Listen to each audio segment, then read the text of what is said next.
was done.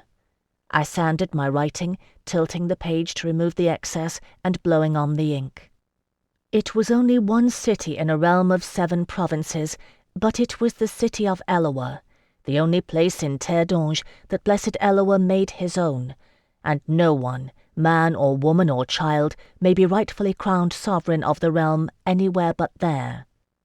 If this worked, oh Eloa, if it worked, I owed a greater debt than words could utter to Nicolas L'Envers et Aragon, who had sought in good faith to convince me that her cousin Barquiel and I threatened to tear Isandre in twain with our mistrust of one another, who gave me the sacred password of her house as proof of her earnestness. It doesn't matter what you believe, just remember it.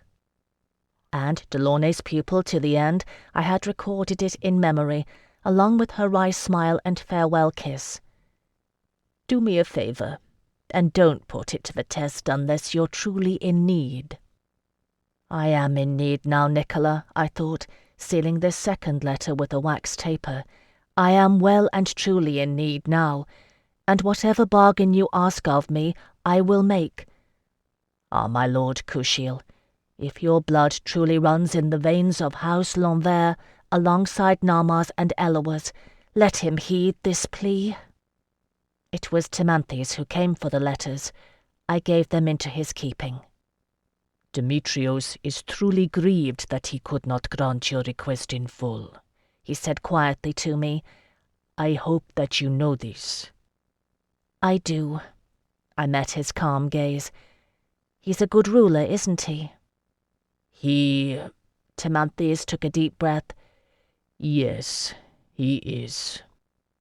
It could have been like this, I thought, with my Lord Delaunay and Roland de la Courcelle, who loved him. Delaunay would have been like this man Timanthes, with pride of place at his side, a steadfast beacon no matter whence his lord's whims turned, knowing he would always return in the end. It would have been so if Prince Roland had wed his first intended, Edmé de Rocaille, who loved them both and smiled upon their friendship. The Lady Althea understands as much and asks no more, loving her brother and lord alike. Let Demetrios Asterius wed her then, and have his Timanthes as well. Let no bitter rival come between them, as Isabelle L'Envers had done, setting in motion an irrevocable chain of betrayal and hatred. Those events made Anathiel Delaunay what and who he was when I knew him, brilliant and ruthless and wise and kind too. Eloa knows I had reason to know it. And yet I never knew him happy, save those few precious weeks before the end, when Alcuin won through his stern walls to offer him a measure of love, and even that I had begrudged with a child's jealousy. "Love him well, then, Timanthes," I said, tears stinging my eyes. "It is a rare enough thing to find a good ruler and a dear friend. Love him well, and let him do the same in turn, for blessed Eloa asks no more of us." "I will," he said gravely, looking only a little startled. "I do.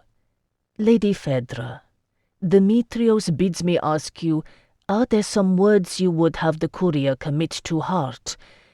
I do not think the Serenissimons will dare blockade and search a Cretan ship, but if they do, 'twere best your message was engraved in memory, lest it be necessary to destroy your letter."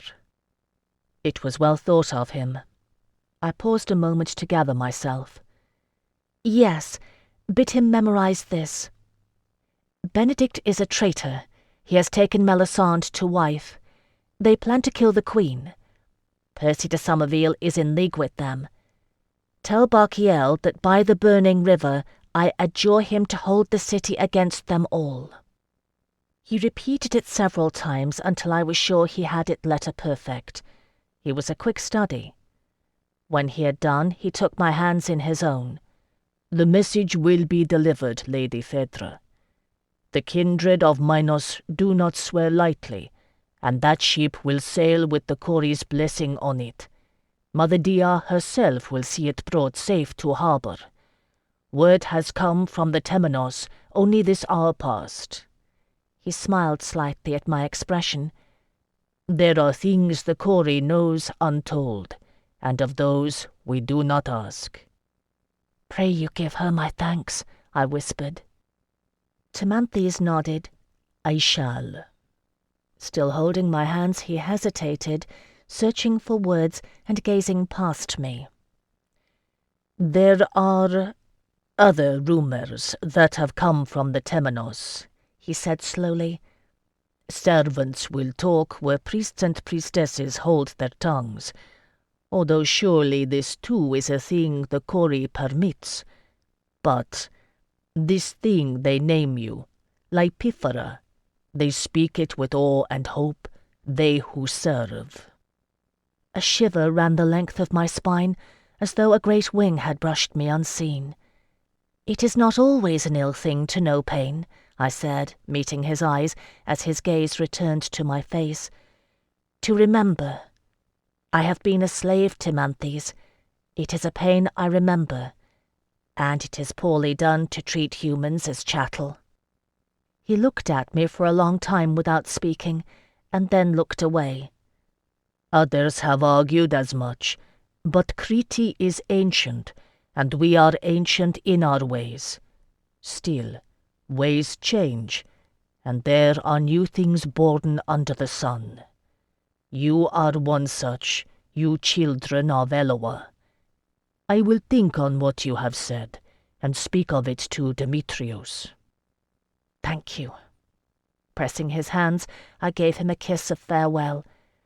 Tell the Archon I am grateful for his aid, and keep you well. I stepped back, smiling. Next time I will come at a more auspicious time, I promise. At that he laughed and shook his head, and we parted on a note of cheer. It was naught but bravado on my part, but so will warriors make jest on the battlefield, and having said a thing, be heartened by it. So it was that I half believed my own words, and found my spirits rising as I left the palace of Phaistus, escorted by a squadron of the Archon's guards, through the city to Komos harbour. Though I was headed once more into certain danger, the sun shone brightly overhead, the glances of the guards and the folk in the streets were filled with covert admiration, and I left behind me at last a thing well done. If the Cretan ship could not win through to Marsilikos, 'twas out of my hands whether I was aboard it or no.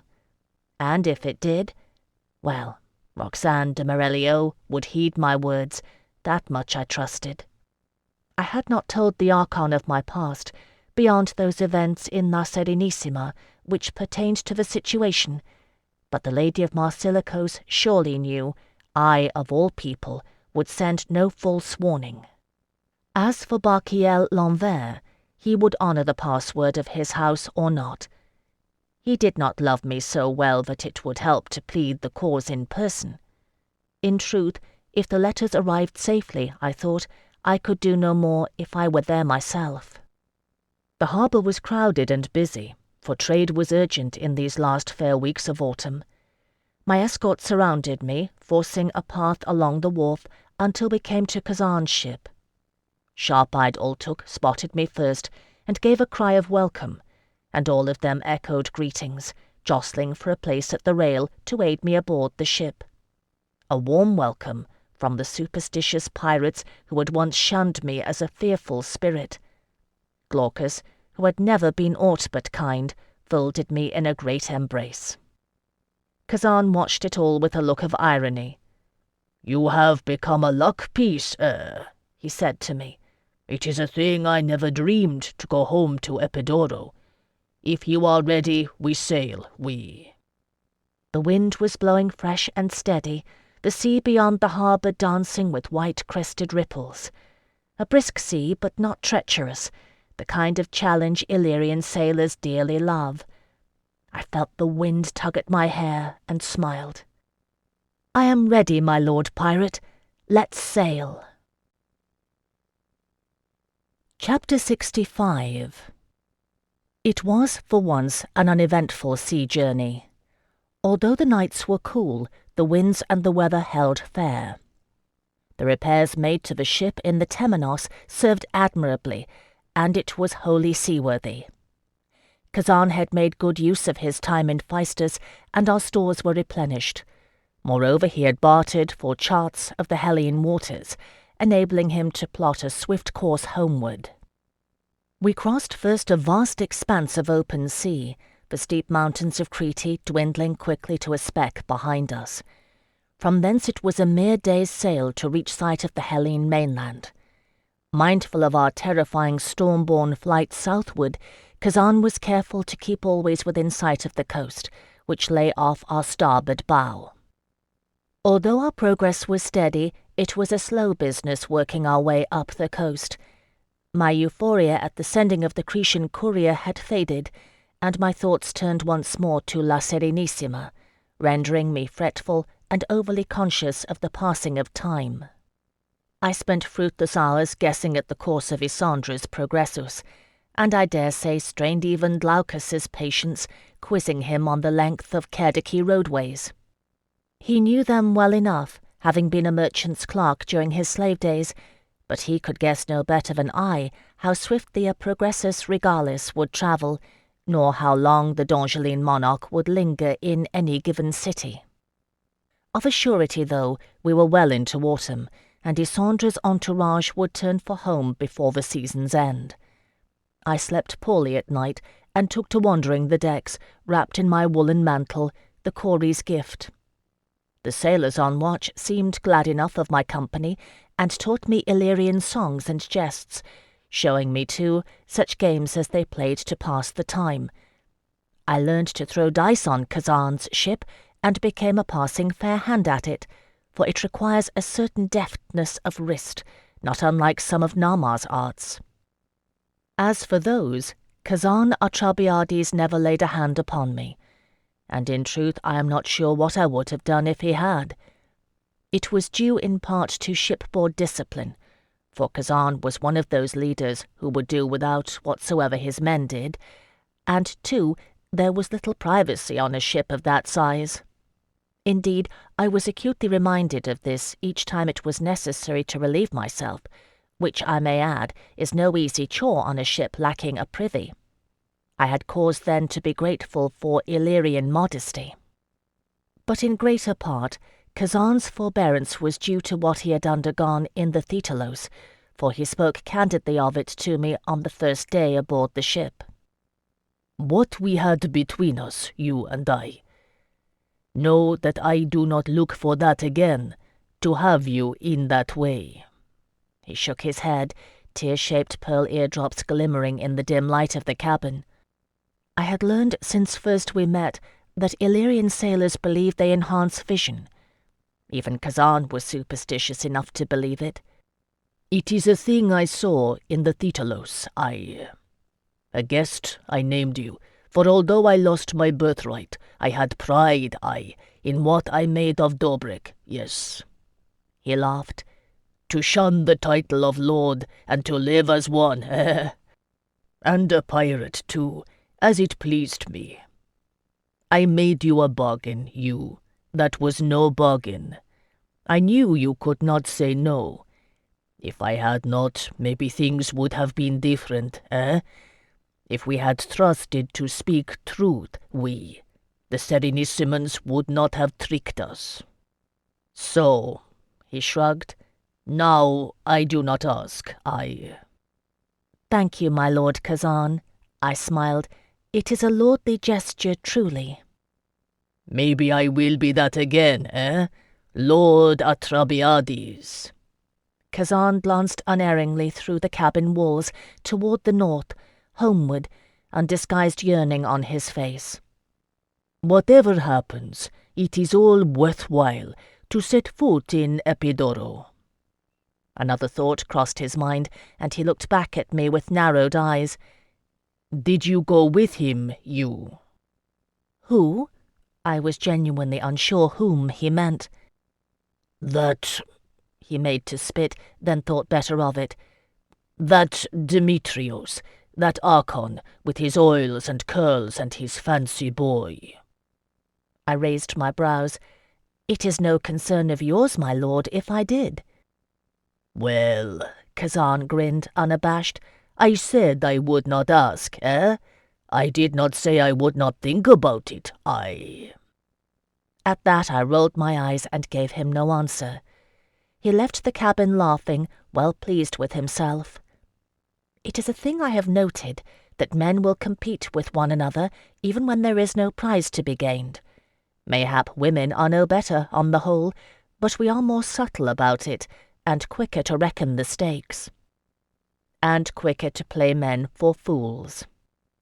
I could not but think of Melisande then, and in some part of me shake my head in admiration. She had played us all for fools, men and women alike. The outrageous brilliance of her ploy fair dazzled the mind. To hide in plain sight in the very place she dared us seek her. Eloa, what nerve! Even I, who knew what she was capable of, had never dreamed such a thing.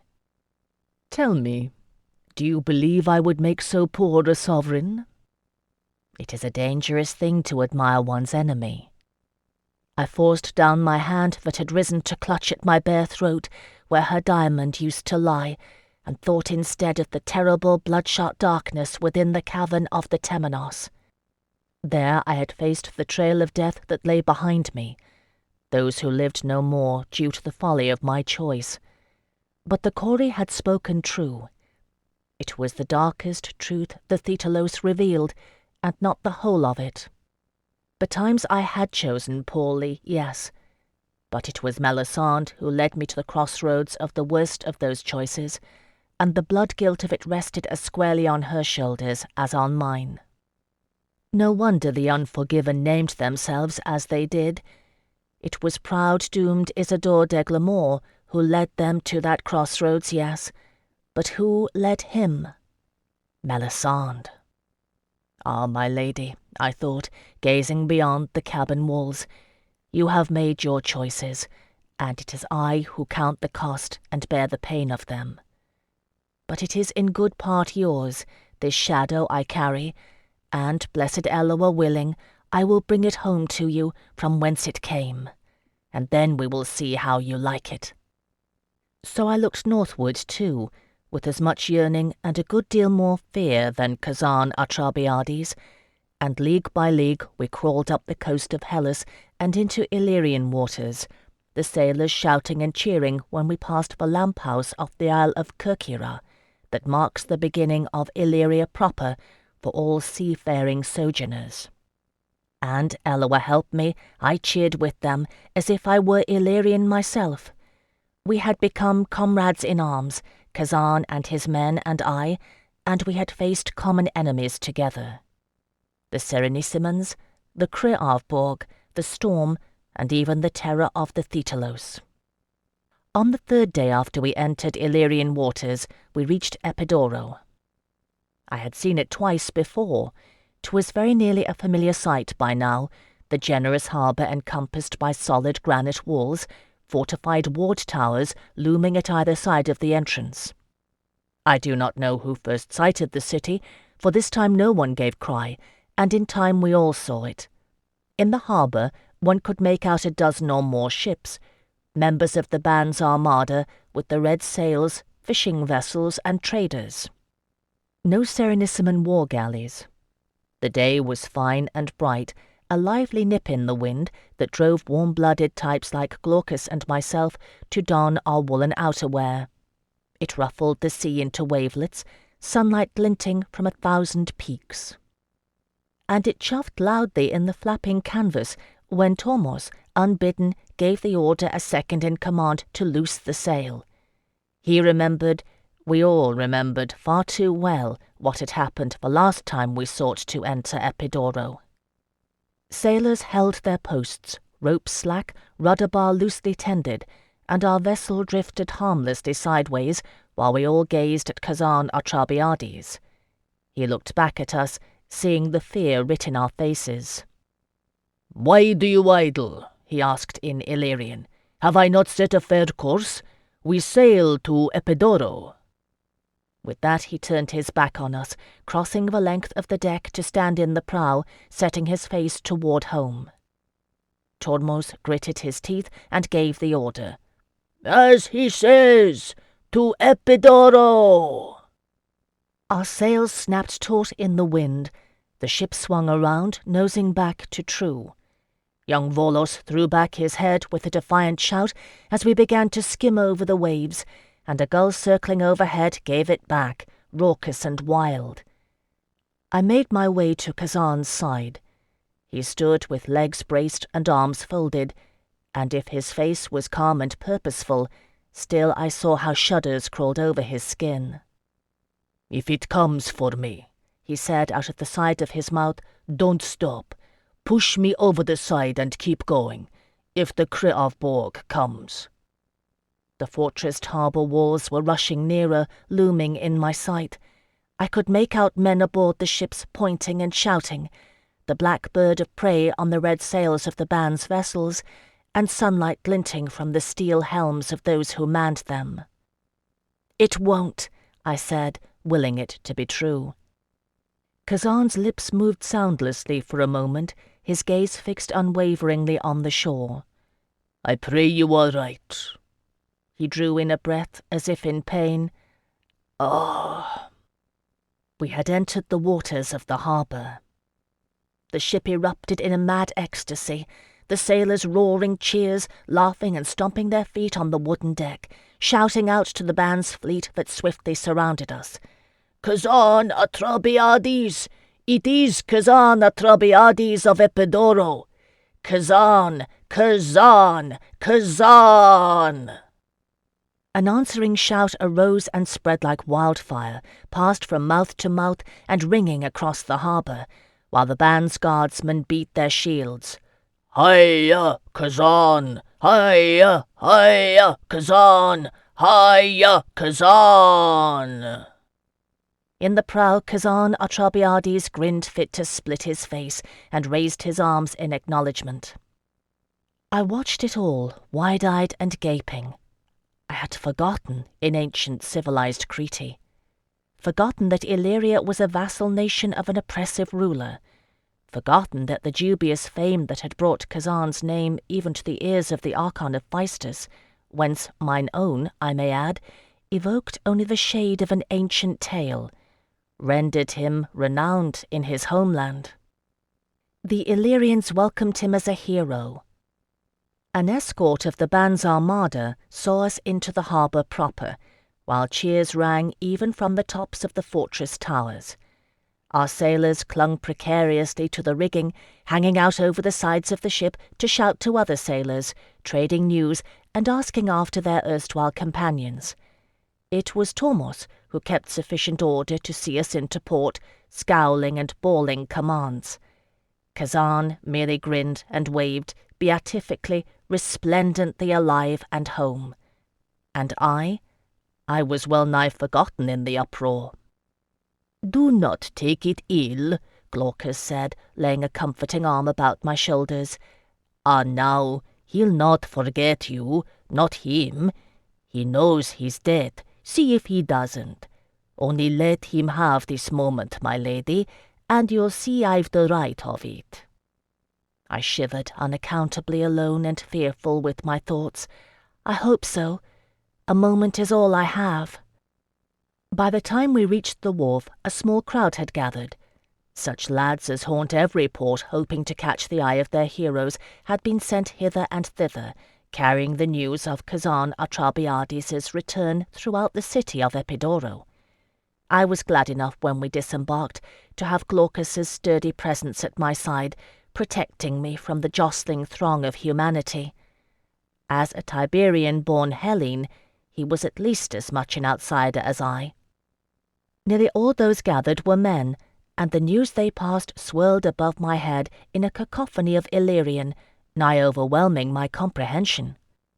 I grasped at phrases here and there, and gathered that the other 3 ships had come safe to land when we fled the Serenissime galleys, that the Serenissimans had hovered outside the harbour waters, seeing the darkness that coalesced above Kazan's ship, and turned aside when the storm's mighty hand hurled us southward. From shore and ship the Epidorans had watched it all, and reckoned us lost. The ban had given asylum to all of Kazan's men, claiming no proof of transgression. All who had survived, and Pechlor, thrown from our ship was one, were here in Epidoro.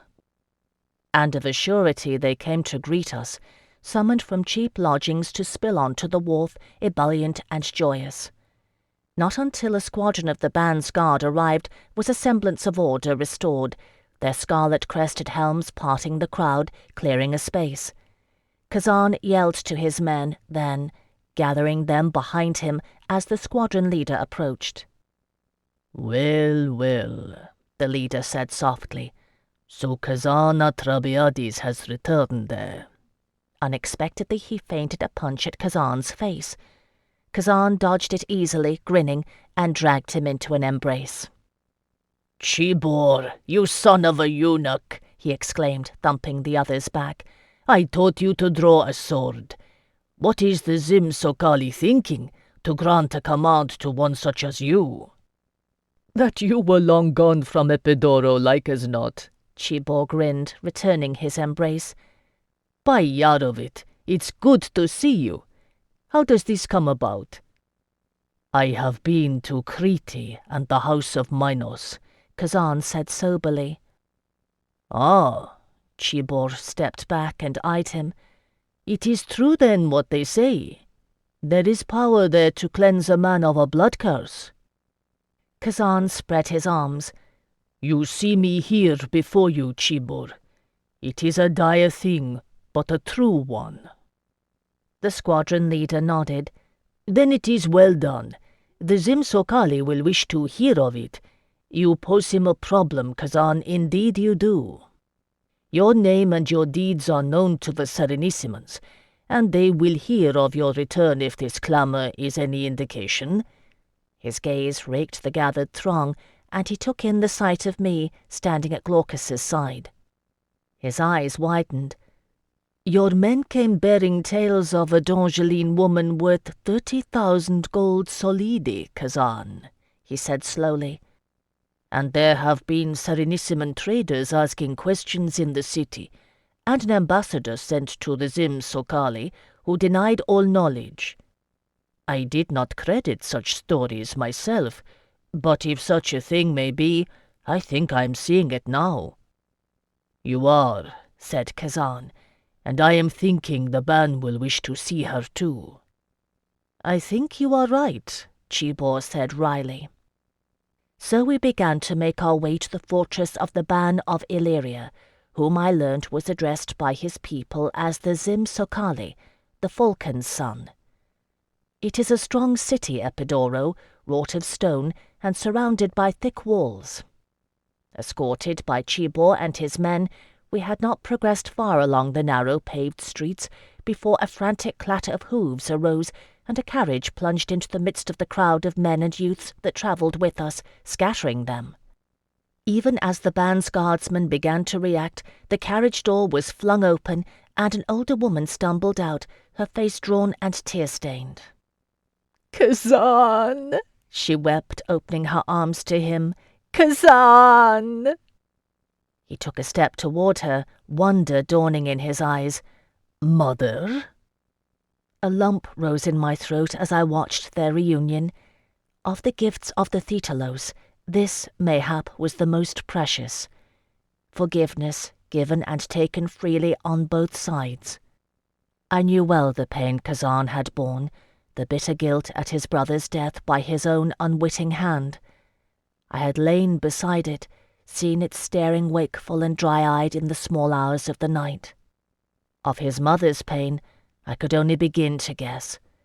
Some little I learned in those moments, that she was a widow bereft of her beloved younger son, waking from the first madness of grief to realize her elder son was lost to her too, condemned by her own wrathful curse. When the tale of the Serenissiman war galleys and Kazan's battle with the Kriovborg came to her ears, she thought him dead and wept anew, grieving thrice for the 2 sons born to her. Well, I thought, if I have done naught else, this at least is done, and done well. "Lady Nessa," Chibor said gently to Kazan's mother, removing his helmet and tucking it under his arm as a gesture of respect. "I beg of you, forgive me, but my orders are to conduct your son directly unto the band's presence." "Yes, of course." She smiled through her tears, grasping his arms one last time, as if to assure herself of his solidity. "So tall, my son. I had forgotten how tall. Myopie has cared well for you. Does she live yet? Is she well? I would tell her if I could, that I repent my harsh words."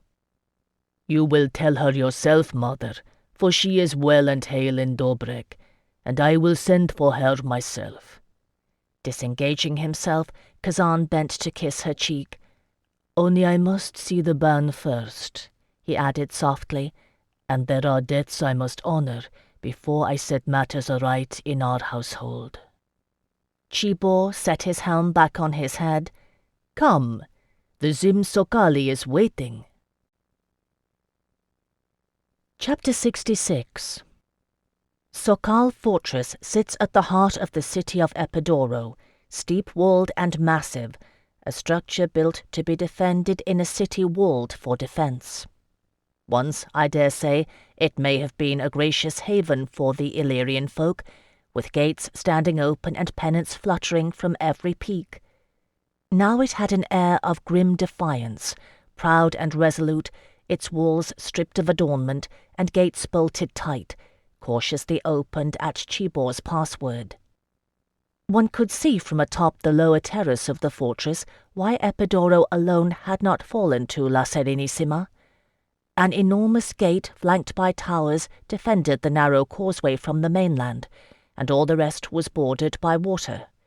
Even the mighty Serenissima navy would be hard-pressed to find a weakness assaulting Epidoro from the sea, met all around with those faceless grey walls, manned by the band's guard with archers, trebuchets, and ballistae.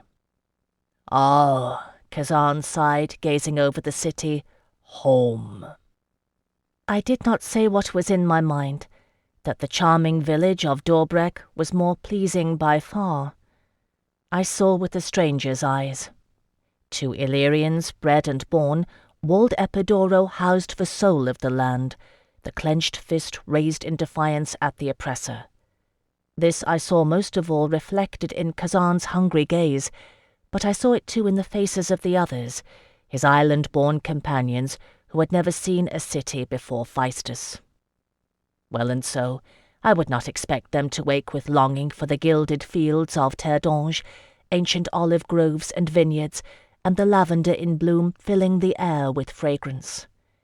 Even thinking on it made my heart contract painfully in my breast. If naught else, I knew what it was to be in exile. We shared that much. Once inside the fortress, Kazan's men were taken into the good-natured custody of the band's guard to be fed and housed. Only Kazan and I were conducted into the band's presence, and I felt nervous and ill at ease, conscious of my unwashed state and my salt-stained attire.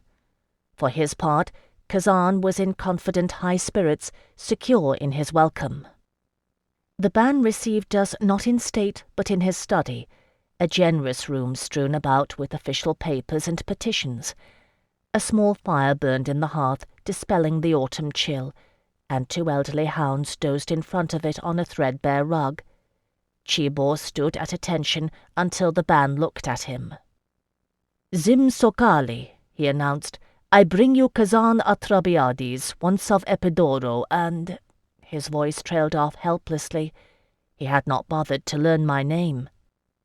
"Phèdre no Delaunay de Montreuve of Terre, the ban said in a deep voice, his considering gaze resting upon me.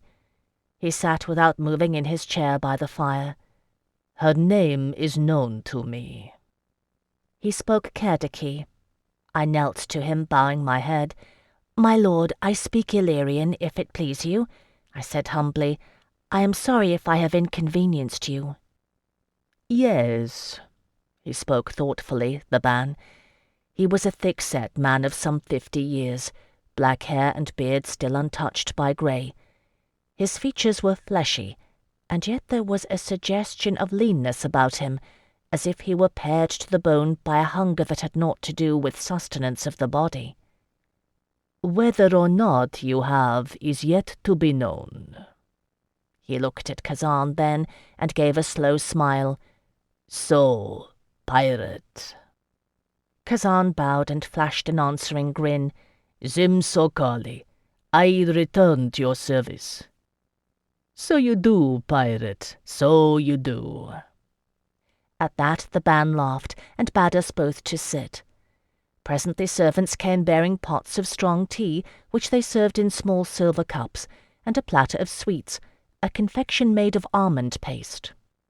When they had left, his lady wife came to give us greeting, and see if there was aught else he desired. She was 10 years or more younger than he was, with fair hair, pale eyes, and the broad slanting cheekbones that marked her as being of Chawati blood, those invaders who had long since been assimilated into Illyria. By that alone I guessed him to be a shrewd ruler, who knew well how to unify his people. Vasily Kolkai the ban was named. His wife was called Zabella. She kept her eyes downcast until he dismissed her with thanks, exhibiting a modesty proper to Illyrian women, and by this I guessed her a shrewd ruler's wife, for there was naught of the demure in the strong lines of her face. Over cups of strong tea, Kazan Atrabiades laid out the history of our acquaintance for his lord, offering an explanation of who I was and the trade he sought to make for me, of how his men came to be pursued by Serenissime war galleys into Epidoro's harbour, and what had befallen us when we turned aside to flee the Kriavborg's wrath. So, the band said heavily, looking at me, and now Kazan Atrabiades is freed of the blood curse, but not the blood price the Serenissimans have laid on his head. And you, young Dongeline, spurned by Crete, come begging Epidoro's aid. For Crete and Hellas, the gain was not worth the risk, Zim Sokali, I said, keeping my voice steady. Can Illyria say the same? He stirred, causing the hounds to lift their heads and settle back with sighs. I was a boy when the Serenissimans began taking our coast piece by piece, and my father wrote to the king of Terre to seek his aid in alliance. Shall I tell how he replied? No. I shook my head. I have heard, my lord, and I am sorry for it, grievous sorry. But that was then, and this is now. Will you spite the present to avenge the past? It is dangerous. Vasily Kolkai sipped his tea and stared into the fire. The Archon of Phaistos spoke truly. Epidoro has stood against Serenissima. It cannot stand against Serenissima and Terre both if you fail. And where we are strong, the coast of Illyria lies weak and vulnerable, garrisoned by Serenissiman soldiers. What price will they pay for your failure if we are named a treasonous vassal? We can fight, Kazan said fiercely. Zim Sokali, the islands are stronger than you know, stronger than the Serenissimans reckon. What have I done for 8 years, if not that? You have done that, yes, and preyed upon the Serenissimans like a hawk upon a rabbit warren, the band said grimly, until half of Illyria and all of Epidoro and every merchant and galley captain on the seas knows your name, Kazan Atrabiades. And now you come seeking, what, asylum, a return to my service? It is no easy boon you ask. Epidoro crawls with Serenissiman spies. I cannot shut out the traders without violating the terms of our independence. If you had come in stealth, it would be an easier thing. I can only be grateful that the furor you aroused covered word of the Lady Phèdre's arrival, for it seemed to me that the Doge's emissaries had more interest in her than in you, Atrabiades. Not the Doge, I said, his son Marcos Dregadze. Vasily Kolkai shrugged. It is the same. They have held elections in Serenissima. The Consiglio Maggiore has voted. Marcos Tregazza is elected Doge. He will be invested in a week's time, and his father will step down. He gave a thin smile. It is the will of a Shirat, so they say. And your queen will arrive in Serenissima to observe the ceremony and exchange vows of goodwill with the new Doge. The world reeled around me, and I grasped the arms of my chair with desperate fervour, willing myself to keep focus. Marco elected Doge, and Isandra but a week away, riding all unwitting towards certain death. All my wondering, all my uncertainty, it came to this. I had a week's time and no more. Kazan, seated opposite me, had blanched, although not on my behalf he had come home to a hero's welcome, not reckoning the cost to Epidoro. The Serenissimans. His voice was hoarse. Cibo tried to tell me. They will hear of my return, and they will ask you for my head, Zim Sokali. Yes, the band said gravely, they will. Kazan stood and paced the room, gazing at the treaties and petitions scattered about every surface. The band watched him unmoving, and the hounds lifted their heads from their paws, following him with their eyes. The Hierophant of the Temenos, he told me that the law of the Thetalos is absolute, eh? Kazan said presently, smiling wryly. What Mother Dia has forgiven, a man is held blameless of. But I think the Serenissimans will not honor the laws of the Thetalos, with Crete lying so far from their shores. Not if you are right, he added, shooting a glance at me, and they profane their own temples. They have subverted the will of a Shirat of the sea, I said softly. That much I know is true. I have sworn to cleanse her temple. So, Kazan shrugged, flicking a parchment with one forefinger. Thus for the will of the gods, measured against the politics of man. Zim Sokali, I have tried to rule well over what was given into my hands, but I am a warrior first, and I cannot reckon power gained and lost on paper, nor the cost of men's lives. How soon will Serenissima come seeking me, do you think? One of the hounds clambered to its feet and pushed its nose in the band's hand. He scratched its head automatically, his thoughts elsewhere. Not so soon as they might, with the ceremony of investiture nigh. If the Dongelin lass speaks true, he nodded at me, Marcos Tregazza will not overextend his reach until he has secured his throne. 2 weeks, perhaps more. Then it is a simple matter, Zim Sokali. Kazan spread his hands. I will sail to Serenissima with those of my men who are willing, and with Phèdre no Delaunay. I am a pirate, yes? Whatever happens, you have leave to tell the Doge I defied your orders. He grinned at me, eyes gleaming. Tell them she is a vila, and bewitched me. Maybe they will believe it. Kazan! I had seen his mother weep for joy at his return. My heart ached, at odds with the urgency of my need. I don't know. The ban was shaking his head. No, he said somberly. Not so simple, pirate. He glanced up as his wife, Lady Isabella, returned to the room, nodding briefly to her, and continuing as she took her place standing beside his chair. On your own you will not gain the harbour. The Serenissimans will search your sheep as they will search every sheep, and if they do not know you by sight, and maybe they do, they will surely know the woman. He favoured me with a humourless smile. A young Dongelin woman of surpassing beauty, fair of skin, with dark hair and eyes, and a spot of scarlet on the left, like unto a thorn prick. I fear you are not easily disguised. Surely there is a way, Kazan said in frustration. Kazan, no! My voice was shaking, but I continued, "It is not worth your life, nor the life of your men, when so many have died already. If you would aid me, give me enough of the ransom you won to let me book passage with a merchanter, and take my chances with the harbour guard. I cannot render your mother childless again so soon."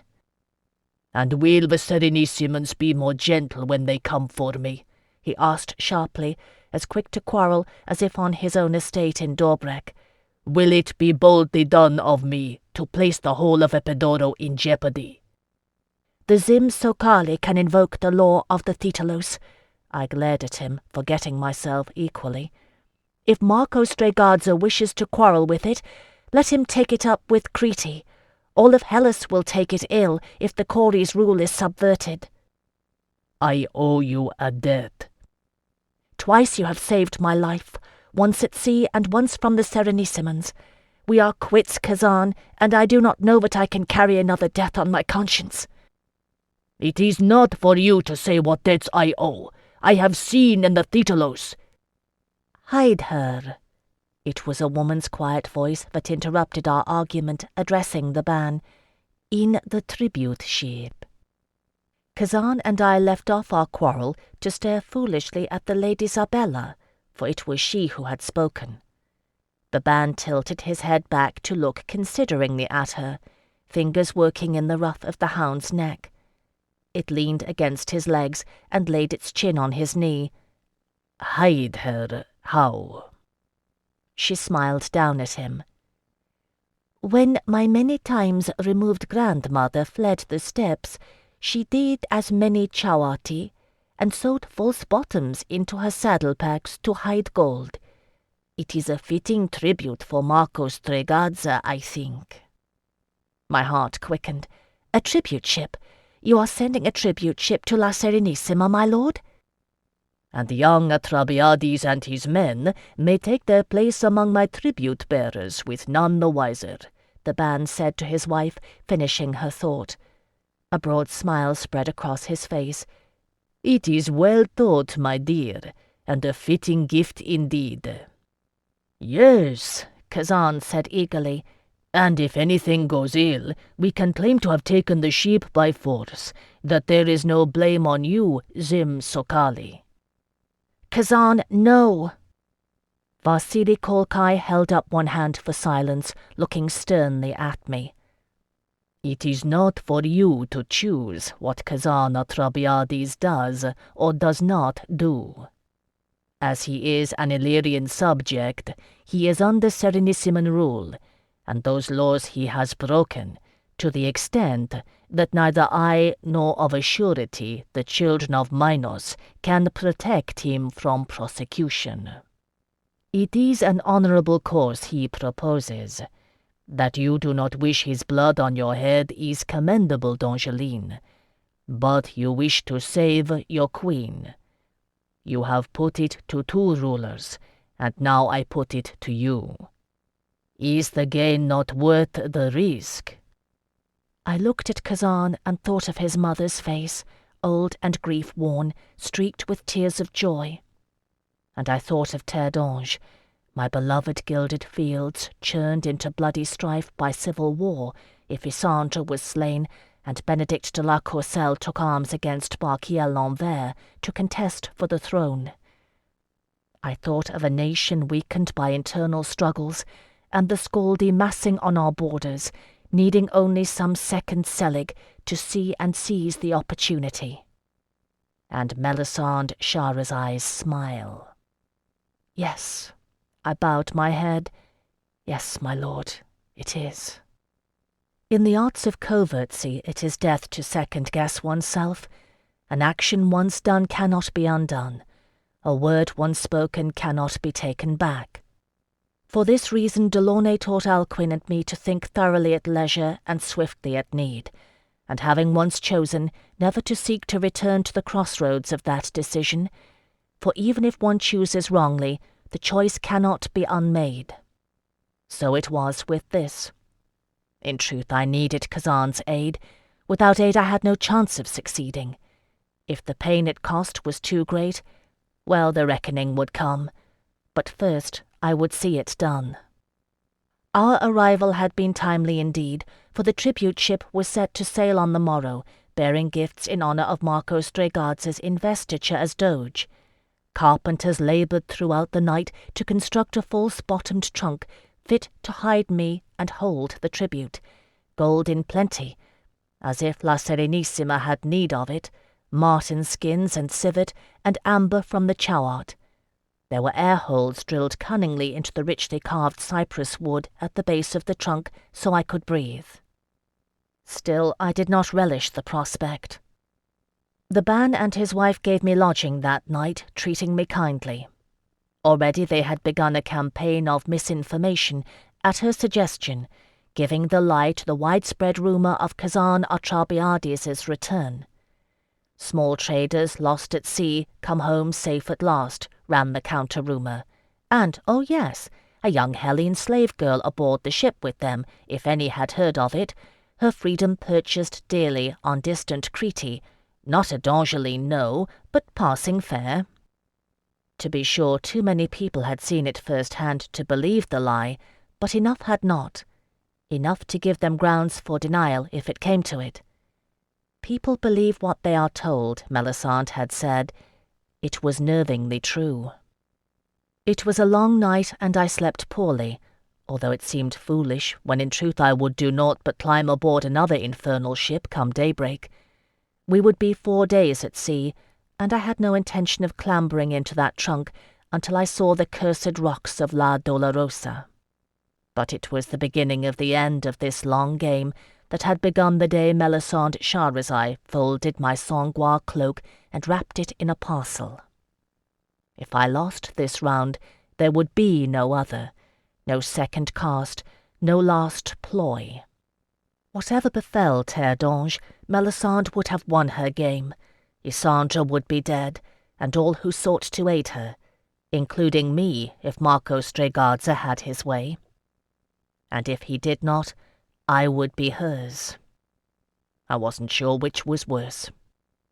More than anything, I missed Jocelyn that night. I do not think I ever fully reckoned, until then, how much he served to keep my demons at bay. For the worst of it was, despite everything, despite the manipulation and betrayal, imprisonment and abuse, near drowning and living as a hostage, despite all the horrors of the Thetalos and the terrible knowledge it had given me, Eloa, despite it all, I longed for her still. I could not help it, any more than I could erase the prick of Kushiel's dart from my eye, and the more I struggled against it in the shuddering depths of my soul, the more I yearned in my heart for Jocelyn's presence.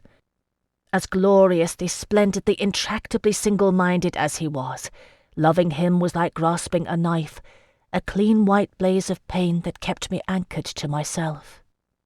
Kushiel's dagger, with which Eloa made reply to the messengers of the one God, Kushiel's servant, touchstone of my dart-riven heart. Pondering such mysteries, I fell at last into a fretful sleep, and awoke at dawn to the beginning of the endgame. Chapter 67. Morning broke chill and misty. The tribute ship was fog-wreathed in the harbour. I stood shivering on the wharf as the great trunk was loaded and supplies for our journey. Zabella had made me a gift of a heavy woolen cloak, dark brown and hooded, and I set aside the Corey's blue mantle in its favour. It closed with a silver brooch, shaped like the falcon of Epidoro. The self-same shape adorned the garb in which Kazan Atrabiades and 6 of his men were attired, rendered bold in black against their new crimson surcoats, which they wore over light mail. I knew all 6 by name. They were the young ones, the daring ones, who had come to sit at Glaucus's lessons and teach me Illyrian. Epaphras, Volos, Ultarch, shy Ushak with the jug ears, and the brothers Staieo and Tormos, still competing. Tormos would go, for he had secured rank as Kazan's second-in-command, and his brother would not let him go alone. Missing was Lucan, whose quick smile had reminded me of Hyacinth. He was gone, slain by Serenissimons. I tried not to think on it. Others had come to see us off, gathering in the misty dawn. One was Glaucus, who took me into his embrace, eyes damp with tears. "Ah, now, my lady," he whispered, "I'd go with you if I dared, but this is a young man's task. I'd only slow you down, I fear." "I'd order Kazan to put you ashore if you even thought to try it, Glaucus." Remembering his many kindnesses, my own eyes teared, and I sniffled indecorously. "Go home to Dorbrek and your pretty wife, and if you think of me, say a prayer to whatever God will hear you." He laid his hands on my shoulders. "You've shown me wonders, you have, such as even an old Tiberian slave might believe. And you've made Kazan Atrabiades a nobleman despite himself. I'll not forget you soon, child." "Thank you." I hugged him swiftly, kissing his grizzled cheek. "Thank you for everything." And then it was time to board the ship under the command of Pietri Kolkai, the band's middle son, who would oversee the tribute mission. He was young, only a few years older than me, with the air of a seasoned warrior. After seeing us all aboard, he made a formal farewell to his parents, who sat mounted alongside the wharf amid a cordon of the band's guard. Crossing the gangplank, he gave the order to cast off. It was strange after so long on Kazan's pirate ship to be aboard a proper vessel with square sails, broad decks, and bunks in the hold. I stood gripping the railing as the ship moved slowly away from the shore and gazed back at the harbour. The ban and his wife sat on their horses unmoving, watching us go as the early morning sun slanted through the mist. "Your mother did not come?" I said to Kazan, finding him beside me. "No." He shook his head. Droplets of moisture clung to his hair like gems. "I said goodbye at our house, my old boyhood home, eh?" he said, answering me in Kerdiki out of habit. "She says to me, Kazan, come home soon. Come home twice a hero." "Blessed Eloah grant it may be so," I murmured. Once we had cleared the harbour, Pietri Kolkai gave the order to hoist sail, and we were away, moving steadily and surely across the surging blue sea. Some 20 sailors manned the ship, neat-handed and competent. The band's hand-picked embassy numbered 20 as well, under Pietri's leadership, and 7 of those were Kazan and his men. When we were underway, the band's middle son made his way across the deck to join us. Pietri had his father's dark complexion, but the broad, slanting cheekbones and grey-blue eyes of his mother. He wore his hair in a top-knot and had long pointed moustaches like Kazan. I wondered if it was in emulation or if 'twas a style set by the band's guard. I never did learn which was true. "Phèdre no Delaunay," he said, greeting me with a sweeping bow. "Kazan Atrabiades. You come late to join this mission. I was awake into the small hours of the night, briefed by mother and father alike." "I am grateful for your aid," I said formally. "On behalf of Terre, I thank you." He smiled, and there was somewhat of his father's tight shrewdness in it, and somewhat of a warrior's grin. "I have my orders. If aught goes awry, my men are to throw down their weapons," he said to Kazan, "and yours to make shift to hold them hostage, that we may claim you overcame us, by treachery and surprise. Such is the lot of a middle son, whose honour may be cast aside at need. But if all goes as planned—" His grin blossomed fully into a warrior's ferocity. "The Serenissimons will pay a heavy toll for the tribute they exact. And the middle sun rises in the eyes of the Zimskoali," Kazan agreed with bloodthirsty good cheer. "Yarovit's grace upon your sword, Pietri Kolkai. Did you train under Giegi Hamza?" he added, eyeing the aforementioned weapon. I left them to compare notes on the merits of the band's sword-masters, perambulating the deck and taking simple pleasure in the sun's rising warmth, the bright rays burning off the mists as we gained the open seas. The Illyrian sailors startled to see me, hands moving in quick warding gestures. I had nearly forgotten how Kazan's men had received me at first. Now one of them trailed behind me, a self-appointed guard. It was Ushak, his prominent ears concealed beneath a conical steel helm. He turned scarlet whenever I glanced back at him, until I laughed aloud and paused to wait for him, giving him my arm, which he took, blushing. "It is a fair day," I mused in Illyrian. "Is it not, Ushak?" Yes." He was as red as a boiled lobster, and stammering with it.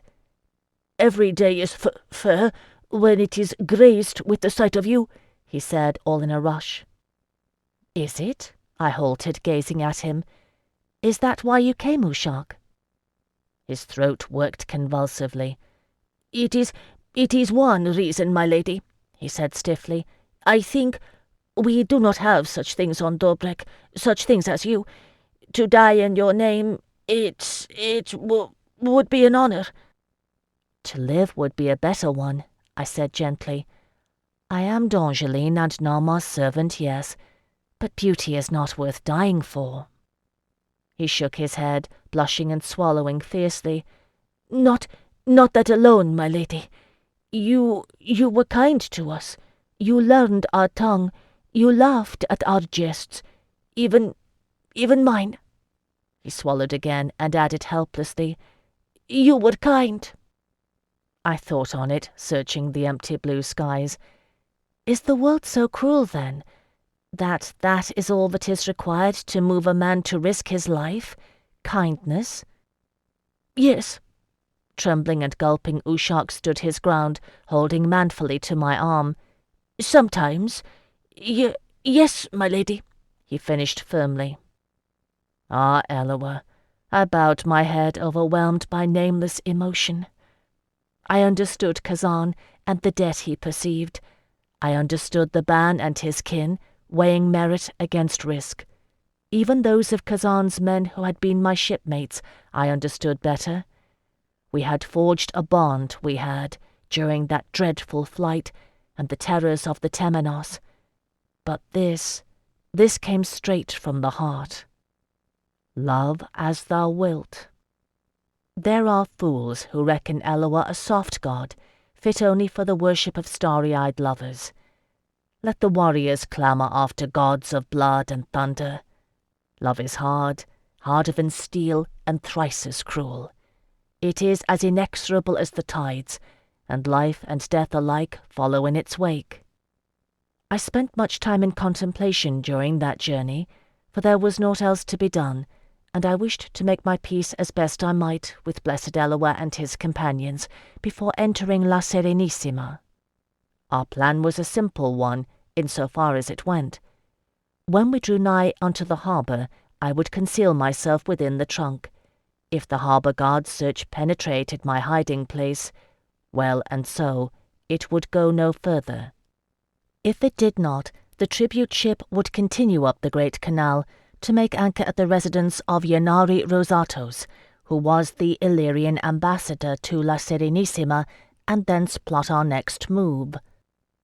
It was my hope that the presentation of tribute gifts to the newly elected Doge would take place before the ceremony of investiture, for it might afford an opportunity for Kazan and his men to get a message to Isandra. We didn't know, though.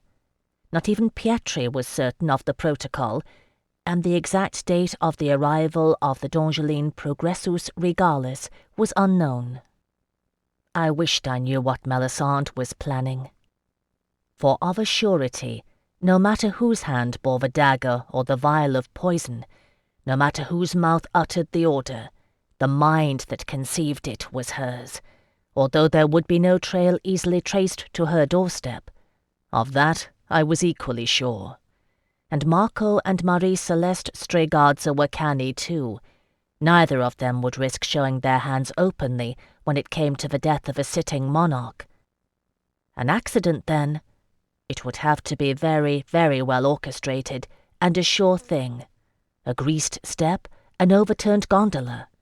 Plausible but uncertain. No, Melisandre's plan would have to be foolproof, which meant what? It would be easy enough to do it in the little court. Poison, an assassin. Lysandra's guards will be relaxed, not looking for treachery in Prince Benedict's court. It was possible, but no, it would wreak over much of suspicion. Gaining the throne was one thing. Melisandre's ability to hold it, for surely she looked to long outlive Benedict and establish her son as heir, depended on the D'Angeline people's acceptance of her blamelessness. Lysandre de la Courcelle would not die under that roof. Then where? A public place, I thought. A public place where the eyes of all La Serenissima can see that Prince Benedict and his lovely wife, as well as the new Doge, played no hand in the death of the Queen of Terre d'Ange. Melisandre would conceive of something that brilliant, I was sure. The only problem was, I still couldn't guess what. Thus far did I get in my speculation and no further. There were too many unknown variables, not least of which was the fact that for all I knew, Lysandre's entourage had arrived and the deed was already done. When my thoughts began to chase themselves in circles, I let be and spent time with Kazan's men, listening to them swap tales with the band's guard and improving my skill at dice. It had begun to rain on the second day at sea. Not to slow our progress, but a cold, relentless drizzle that chilled one to the bone and drove every hand not on duty below decks. Dank and close as it was better than shivering in the open air. On the fourth day the weather cleared, and by late afternoon we passed La Dolorosa. I went to stand at the railing and watch as soon as I heard the sighting called. The Wailing Rock, they call it in Illyrian. Pietri Colchi ordered the ship's captain to steer a wide berth around it. None of the Illyrians would even look in the direction of the Black Isle. Whistling tunelessly, as the sailors aboard the Dariel had done, they stared fixedly ahead or eastward, fingering amulets and making warding gestures in the direction they dared not look. I looked. I had to. And there it stood, much the same, crags of black basalt rearing skyward, waves crashing at its foot. The fortress where I had been held captive was still nestled atop the isle, stony and silent. I could hear, now that I knew to listen for it, the mournful, maddening winds playing over the crags. Not until we had almost passed it did I see that the bridge, the hempen bridge that spanned the deadly drop betwixt mainland and isle, hung loose and dangling against La Dolorosa's cliffs. It twisted in the wind, wooden planks being slowly battered to splinters by the rock. On the mainland, the watchtower maintained a hollow vigil. La Dolorosa was abandoned. Someone had cut the bridge. Jocelyn, I thought, my heart pounding madly in my breast. Phèdre, it was Kazan's voice. He touched my arm, breaking my reverie. It is time. Chapter 68. In the hold of the Illyrian ship, lamplight played over the contents of the band's tribute gift, glinting on masses of gold and amber. Two of Pietri's men glanced at their leader for permission. He gave the nod to proceed. Working quickly, they emptied the trunk of its spoils, a heady pile of treasure. A layer of marten skins followed, soft, lustrous pelts mounded on the cabin floor. The false bottom of the trunk lay bare. Pietri Colchi knelt, drawing his dagger and working it alongside the seam. It was a tight fit. The band's carpenters had wrought well. Wiggling the blade, he pried upward. The false bottom gave way, raising a hair's breadth. He reached under it, wedging his fingernails into a narrow groove and lifting with a grimace. It came, though, and he lifted the false bottom clean away from the tiny ridge that supported it.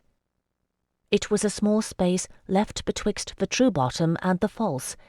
It was a very small space. I gazed at it, drawing a deep breath. Solid and dark and heavy, the trunk was, carved of cypress wood and bound in silver. There were air holes, yes, bored into the centres of the elaborate floral pattern that adorned the base, holes so small no light pierced them. I had not reckoned until then how much I feared confinement in that space. "There is no time, Lady Phèdre," the band's middle son said quietly. "The spear of Belonus has been sighted. We must make ready for arrival." I nodded once and took another deep breath. It seemed I could not get enough air into my lungs, and glanced around at Kazan and his men, their faces all at once seeming very familiar and dear. And then, lest my nerve fail me, I climbed into the trunk and forced myself into that terribly, terribly small space, knees drawn tight into my belly, chin tucked, squeezed on all sides by the trunk's walls. "Now," Pietri ordered, "do it quickly." Epiphras and Altuk set the false bottom back in place, and that was the last glimpse I had of light and life. Their worried faces quickly obliterated by a solid width of wood, and then the false bottom was pressing down on me, and I was in darkness. My shoulders and hips were crushed against it. I shifted, trying to move, but there was no space. It was tight and airless. I heard the soft sound of marten skins being piled atop the false bottom, and fought down a wave of panic. Not airless, no. It only seemed that way. Here, in utter blackness, I could see the air holes. There was one close to my left eye, admitting a faint hint of lamplight. If light can penetrate, so can air, I told myself. It didn't help. I felt my chest heave, gulping involuntarily for breath, and forced myself to calm, thinking, "You are breathing, Phèdre, not dying, not suffocating." A simple thing, this confinement, and yet horrifying. I dare say I would have withstood it better when I was younger, before La Dolorosa, and before my near drowning. As it was all I could do to keep from pounding on the walls of the trunk and begging for release. Instead, I shivered and gulped and prayed it went smoothly with the harbour guard. Smoothly, and oh, Eloa, swiftly. The sounds that I heard with my ear pressed to the floor of the trunk were strange and stifled, coming through the wood itself. The lapping of water against the hull of the ship, the muffled tread of feet, and the deep scrape of oars. And from far away, very far, an occasional shout. On and on it went, until at last I felt the change when we neared the harbour, our progress slowing, the creak of topsails being lowered, and then the backstroke of oars bringing us to a halt. A measure of stillness then, until the tread of footsteps increased many-fold. I know because Kazan told me that the Serenissime and harbour guard searched the ship with the utmost of thoroughness. The Illyrians were made to drop anchor, and every man on board assembled on deck, relinquishing their swords and standing at attention while the captain of harbour directed the search.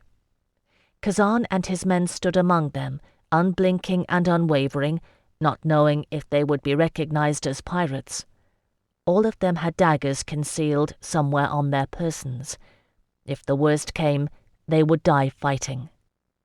Every hammock and every bunk was overturned, every cabin tossed, every soldier's kit opened and searched. A stash of silver denarii stamped with the likeness of the ban of Illyria was seized from the best of the dice players. Pietri Colchi lodged a furious protest, claiming that they had not sought to use the coin in trade. The captain of harbour ignored him, and gave orders to search the trunk which held the ban of Illyria's tribute gift. All of this I learned later. Then I only heard them enter the cabin, holding myself still as the dead in my cramped hiding space, scarce daring to breathe. It seemed the very hammering of my heart would give me away. Pietri Colchi unlocked the lid of the trunk and lifted it. The squeak of the hinges penetrated the marrow of my bones, and while I lay tight-curled and terrified beneath the false bottom, the Serenissime harbour guard emptied the trunk one item at a time, making a tally of the band's tribute. How long it lasted, I cannot say. An eternity it seemed to me. When a Serenissime guard reached into the trunk to remove the last of the marten skins, his knuckles rapped the wood directly above my ear. It felt as immediate as a blow, and I could not imagine that he was insensible of my presence, so acutely aware was I of his.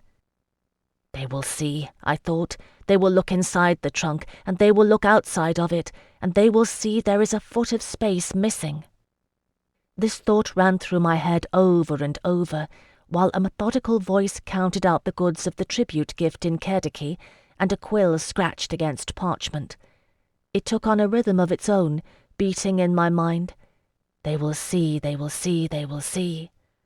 I fought to keep from saying it aloud, fought to keep my limbs from shivering, fought to keep my breathing quiet and steady. I was still concentrating on it when I heard the captain of harbour's muffled voice. This gift is tallied to the lost coin and pelt Illyrian. If it's short in the treasury's reckoning, it comes out of your hide. It will arrive as you have counted it, Pietri Kolkai said coldly, his Kerdiki precise and fluent. If your treasurer is a thief, I will not be held accountable. The captain made some reply, lost to me in the thump of marten skins being tossed carelessly back into the trunk. This time I could have wept with joy at the sense of stifling weight returning. Piece by piece, the band's gift was replaced. Someone slammed the lid of the trunk, and the crash of it fair split my skull. I didn't care. It was music to my ears. Footsteps retreated, the cabin door closed. Within the trunk, I let out a long-held breath and gave thanks to blessed Eloah. If my terror was lessened by a measure, my discomfort only increased. We had reckoned it wisest if I were to stay in concealment until the trunk could be safely unloaded and brought into the ambassador's residence, and so I remained, cramped and stifling in darkness, while the band ship made its way across the harbour and proceeded up the great canal. I dare say they went as swiftly as they might, but unlike Kazan's vessels, the tribute ship was not built for speed in close quarters, and there was a good deal of sea traffic in the harbour and canals. I lay quiet, ignoring the twinges of pain in my contorted limbs, counting my own breaths to time the journey, and imagining in memory the sights we passed. The arsenal, the palace of the Doge alongside the Campo Grande, where the statue of a Shirat of the sea looked out on the harbour, the temple of Baal Jupiter, and oh yes, the little court, proudly flying the standard of House Courcelles. Other houses of the 100 worthy families lined the great canal, and then the mighty Rive Alto Bridge, and beyond the warehouses and banking institutions and residences of foreign ambassadors. And we were there. I heard the oars jostle and splash as the rowers manoeuvred the ship into position, the thump of padded bolsters thrown over the side to cushion her against the dock, and the deep plunge of the anchor dropped into murky green waters. The myriad sounds of sailors striking the sails and making fast the ship followed, and then, mercifully, the opening of the cabin door and Illyrian voices, soldiers moving swiftly under Pietri Kolkai's command. It took 4 of them to carry the trunk, heavy on its own, and heavier still with my weight added to the tribute gift. A terrifying feeling to be thus trapped, lifted and swaying in mid-air. My panic returned, sweat trickling between my shoulder blades as the trunk rose, jolted awkwardly and began to move. Every time it tilted, my stomach lurched in fear. Out of the hold, down the landing plank, and worst of all, up a steep stairway and into the ambassador's residence. There, at last, they lowered the trunk with a bone-jarring thud. I heard voices, familiar and unfamiliar, exchanging formalities and hurried explanations, and then Kazan's voice cutting through it all. "Pietri, the key! Get her out now!"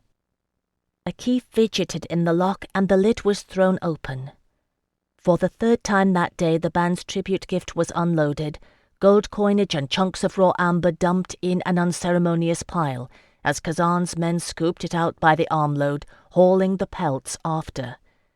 I coiled my body tighter, shivering as someone wedged a dagger blade into the seam very near my unprotected head, prying up the false bottom. It was Kazan. I heard him curse as his fingernails scrabbled futilely for purchase, seeking the tiny groove. "Here," Pietri's voice quick and impatient. "Move over. Move over, I say. I know how to do it. No, there. Pry up on the hilt." Of a sudden, the pressure atop me was gone, and there was light and air, fresh, clean air. I breathed in a great gulping draught of it, filling my lungs, and drew myself up to kneel in the trunk. A wave of dizziness overcame me, and I had to brace my hands on the sides to remain upright. "Phèdre," Kazan's face swam in my vision. "Are you well?" I nodded, which made the dizziness worse. Beyond Kazan, I saw an older Illyrian nobleman, elegantly attired, his brows arched in astonished surmise. Pietri moved between us, bowing and extending a letter to the man. "Ambassador Rosatos," he said politely, "my father will explain in full." So he did, I trust. I never knew for a surety what the man had written. Yarnari Rosatos called for an Illyrian manservant he trusted to bring us wine while he read the letter through twice, taking his time about it. We were in his parlour, which was pleasantly appointed, although the furniture was simple by Serenissiman standards. I sat on a couch and sipped my wine, feeling steadier and wondering at the strangeness of seeing reflected canal light wavering once more on walls and ceiling. Pietri sat too, and Kazan. 4 of their men remained standing. When he had done, Rosatos gazed at me. He had a diplomat's face, smooth and canny despite the lines of age, and one could not read his thoughts in it. "The Comtesse de Montreuil, I presume," he said in flawless Caddicky. I rose and made him a curtsy. "My Lord Ambassador, I am Phèdre no Delaunay de Montreuil. Please accept my thanks for your hospitality." His eyelids flickered. "I but do the will of the Zim Sokali, my lady. You are welcome here." He tapped the letter. "I am commanded herein to give you such aid as I may, providing it places our position here in no jeopardy. If I understand aright, you seek to prevent the assassination of your queen, yes? Isandre de la Courcelle of Terre. "Yes, my lord." "You have proof of this conspiracy?" I hesitated. "My lord, yes. The woman Prince Benedict has taken to wife is a condemned traitor, sentenced to execution in Terre. He knows this, has deliberately deceived the Queen in this matter. It is all the proof that is needful." "Ah!" Yarnari Rosatos imparted great precision to a single syllable. "And are you prepared to make this accusation to the Doge-elect, his own son-in-law?" "No," I shook my head. "Marco Strigazza is his ally." "Is he really?" Rosatos leaned back in his chair, looking intrigued.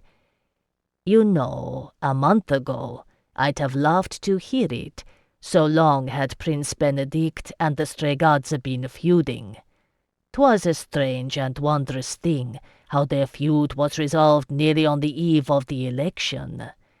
It is widely agreed that Benedict's endorsement and the promise of Dongeline funds to support fresh dredging and construction gave Marco the election." "It was planned thusly," I said. "Perhaps." "No, of a surety." I sighed. "Let me guess, my Lord Ambassador. Prince Benedict repented of his haste in naming his newborn son, Imriel, heir to his Dongeline properties, and has restored them to the inheritance of his daughter Marie-Celeste. Do I have the right of it?" The ambassador's brows rose. "Near enough. What of it? The boy may inherit the little court.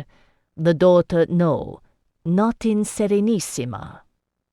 The boy will inherit Terre, I said softly. That is their plan. But I cannot prove it to you, my lord, without getting myself killed. She speaks the truth, Kazan rumbled impatiently. I stood on a Serenissimo's ship, while her captain ordered Phèdre no Delaunay slain on the Strigadza's orders, Marco Strigadza. I did not let that happen, So, what is your aid worth, diplomat? Rosatos spread his hands helplessly and glanced at Pietri, his band's son. Little enough, I'm afraid. My word carries little sway with the Doge at the best of times. Now Cesare sees no audiences. Due to his health, it is claimed. And as for the Doge-elect, Marco claims piety prevents him from receiving foreign embassies until he is rightfully invested as Doge. What of Isandra? I asked. Has the Dongeline Progressus Regalis arrived? He shook his elegant head, silver-grey hair neatly barbered. Tomorrow, it is said, a day before the investiture. Her emissaries arrived today from Pavento. Where are they housed? The little court, Rosato said. Where else? Prince Benedict has been making ready for weeks.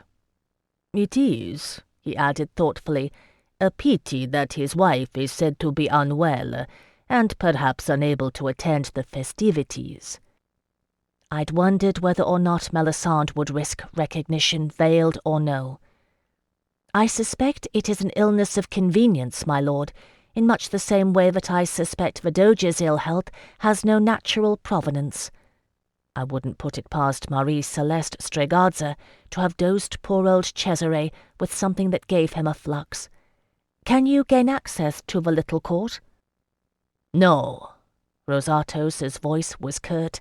No diplomat likes to admit to such failure. Last week, yes. Next week, perhaps. Today, tomorrow, the day after, no.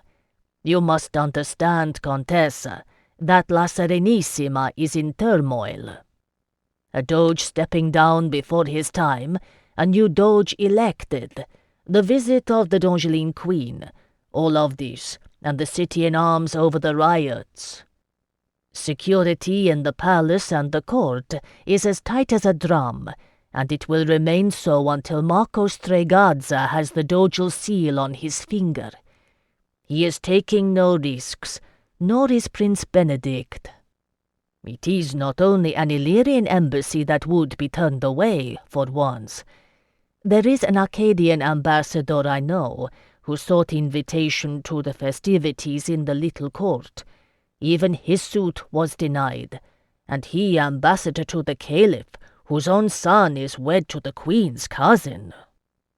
I blinked, thinking over his words. Riots? Riots, yes. Yanari Rosatos gave a dismissive shrug. Do you know La Serenissima, Contessa? The Scoli, the craft guilds? Half of them are on strike. Trade ships sit empty in the harbor, and there is violence in the streets. Even the market in the Campo Grande has been closed since 5 days past. The salt panners wrought havoc there, overturning the stores of all who dared sell goods. There was a brawl, and 2 young men whose names are writ in the Golden Book were killed.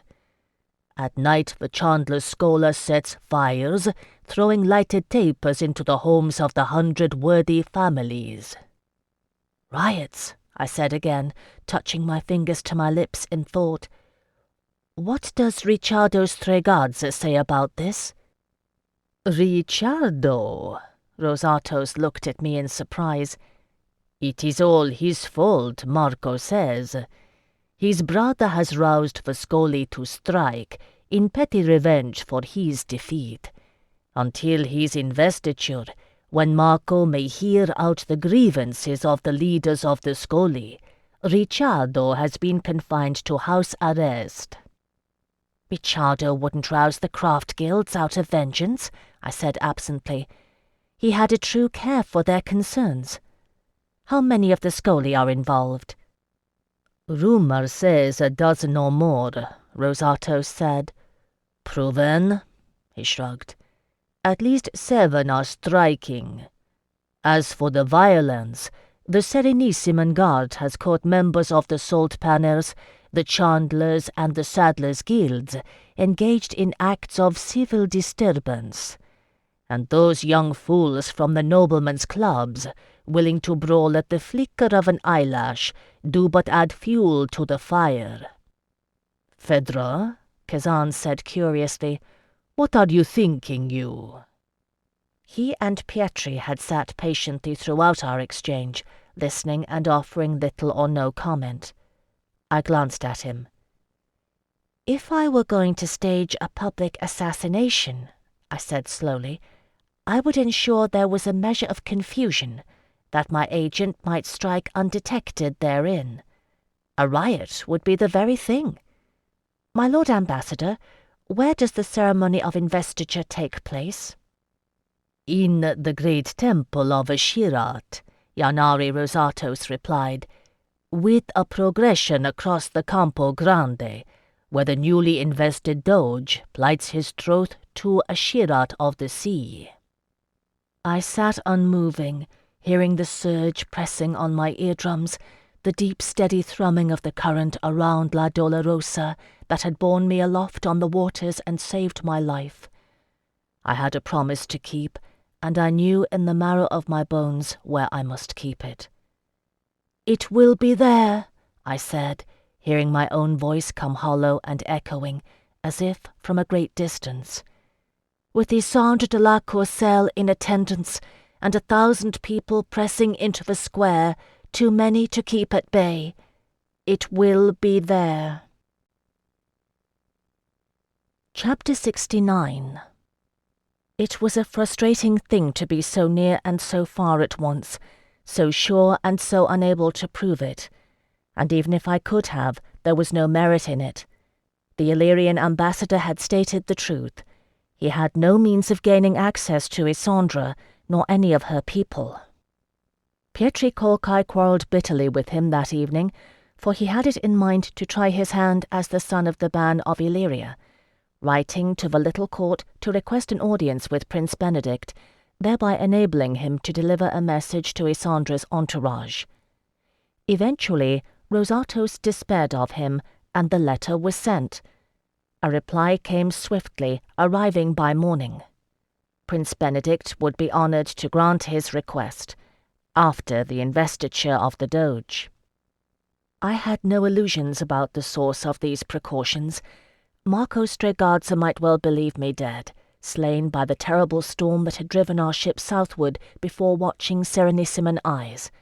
Melisande would take no such chances, and she would ensure that the Strega didn't either. No Illyrian suit would be entertained until Isandre was dead.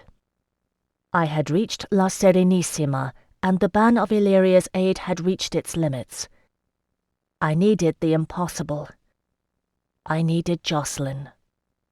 "You are mad," Yanari Rosatos said irritably. "You are very beautiful, Contessa, and very easily recognized. If half of what you surmise is true, you place my position in grave danger, very grave indeed. No," he added, shaking his head, "I cannot countenance it at all. You must stay here until the investiture is complete.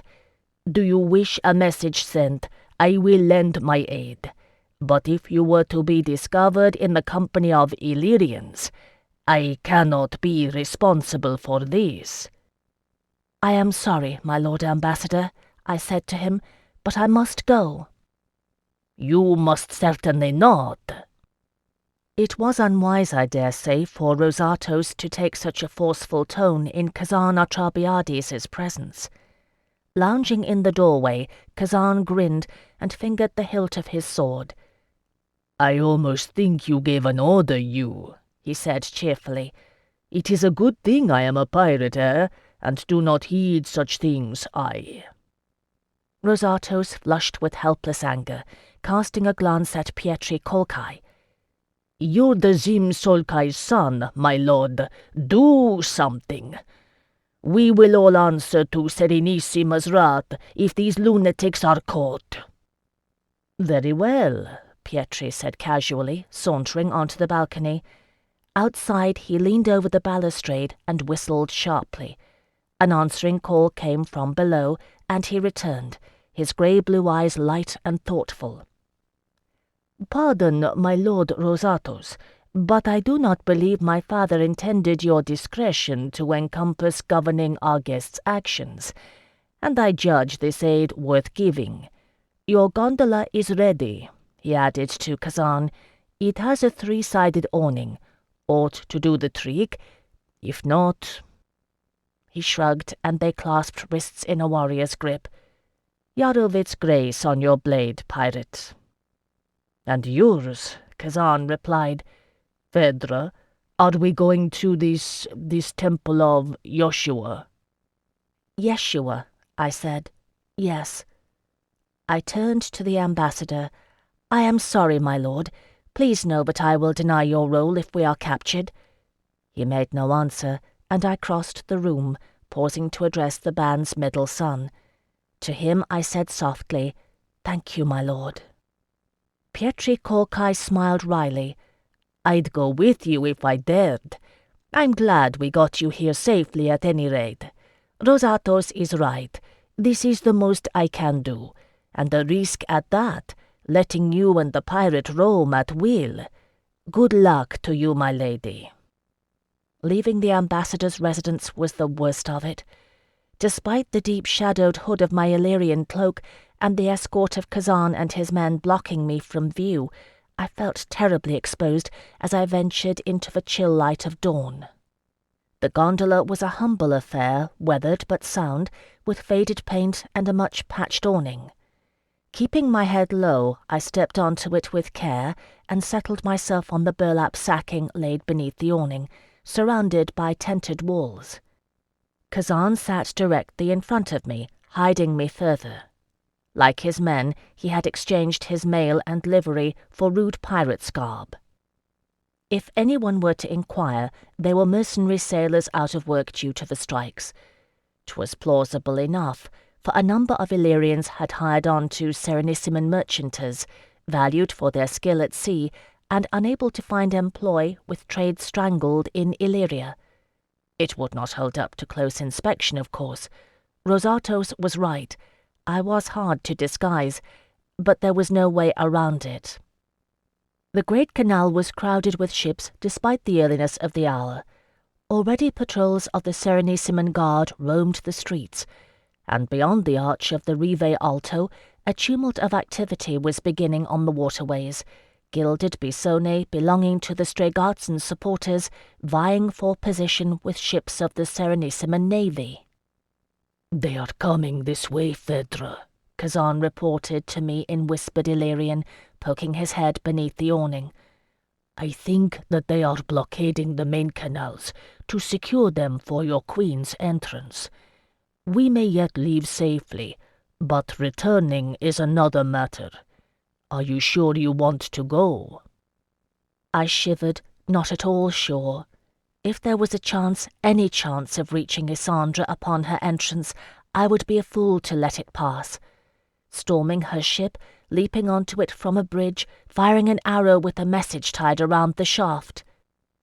"Do we stand any chance of reaching the Queen from here?" I asked him. Kazan hesitated, then shook his head. "With 7 men? No, we would die." "Then we go," I replied grimly. Concealed within my awning, I saw little of our journey.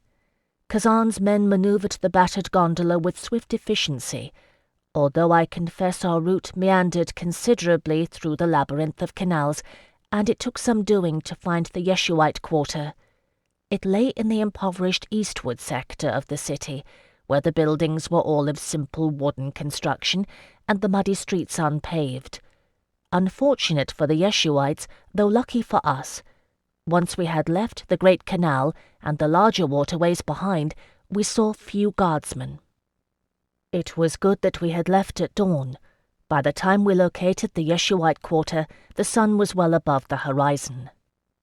The Yeshuites had done what they might to make their dwelling place a more pleasant one. The houses were sturdily constructed, and planked walls had been laid over the mire. The water of the narrow canals themselves was cleaner and lacked the reek of ordure one found elsewhere. Here and there pots of flowers decorated the wooden balconies. Few people were about in the early morning, but I heard the sound of a resonant voice raised in song coming from somewhere within the quarter. "That will be the temple," I said to Kazan. "Is it safe to disembark?" "Safe enough," he said dubiously.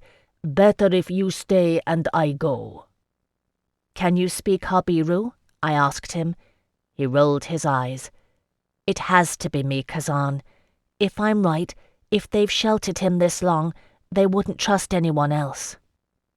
After a few minutes' quarrel, we settled on a compromise. I would go, taking Kazan and 3 others as my escort. The others would remain with the gondola. We traversed the quarter quickly, the Illyrians watching out on all sides, but no Serenissimons were in sight, not here. The temple was a modest affair, low-built, of wooden construction with a solid stone foundation. I heard the voice of the chantor grow louder as we approached, rising and falling in ritual song. The Sa Acharit, I thought, recalling somewhat of the Rebbe's teaching. It was regrettable that we had arrived during the morning prayer, but there was nothing for it. I had no time to lose. There was a Chay symbol engraved on the wooden door. I pushed it open and entered, flanked by 4 Illyrian pirates. We came into an antechamber that opened onto the temple proper, where scores of worshippers were seated. The chantor broke off his song and stared, and their Rebbe stood open-mouthed at his lectern. Everyone in the temple, men and women alike, wore bright yellow hats, such as the Yeshuite man I'd seen in the Campo Grande so long ago had worn. One by one, the seated worshippers turned around to look. All of them looked terrified, and Jocelyn was not among their number. "Baruch Atah Yeshua Mashiach, Father," I said politely in Habiru. It was hard to get my tongue around the harsh syllables after so long. Forgive me for disturbing your prayers, but it is a matter of great urgency. I seek the D'Angeline, Jocelyn Verai." The congregation looked to the Rebbe. His eyes shifted and he licked his lips, 2 of the telltales of a man preparing to lie. "I do not know who you mean, child." "No? Then I shall say it thusly, Father," I said, and echoed the words the Yeshuite had spoken in the Campo Grande after Jocelyn had come to his rescue. "I seek the one whose blades shine like a star in his hands." A voice, a young male voice, uttered a sound somewhere within the congregation, and I saw a woman put her hand on her son's shoulder, forcing him to sit when he would have stood. Kazan shifted, looking to me for direction. The Rebbe stood silent. There was an aisle along the side of the temple. I walked slowly down it, drawing back the hood of my cloak until I stood before the raised dais. "Look well at me, Father," I said softly, turning my face up for his regard. "I am Phèdre no Delaunay, and Jocelyn Verai is my oath-sworn companion. With those words and this visage I show to you, I have put my life into your hands." The Rebbe licked his lips again and glanced past me toward the Illyrians. He was not old for the position, no more than 40. Behind him the flickering light of the Ur-Tamid, the light that is never extinguished, cast shadows over the sacred Ark of Scrolls. "I hear your words, child, but this person you seek is not here." "You can get word to him." I kept my voice steady. "I beseech you by all you hold sacred to do so. Tell him I have come. Tell him you have seen a D'Angeline woman who bears in her left eye a fleck of crimson. The men I am with are friends. I trust them with my life. Tell him I swear it by Kushiel's dagger. Until the sun stands high overhead, I will wait for him at the Inn of 7 Strangers." No more could I say. Putting up my hood, I turned and made my way back. In the shadowy antechamber, Kazan grinned, teeth gleaming white against the darkness, save for the gap where one was missing. "We wait?" he asked. He may not have understood my words, but he read the Rebbe's face well enough, and he knew my plan. "We wait," I said. The Inn of 7 Strangers had the advantage of being highly disreputable, and an establishment given a wide berth by the Serenissime Guard unless absolutely necessary. It was a tavern and flophouse recommended with considerable enthusiasm by one of Pietri Kolkai's sailors, who had sojourned as a mercenary before joining the band's service. Even in the morning hours it was thronging with out-of-work seafarers from a half-dozen nations: Kerdiki, Ephesians, Arcadians, and Umayyati, even a few Scaldi, which always gave me an involuntary shiver. No other Illyrians, which I was glad to see. There is privacy in a tongue unshared. 2 men stayed with the gondola, and Kazan and Tomos forged a path to the rear of the common room, bulling their way by main force, while the others took care to keep me surrounded. I kept my head down and hooded. There were a few good-natured curses, but for the most part the other patrons of the inn took no notice, supposing I was a harbour-front whore hired to be shared among Kazan and his men. For once I was glad of such a mistake. Kazan secured a table in the farthest, darkest corner of the inn by shifting a sleeping drunkard, who took little notice. We disposed ourselves about the table, and Dushak went to purchase a jug of wine, carefully counting over the Serenissime coins Kazan gave him to be sure of the currency's value. "That's foul stuff," Tomos proclaimed, drawing in his breath with a sharp hiss as he tasted it. "We make better on Dobrek. I thought it would be all like here in Serenissima." "That's because you're an idiot," his brother Stiao said promptly. "My lady Phèdre, I will drink bad wine and play dice all day if you like, but why are we here? I thought we came to kill Serenissimans and save your queen. What can this Dongeline," he pronounced the word with a contempt that I was now spared, "do that we cannot?" There were grumbled echoes of the query all around, and Kazan raised his brows at me. Although he had forborne asking, he was surely wondering. "I don't know," I answered honestly. "In truth, mayhap naught.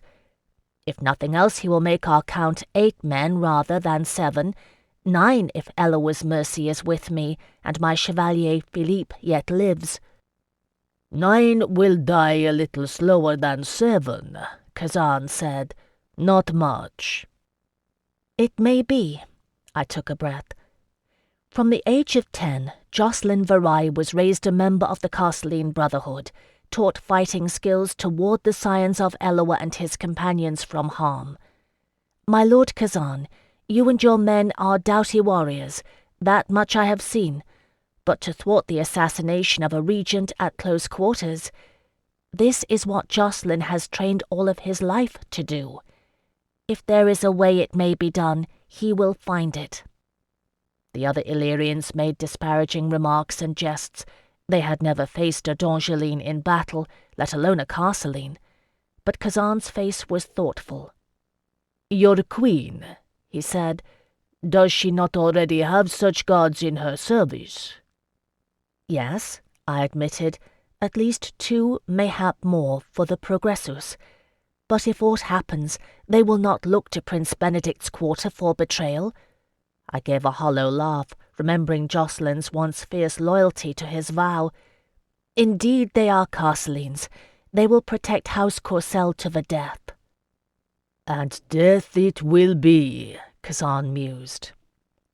The wine jug went around again, and his men tossed dice to see who would bear the cost of a refill. It fell to Epaphras, who went with a grimace. Kazan ignored them and reached out to brush his fingers down a lock of my hair. "You are not afraid of death, I think," he said softly in Kerdiki. "But I think you are afraid of dying without seeing this Jacqueline Carey once more." "What I have said is true," I said to him. He gave a crooked smile. "This much I believe, eh? I would like to meet the man, who assailed the Black Isle single-handed. I stood with you on the ship, yes, and I saw the tower empty, the bridge dangling. Others did not dare to look, but I did, And yet, your voice goes soft when you speak his name. I think that you love him, "Yes," I owed him the truth. "I do." Kazan nodded. "So we will see, eh? If he comes, it is to the good. And if he does not?" I turned the earthenware wine cup in my hands. "If he does not, we go to Lord Ricciardo Stregazza and beg his aid. It will alert the Dojil guard, and likely we will be hunted for it. But mayhap Ricciardo can rouse the other Scoli to counter Marco's attack." "Good," Kazan said briskly. "It is something, and Serenissimans will die. It is better to try than to surrender." To that I made no answer. I could not but help thinking that most of the Serenissimans were merely following orders, knowing no more of Marco's machinations than a babe. It did not please me to think on their deaths. In the cavern of the Thetalos, I would be accountable. Time passed, and another wine jug was drained. Staryeo and Ushak went to relieve Oltuk and Volos of their guard duty on the gondola. They came in reporting that the sun stood a few degrees shy of noon. Out came the dice with good-natured quarrels.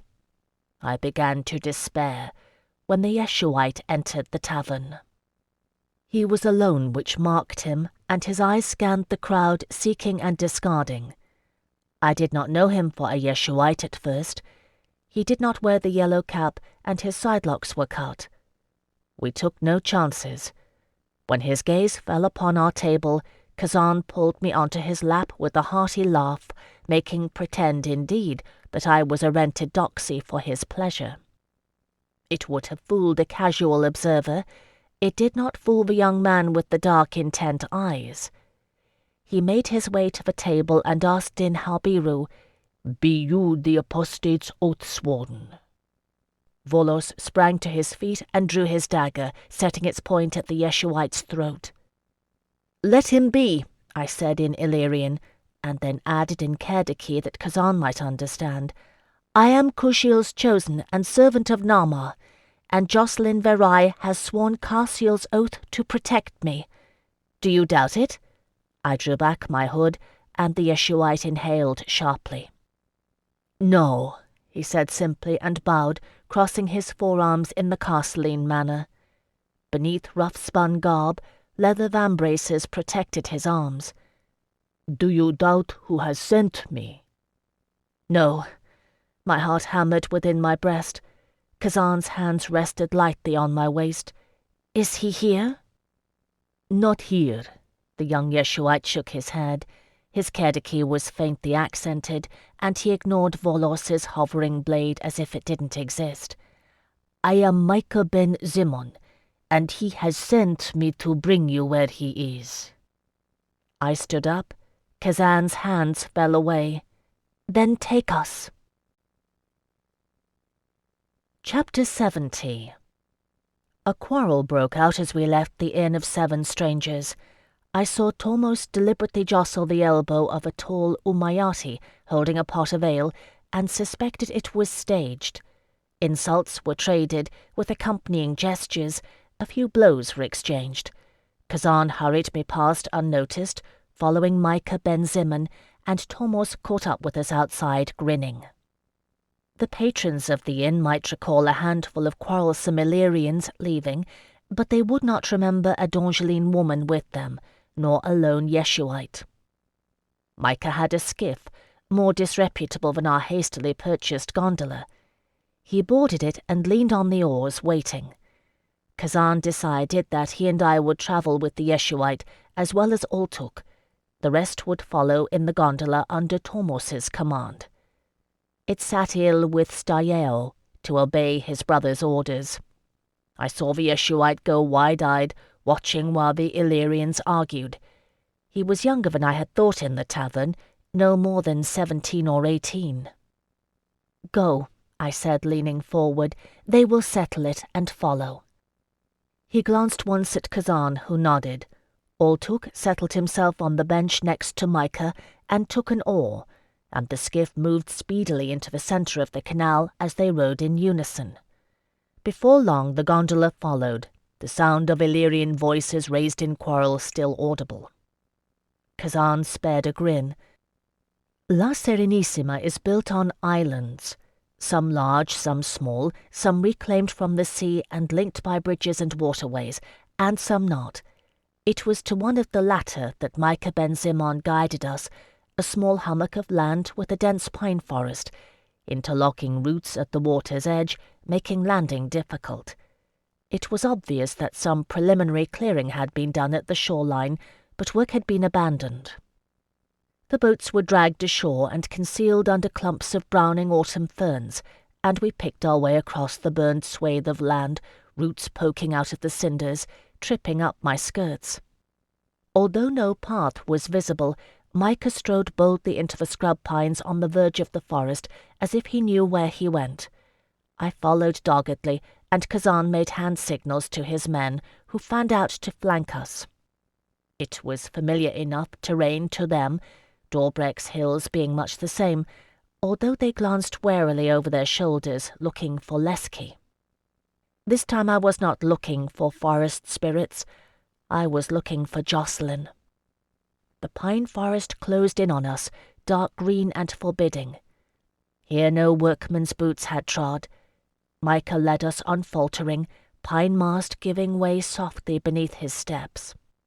Itching and hot with exertion, I pulled off the hood of my woolen cloak and let the breeze cool me. There was no one to see. I looked at Kazan, who loosened his sword within its sheath, teeth bared in a battle smile. By the time the forest gave way to an open glade, I was uneasy with misgivings. I had given the Rebbe my name. If the Yeshuites chose to betray me, 'twould be easy enough, and doubtless well rewarded. Micah halted, Kazan and I beside him. To the right and left of us, the other Illyrians emerged from the forest, several with short swords already drawn. In the centre of the glade, some 10 men stood ranged in a loose line, all of them armed, and 2 with crossbows. My heart was beating like a drum. I took a step forward. Their leader took a step forward. He wore rough-spun garb like the rest, and his tangled mane of hair was an odd ashen hue. But steel flashed at his wrists, and the hilt of a broadsword rose over his left shoulder, and I would have known him anywhere. "Phèdre?" His voice, Jocelyn's voice, cracked on my name, and tears blurred my eyes at the disbelief in it, the wondering hope against hope. I took one step, and then another, and tried to say his name, only my voice broke and caught in my throat. And then he was moving, running, until he was there, and his hands came hard around me, solid and living, and I was lifted clean off my feet, gazing down at his incredulous face. Laughing and weeping at once, I cupping his face in both hands, and kissed him all over it. "Oh, Jocelyn, Jocelyn!"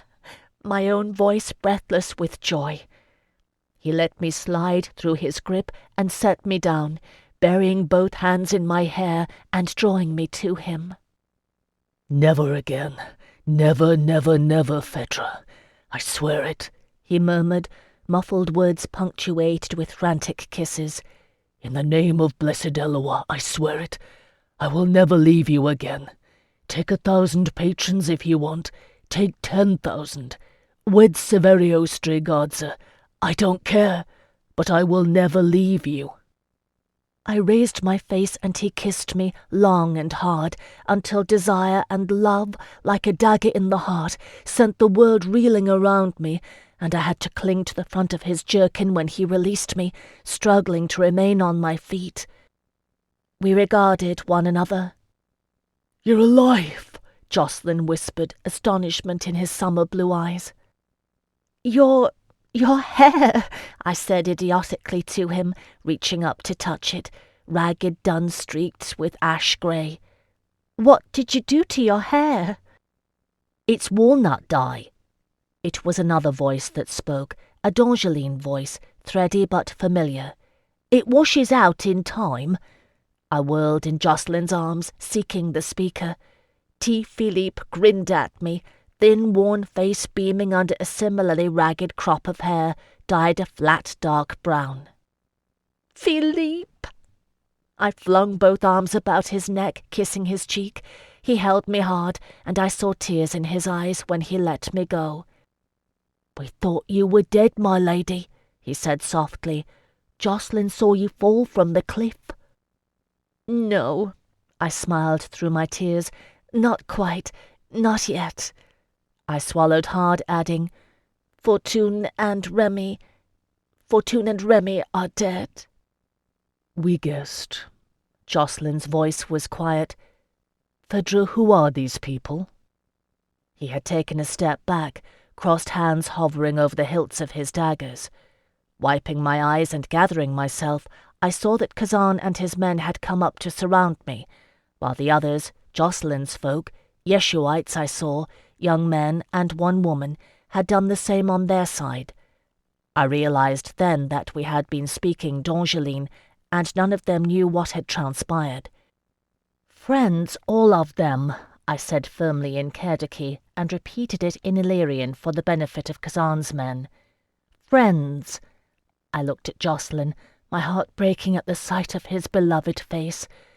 "Jocelyn Verai, this is Kazan Atrabiades. I owe him my life." They regarded each other, two men, much of a height, some 10 years difference between them. What transpired in that silent exchange I will never know. It was Kazan who broke it, grinning broadly. "As I owe her mine, he said. "I have heard of you, D'Angeline.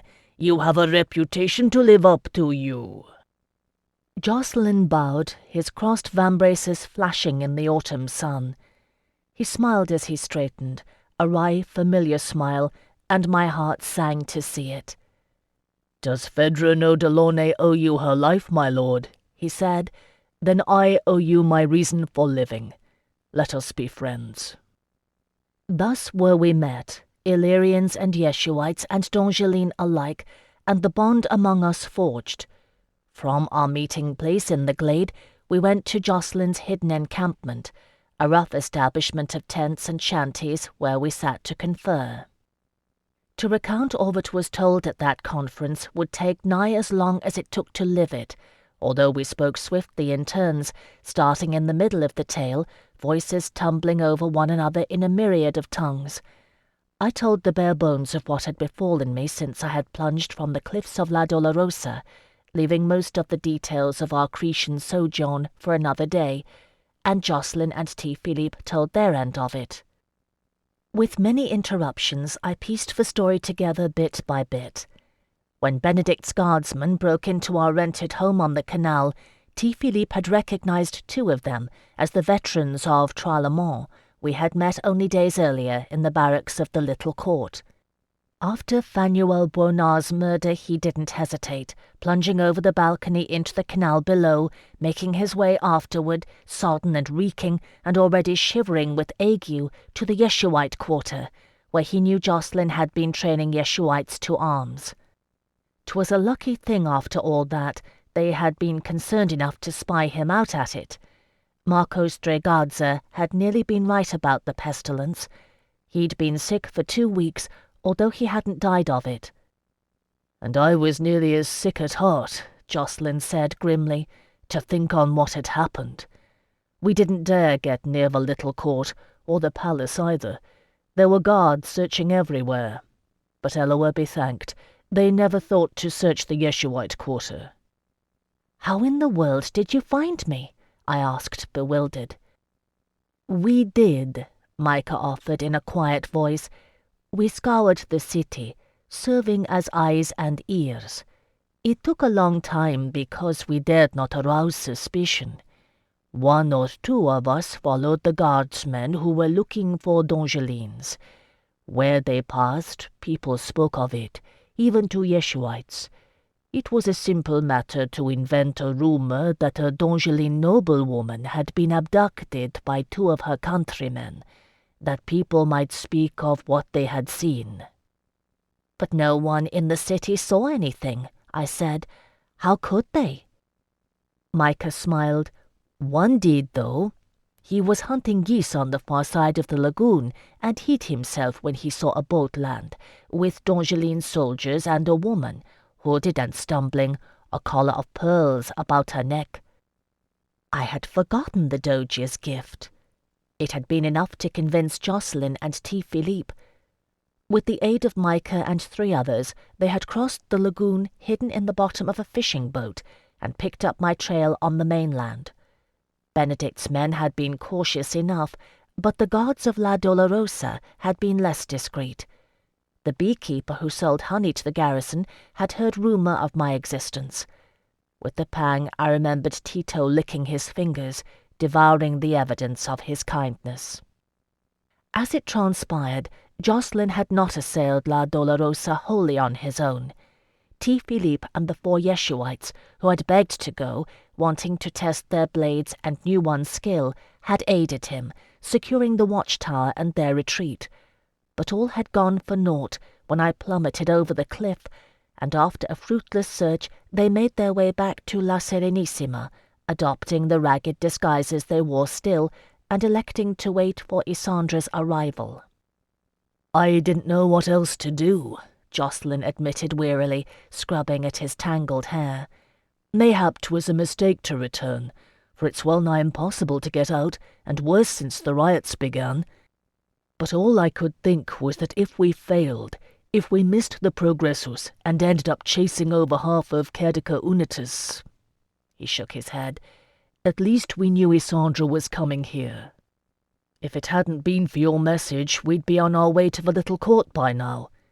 It's a risk still, but we stand a chance. I don't know how many of the guard have turned, but de Somerville's men don't dare act as openly with the Queen's entourage in residence. If I can hold them off long enough, mayhap T. Philippe can reach Isandra with word of de Somerville's betrayal. I didn't dare when it was only Prince Benedict, but Isandra will know from whence the message came." I stared at him, cold with shock. I had lived with it so long I had forgotten, beginning my story in the middle at La Dolorosa. "You don't know," I whispered. "Oh, Jacqueline, blessed Eloah, have mercy." "What?" he asked, frowning. "What is it?" A peal of wild laughter escaped from me. I pressed my hands against my face.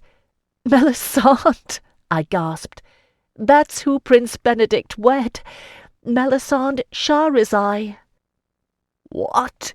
Jacqueline's voice was high and strained. Next to him, T. Philippe went white. The Illyrians and the Yeshuites stared uncomprehending, lost to the politics of it. "Oh, yes," I said simply.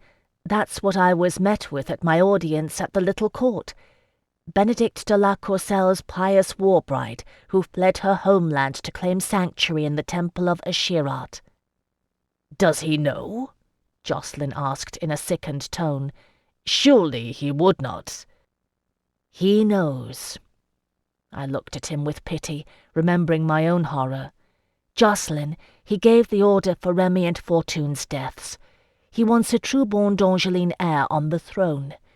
Melisande could give him that, and put the royal commander and his army in his hand. She's done both. He knows." T. Philippe cursed steadily and methodically. Jacqueline rose to his feet, pacing restlessly, unable to contain his fury at the betrayal. "We thought the guardsmen of Tralemont took you," he said aloud. We thought the summons was a ruse, that there was a plot operating in the little court, that Benedict was insensible of. Eloa, Phèdre, do you know how many times I thought of trying to gain access to him? If I hadn't chosen to wait for the Queen's arrival—" He stopped, realization dawning across his face. "They're going to kill her, aren't they?" "Yes," I said. Our eyes met in silence. "Do you know where and when and how?" "I think so," I swallowed, if I were wrong. "Or at least where and when. It will be in the Temple of Ashirat, at the ceremony of investiture. These riots—" I shook my head. "They're being staged. You met Ricciardo Stregazza, Jacqueline. He's not behind them. I'd stake my life on it. It has to be done out in the open, where the world can see that neither Benedict nor Melisande nor Marco Stregazza had a hand in it. That's the only place it could be done convincingly, and they've allies in the temple. 'Twas a false prophecy bid the Doge to step down." "And give Melisande Shahrazai sanctuary," Jacqueline said grimly. "No," I said. "That was fairly done as far as I know. It is Marie Celeste Stregazza who suborned the temple, and I have sworn a promise to Ashirat of the Sea to cleanse her worship of corruption. It will be there, Jacqueline, tomorrow." He sat down and set his head in his hands. "So we will go there, eh?" Kazan's voice broke the silence, cheerful and fierce. Lounging at his ease, propped on one elbow, he glanced around the seated company. 7 men may die, or 8 or 9, yes, but we are almost 20, we. I saw this temple from the ship, 20 men is enough, maybe, to take the door and hold it for a little while." "No," Jacqueline spoke without looking up. "Not the Yeshuites." "Jocelyn," Micah protested, and 1 or 2 others, "you risked your safety to aid us when we had naught to offer in return. It is not for you to say how we will repay it." "You've done enough and more." Jocelyn lifted his head to give him a level stare. "No, Micah, this is not like taking the watchtower. The odds are bad, very bad, and there is no avenue of retreat. It is near certain death." "A warrior's death, yes," Kazan added helpfully. Micah flushed. "Have you not trained us to be warriors?" he asked Jocelyn bitterly. "Then treat us as equals and let us fight." "I trained you that you might fulfill your prophecy and lead your people north." Jocelyn's tone was gentle. "Not die in La Serenissima defending my queen." "You'll let the Illyrians fight?" another lad burst out in anger. I glanced at Kazan, wondering how he would take it. Fortunately, he was amused, eyebrows raised at the notion of a D'Angeline determining where and when he was allowed to do battle. All the Illyrians, even Ushak, who had seemed so young and green to me when I thought of him risking his life, looked like seasoned veterans next to the Yeshuites. I listened while Jocelyn overrode their objections, hoping they would hear reason. In the midst of it all, the young woman spoke, knitting her brows. "Jocelyn," she said, a soft trace of a Habiro accent in her voice, "what if it was like the watchtower?" Chapter 71. It is impossible to say when the hands of the gods intervene in the affairs of mortals and to what purpose, but of a surety there are times when they do. Although the Yeshuites have no tradition of women fighting alongside the men, such as one finds among the Albans and the Dalriada, the girl Sarai came of a family of notoriously strong-willed women. She had chosen to learn to defend herself, that she might travel at the side of her beloved Micah ben Zimon, when they followed Yeshua's prophecy and journeyed northward. In so doing, she had broken ties with her equally strong-willed mother, who had arranged a different marriage for her. Sarai was not the first woman in her family to have thus defied her parents' wishes. "My great-great-aunt Onid," she murmured, suddenly shy at speaking to so many attentive listeners, ran away rather than marry a fat rag merchant, ran away and joined the temple of a Shirat of the sea. When she was very old, she came home to die. We children were not allowed to see her, lest we be corrupted, but we would sneak into her room to hear tales of the worship of the terrible goddess Shirat. Glancing around, she cleared her throat. There is a balcony above the temple, where the oracle stands to give prophecy twice a year to the city entire, facing the altar and the people gathered below. On it told us how it is staged, with an echo chamber to make her voice mighty, and a bronze sheet that is rattled for the sound of thunder. We laughed to think a goddess would need such tricks. There is a secret passageway too, so it may seem that the oracle vanishes without descending, while in truth it leads to a tunnel beneath the canals. There was silence as we considered the implications, save for the murmur of Kazan translating her words into Illyrian for the benefit of his men. "Where does the tunnel emerge?" Jocelyn asked with reluctant interest. She pushed her hair back from her face, frowning in thought. To a warehouse, where some things are stored in winter, oil, dried goods and such. It was only to stay for a little while. When the temple was empty, the oracle would come back and descend the stairs. Only the priestesses and the temple eunuchs know about it. It would be lightly guarded, if at all.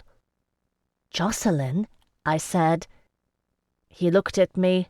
"No, oh no." "It could work." "In a temple," he said slowly, "full to bursting with Benedict's and Marco Stregazza's supporters, with the likelihood of rioters breaking in the doors." I shrugged. There is an avenue of escape, and a great many folk present who are not their supporters, including Cesare Stregazza, who is still technically the Doge. "You don't have any idea how they mean to kill Isandra, do you?" "No." I shook my head, recalling Melisandre's words with regret. I had asked, "You know enough?" "A rioter, like as not.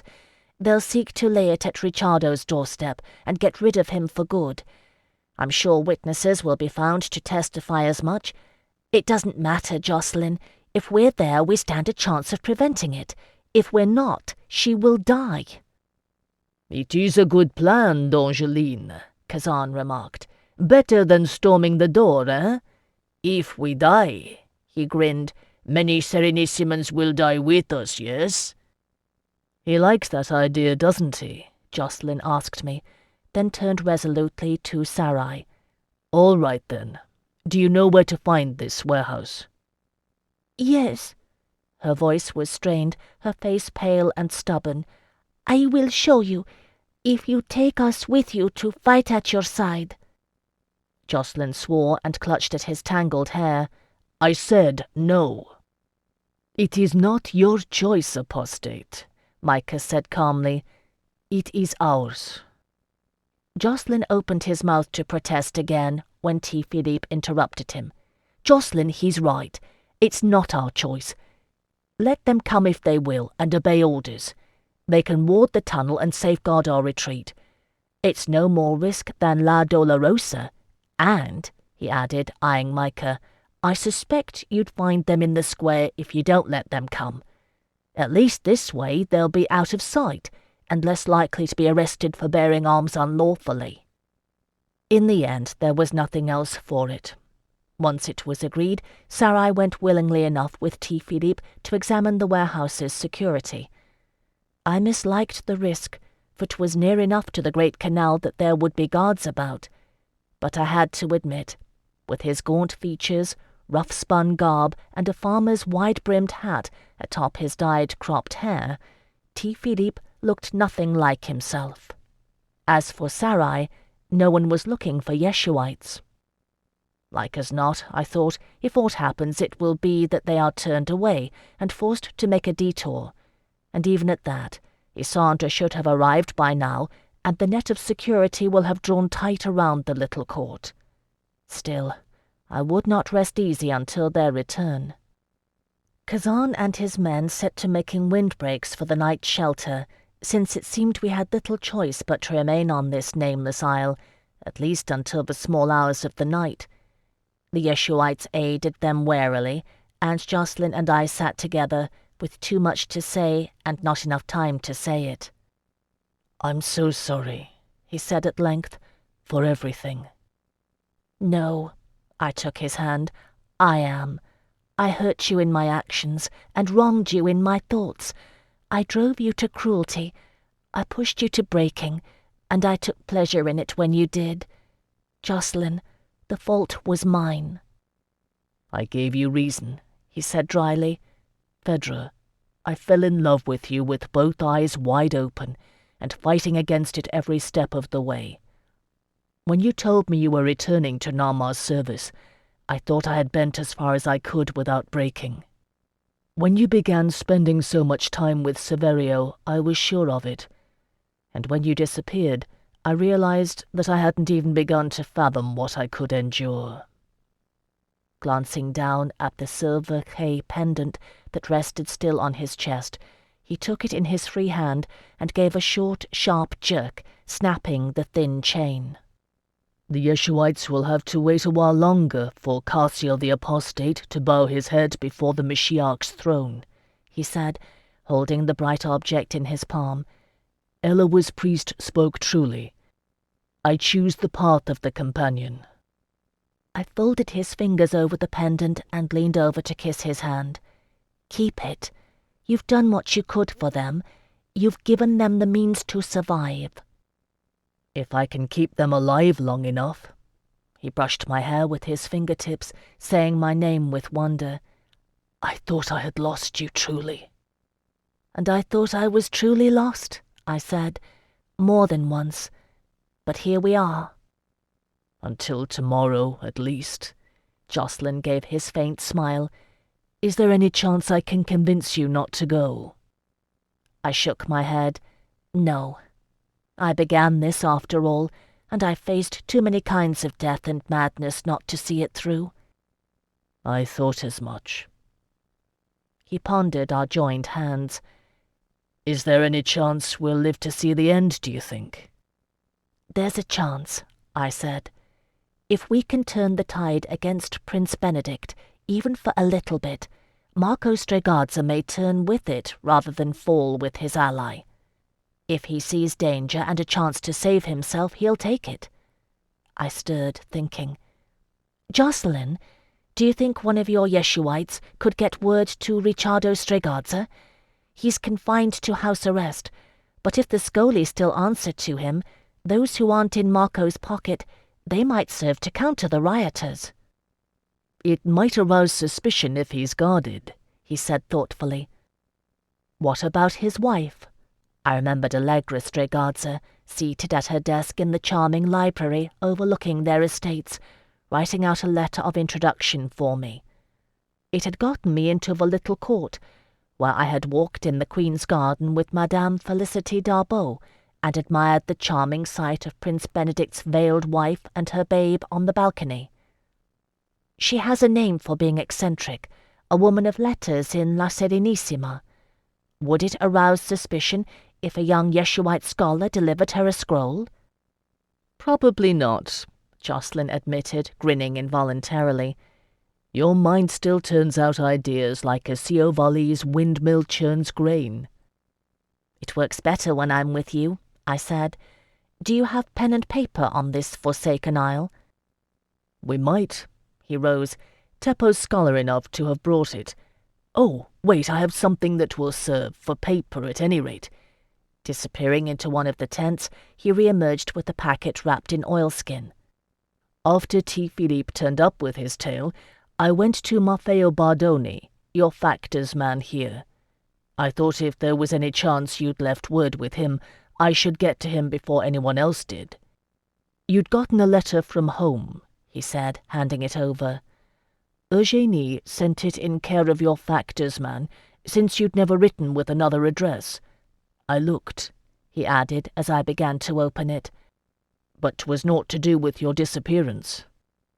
It was in fact a letter from Micheline de Parnasse, the royal archivist, who had at last heard a reply from the prefect of the Castleline Brotherhood, one Lord Calval, who had inherited the post when Lord Rinfort passed away at the end of a long illness. In accordance with her long-ago promise, she enclosed a list of those Castleline brothers who had attended House de la Courcelle, the information excised from the ledger in the royal archives. "You saw what this is?" I asked Jocelyn. He nodded. "You learned as much from Télésys de Mornay's inquiries," he said, shrugging, and adding laconically, "I wrote too, you know. Lord Calval never bothered to answer me." "The Castleline Brotherhood has not declared the royal archivist anathema," I said absently. "They have. Jocelyn, this list isn't the same as the one Télésys gathered." "No?" He crouched to peer over my shoulder. "What's different?" "My Lord Delaunay used to challenge Alcuin and me to exert our powers of observance and memory, quizzing us at unexpected intervals about the most seemingly innocuous of things. It is a habit that has stuck with me all my life. I dare say I would not have scanned the entire list had it not been for that. But I did, and I came across a name that made my blood run cold with foreboding, my hand rising of its own volition to cover it. Your queen, does she not already have such guards in her service? Télésys's list only had the adoptive names of those taken into Lord Rinfort's household, the names such as the Castleline brothers themselves offered to her," I whispered. "This comes direct from the prefect's archives and gives their names in full. The ledger in the royal archives, the one that was desecrated, must have done the same. Oh, Jocelyn, I think I know how they're planning to kill Isandre."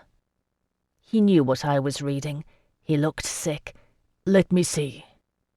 I moved my hand to reveal a name. David de Rocaille no Rinfort. "De Rocaille," Jocelyn said aloud and swallowed. "David de Rocaille." "You're Siovalese and a Castleline," I said softly. "Jocelyn, Isandre's mother Isabel was responsible for the death of Edmé de Rocaille. I ought to know. It's what began Delaunay's feud with her. Did Edmé de Rocaille have a brother who joined the Brethren?" "I don't know." He pressed the heels of his hands into his eyes. "I never followed the genealogies of the great houses of Sioval. I knew I was bound for Kushiel's service. And if he was among the Castelines, I don't know. He would have left by the time I began training. Ah, Eloa." He dropped his hands, looking at me with anguish. "That soldier among the unforgiven. He said he saw it, didn't he? A Castelline brother escorting the woman he thought was Persia Shahrazai." "Sfariel of Lagnas said it," I murmured. "Fortune had it written in his notes." "Why would he do it?" Jocelyn demanded, slightly wild-eyed.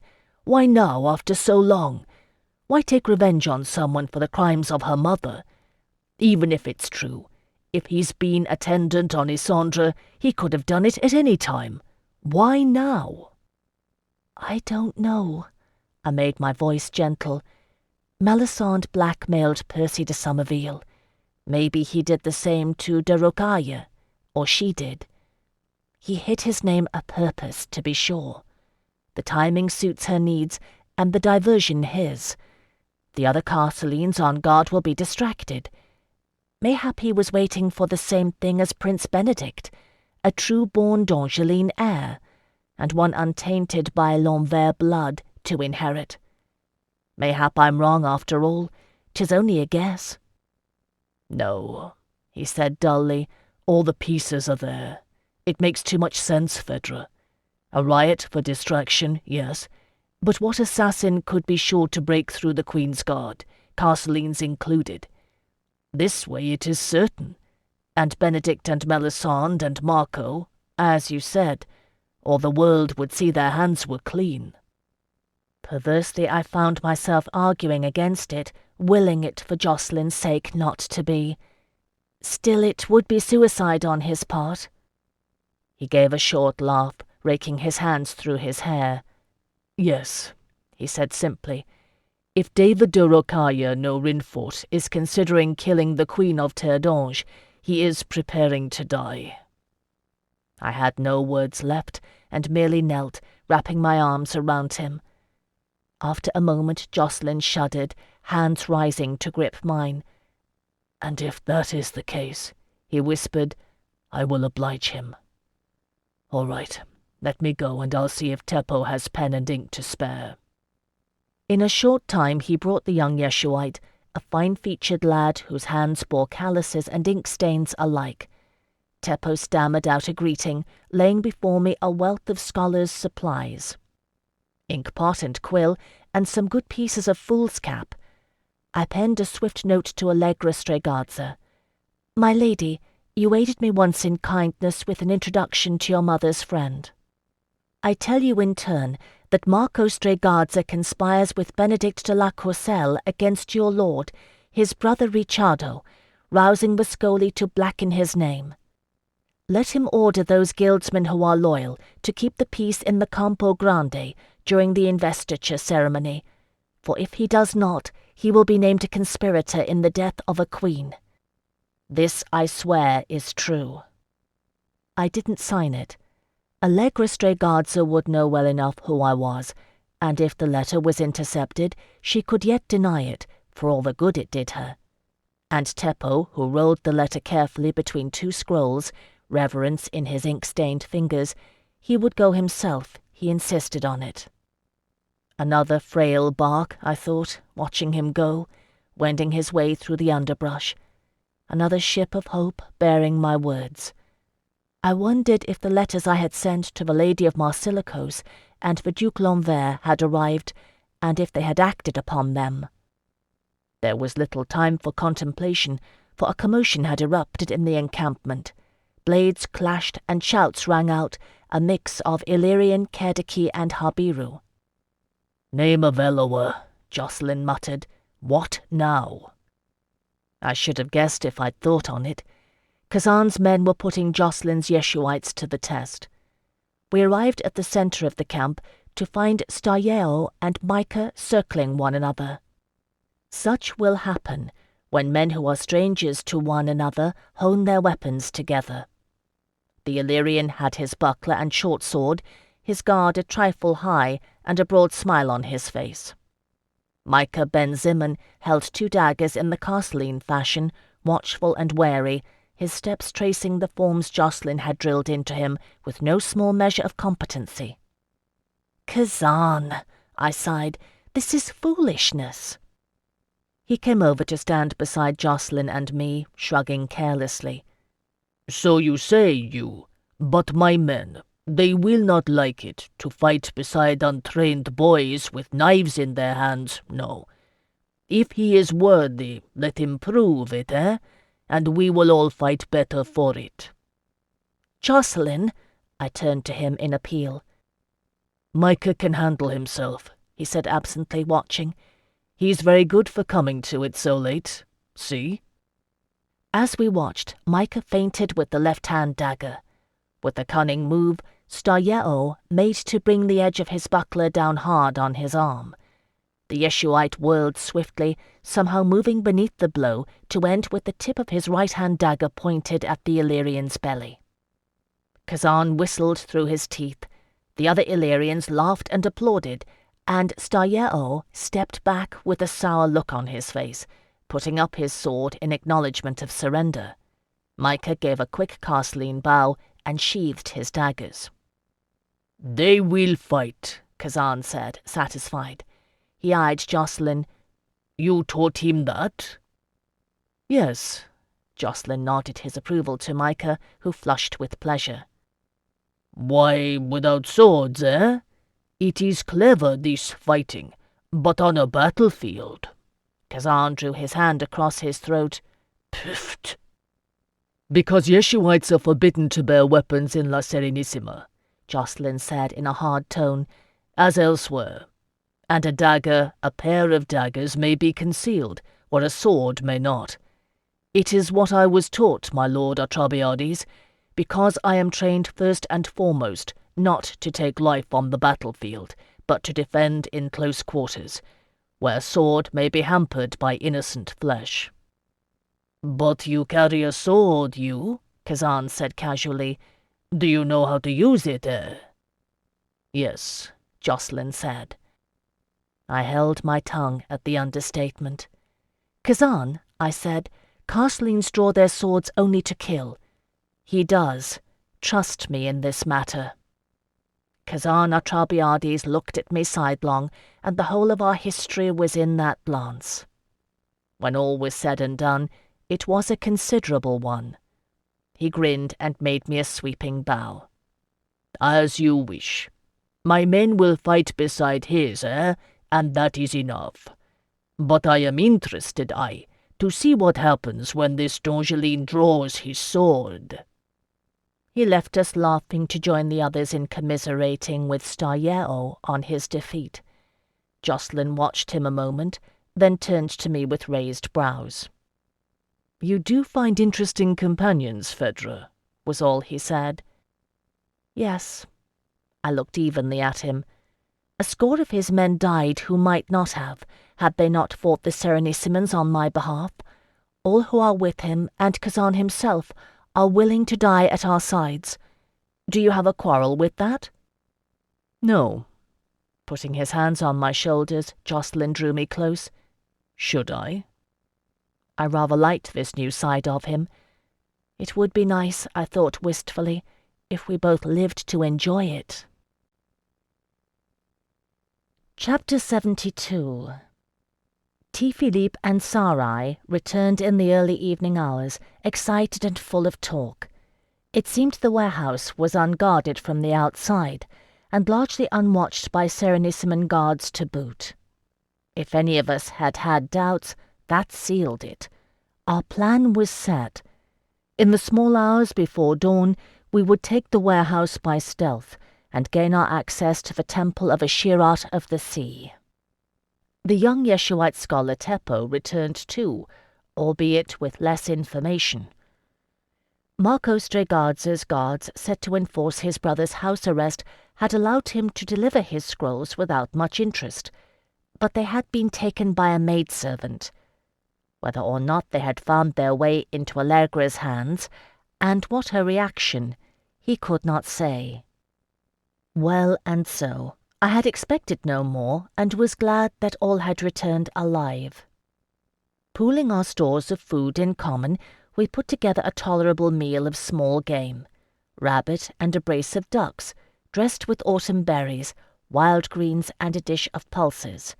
The Illyrians shared around several skins of wine, and there was fresh water in plenty from a spring-fed creek on the isle. Afterward, the hours of the night watch were divided among our company, with considerable arguing over who would take the vital duties. Dark was falling as the Yeshuites huddled together, quarrelling among themselves softly in Habiru. Kazan watched idly, and I knew him well enough to guess that the Illyrians would maintain a separate watch of their own. "I will take the first watch," Jocelyn announced, looking to put an end to it, "and Philippe the last. Settle the middle among yourselves. Will that suffice?" "But, Jocelyn," one of the young men, Eleazar, his name was, looked flustered. "We thought...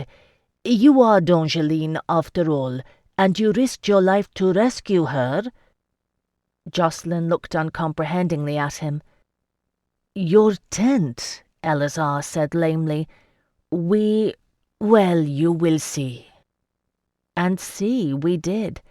How they had set a pair of lighted oil lamps within his humble tent, strewing the bedroll and rough ground with late-blooming wood roses, small and fragrant, painstakingly gathered from the dense undergrowth.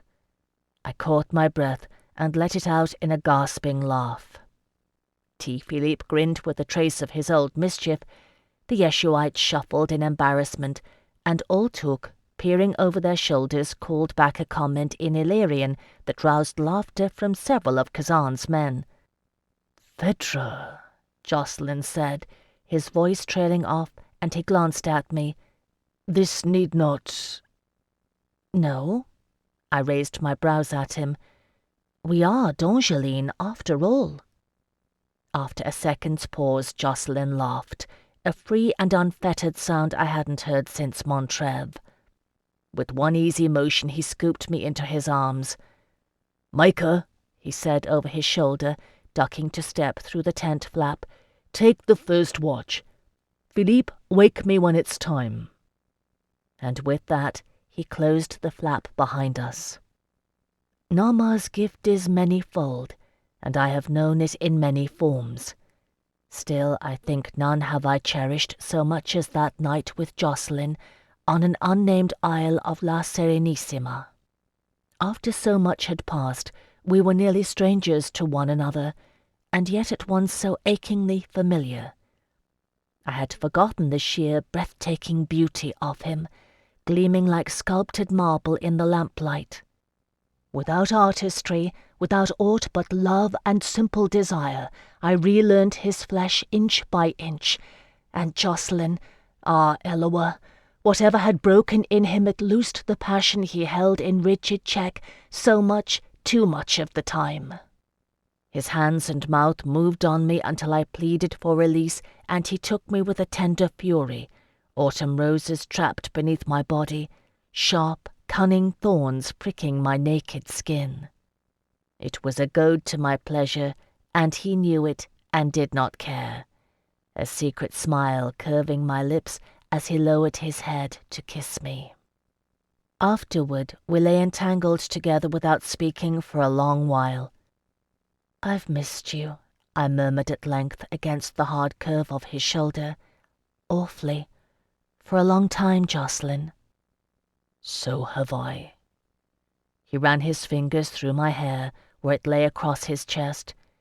"Is that pirate of yours going to challenge me for this, do you think?" "No." I kissed his shoulder. "Not likely." "Good," he said drowsily. "I'd hate to kill him, since you seem rather fond of him."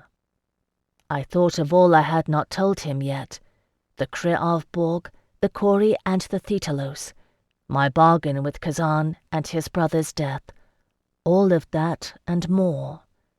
And I laughed softly, because it did not matter. Right now none of it mattered. If there was time, if we lived, Eloa willing, I would tell it all to him, yes, and hear his stories too, all that he had left unsaid, including whether or not he had indeed hacked off his hair with a dagger, which is rather what it looked like. And if there was not, we had had this night, and Nama's gift.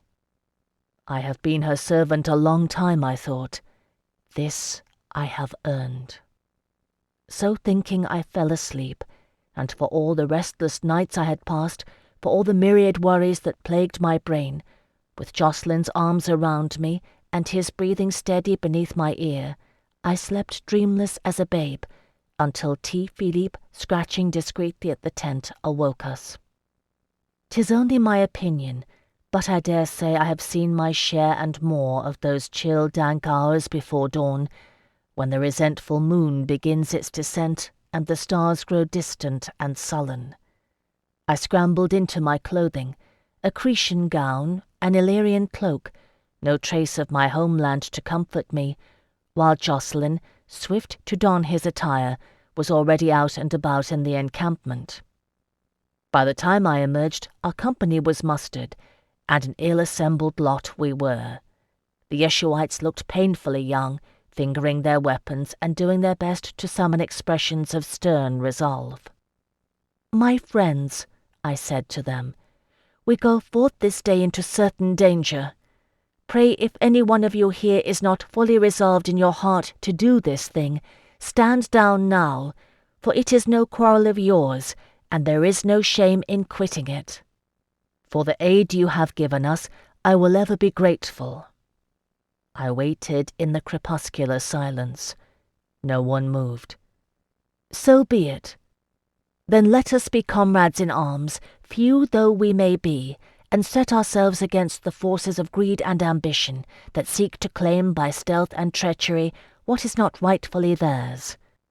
Let us show the world that honour is not forgotten, and that the gods themselves, the gods of Illyria, of Terre, of the Yeshuites, of La Serenissima itself, will lend their aid when men and women seek with utmost courage to do that which is right. And with that, I told them my plan.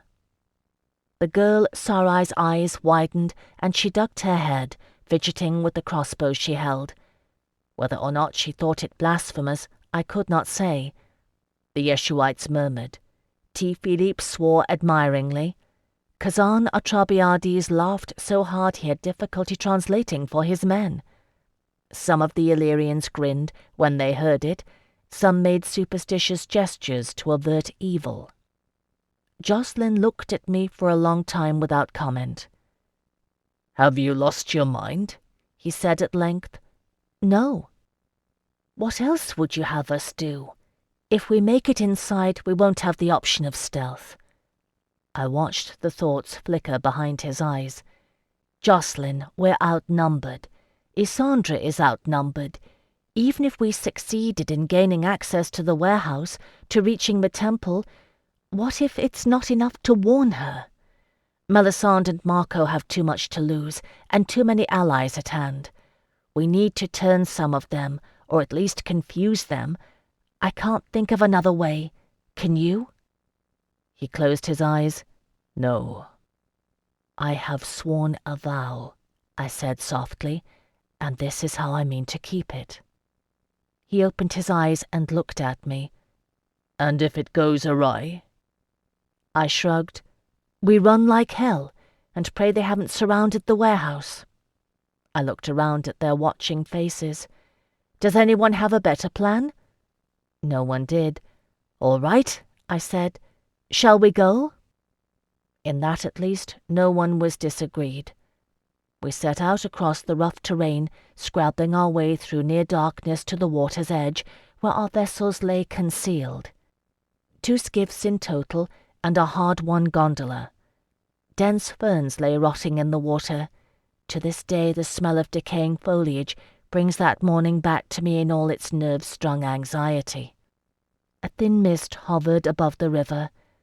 I took my place beneath the awning of the gondola, as there was no room in the smaller skiffs. With soft splashing and a few muffled curses, we were launched. It was a tense journey, especially once we were off the sedge-choked river and into the canals proper, wending our path through the waterways of La Serenissima. Once a bisone full of drunken rowdies returning home from the mean tenements of the courtesans' quarter passed nearby to us, voices raised in a ragged off-key tune, the lantern in their prow casting wavering light over the dark waters. We hid ourselves in the shadows alongside the canal, all of us crouching low and scarce daring to breathe. Once they had gone, the oarsmen set our vessels to gliding silently out once more. The street on which the warehouse was located was a quiet one. The residences were slightly more modest than those that lined the great canal, interspersed with some of the more elegant trade establishments, jewellers and drapers and the like. Beyond the 2-storied roofs, I could see the pointed domes of the temple of Ashirat of the Sea, looming in the pre-dawn sky to obscure the paling stars. "There," Sarai whispered, her voice carrying faintly over the water. She pointed to a marble building, long and low, with a single entrance at street level. In the first skiff, T. Philippe was already making for it. We came noiselessly alongside and disembarked.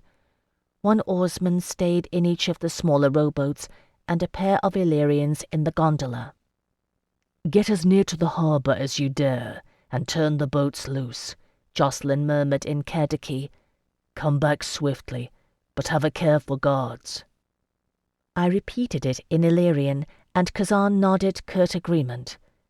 If we had any hope of going undetected, it would hardly do to have 3 strange vessels moored in the vicinity. The oarsmen pushed off and headed toward the harbour, quick and stealthy. It left 15 of us huddled on the dark street, a motley assortment, bristling with arms, dreadfully suspicious and vulnerable to any passers-by. I thought of the looming temple domes and shivered. One outcry was all it would take to bring the Serenissimon Guard down on us.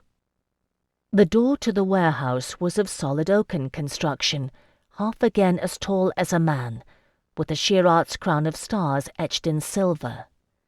Jacqueline and Kazan both felt at it, drawing daggers to pry at the hinges and the massive lock. It was well and truly bolted, secured from within, the hinges set deep and tight. The Illyrians muttered under their breath. I wrapped my cloak around me and shifted from foot to foot, tense and nervous. Kazan swore and struck the marble blocks of the building with the heel of his palm. One of the Habiru made a stifled sound in his throat. I couldn't stand it any longer. "Name of Eloa, Jacqueline, get out of the way!" I hissed, wrenching loose the silver falcon brooch that clasped my cloak.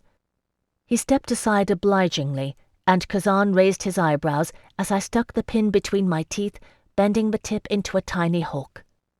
Crouching, I worked it into the lock, feeling my way for the tumbler that would drop the bar on the far side, and silently blessing Hyacinth for having taught me this dubious skill. 'Twas not a difficult lock, but it was a heavy one, and I held my breath as I caught the tumbler, manoeuvring it with delicacy lest it bend the slender silver pin. In the midst of my operation came the sound of pelting footsteps, bare feet slapping softly on the wooden walkway, the oarsman returning. I didn't dare look up, but I heard a gasping voice. "A squadron of guardsmen coming on foot, halfway to the corner." Illyrian steel scraped as Kazan's men reached for their hilts, and I heard an anxious murmured prayer in Habiru. "Phèdre," Jacqueline's voice asked calmly. I closed my eyes and bore down on the pin, levering the tumbler to the left. The pin bent, and held. With a solid chunking sound, the bar dropped. Clutching my cloak closed with one hand, I set the other to the handle of the warehouse door and tried it. It gave, opening onto a wedge of dark interior. "Go! Go!" We piled inside in a mass, barefoot oarsmen with boots in hand, no order of procedure to our company, and someone closed the door behind us, softly and firmly. Inside it was wholly dark. There were high windows along the outer wall to admit daylight, but nothing penetrated in these small hours before dawn. Whispering, shuffling bodies jostled me. Someone trod on the hem of my cloak, nearly jerking it from my shoulders. I took it off and wrapped it over one arm. It would have looked humorous, I imagine, if anyone could have seen us in our tight, milling knot. No doubt it did, when a door at the rear of the main chamber was thrown open and a sudden blaze of torchlight fell over us. "What?" It was one of the temple eunuchs, blinking and sleepy-eyed, a torch in one upraised hand and his ceremonial spear held loosely in the other, silver-barbed head pointing at the floor. And no more than that did he say, for Sarai, acting on terrified reflex, brought up her crossbow and fired at him. The barb took him in the throat. He blinked once more, slow and surprised, while his spear fell with a clatter. Still clutching his torch, he sank to his knees and slumped forward, face down and motionless, the torch now guttering on the floor beside his outstretched hand. It was Kazan and his men who raced forward instantly, swords drawn and bucklers raised, hurdling the fallen figure to enter the chambers beyond. They were pirates after all, scourges of the sea, trained to a swarming attack. Sick at heart, I followed, while Jacqueline and T. Philippe set grimly about retrieving the torch and directing the Yeshuites to search the rest of the building. There had been 4 attendants in all set to watch over the warehouse. There were sleeping quarters, a privy chamber, and a meagre kitchen beyond the door from which the first had emerged.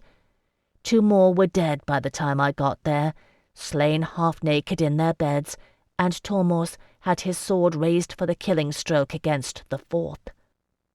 "No!" I cried. He paused. "Aishith's mercy! We don't need them dead, Kazan," I pleaded. Let him live, and he may show us the passage." Kazan hesitated, then said shortly, "Do as she says."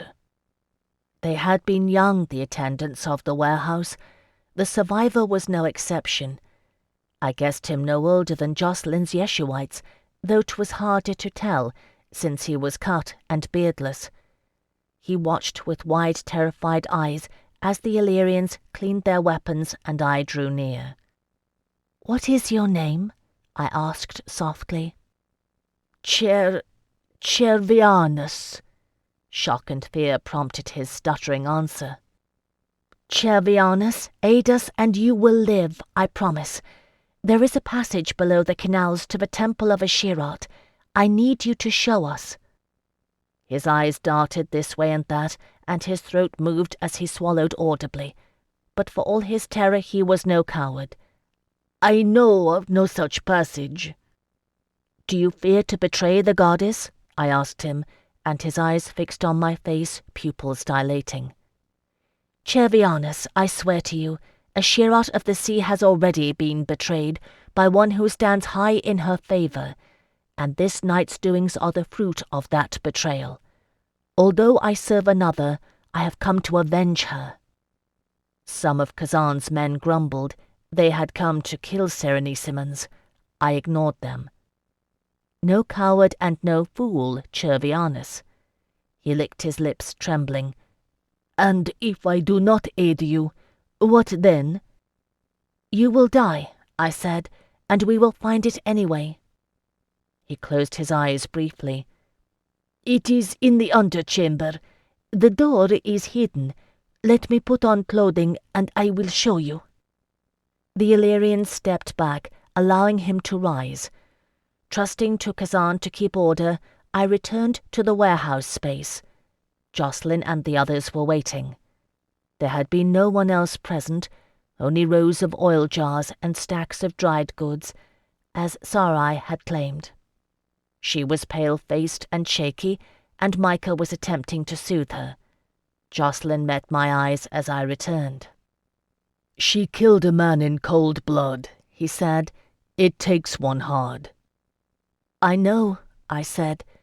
"Where did you get crossbows, anyway?" "We took them from the guards at the watchtower at La Dolorosa." He glanced at her with pity. "I thought it would be safer for her to carry one. We're doomed anyway if we're caught, and she's not skilled with the daggers." I unfolded my cloak and shook it out, settling it over my shoulders and shoving the bent brooch pin through the woolen fabric and fastening it. "Her ill luck to be a good shot," I said wryly.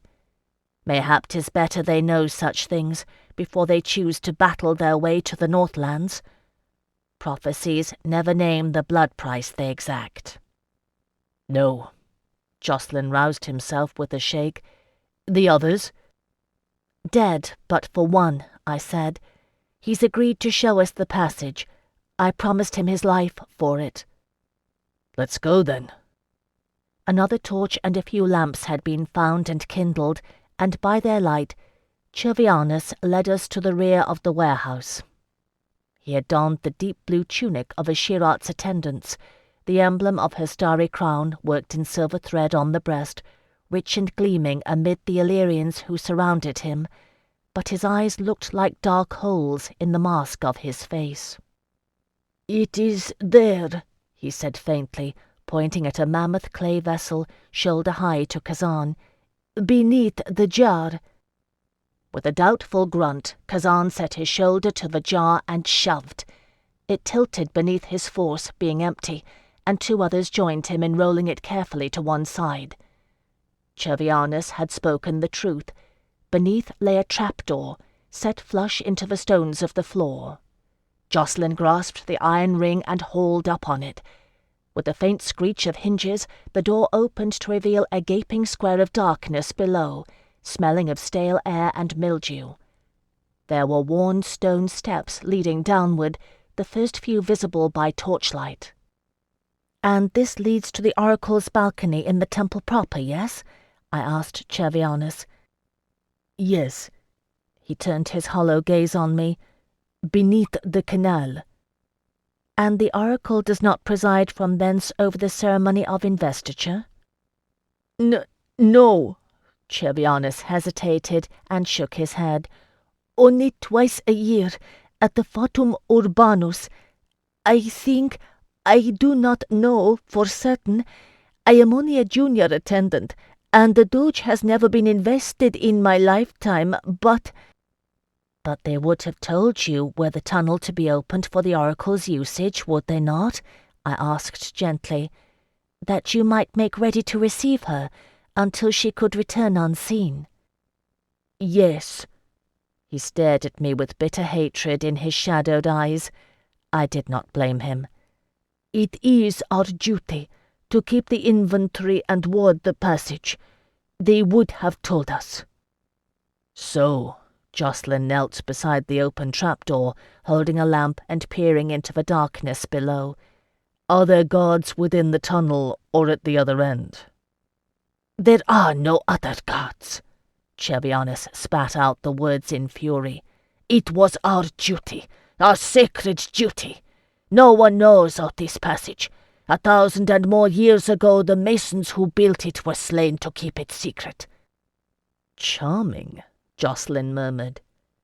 Sarai made an involuntary sound, choked at the realization of the extent to which her great-great-aunt Ornit's deathbed tales had betrayed the trade secrets of the order that had sheltered her for most of her life.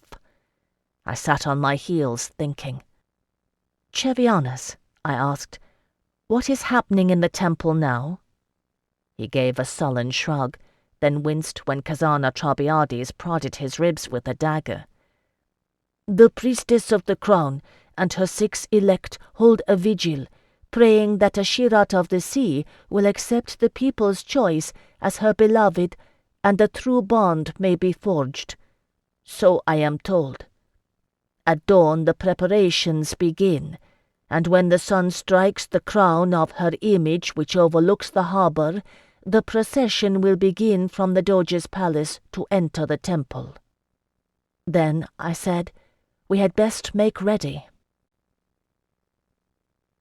Chapter 73. The steps leading down into the tunnel were narrow and treacherous, overgrown with a slick coating of mould. I could well believe this passage was used but twice a year. We went in single file, with Jacqueline in the lead. I followed close on his heels, and T-Philippe behind me. Kazan and his Illyrians followed. After the bloodshed in the warehouse, the Yeshuites were less loath to be left behind to secure our retreat. Those who had fought on the mainland at La Dolorosa had done so against armed prison guards. 'Twas another matter altogether, this slaying out of hand of innocent attendants, ceremonial spears or no. We found a stack of grain sacks bound with twine and cut the cord, using it to tie Chervianus securely, hand and foot, gagging him with a wad of bed linen. It pained me, but there was nothing else for it. I had promised him his life, and we could not risk leaving him free to give an alarm.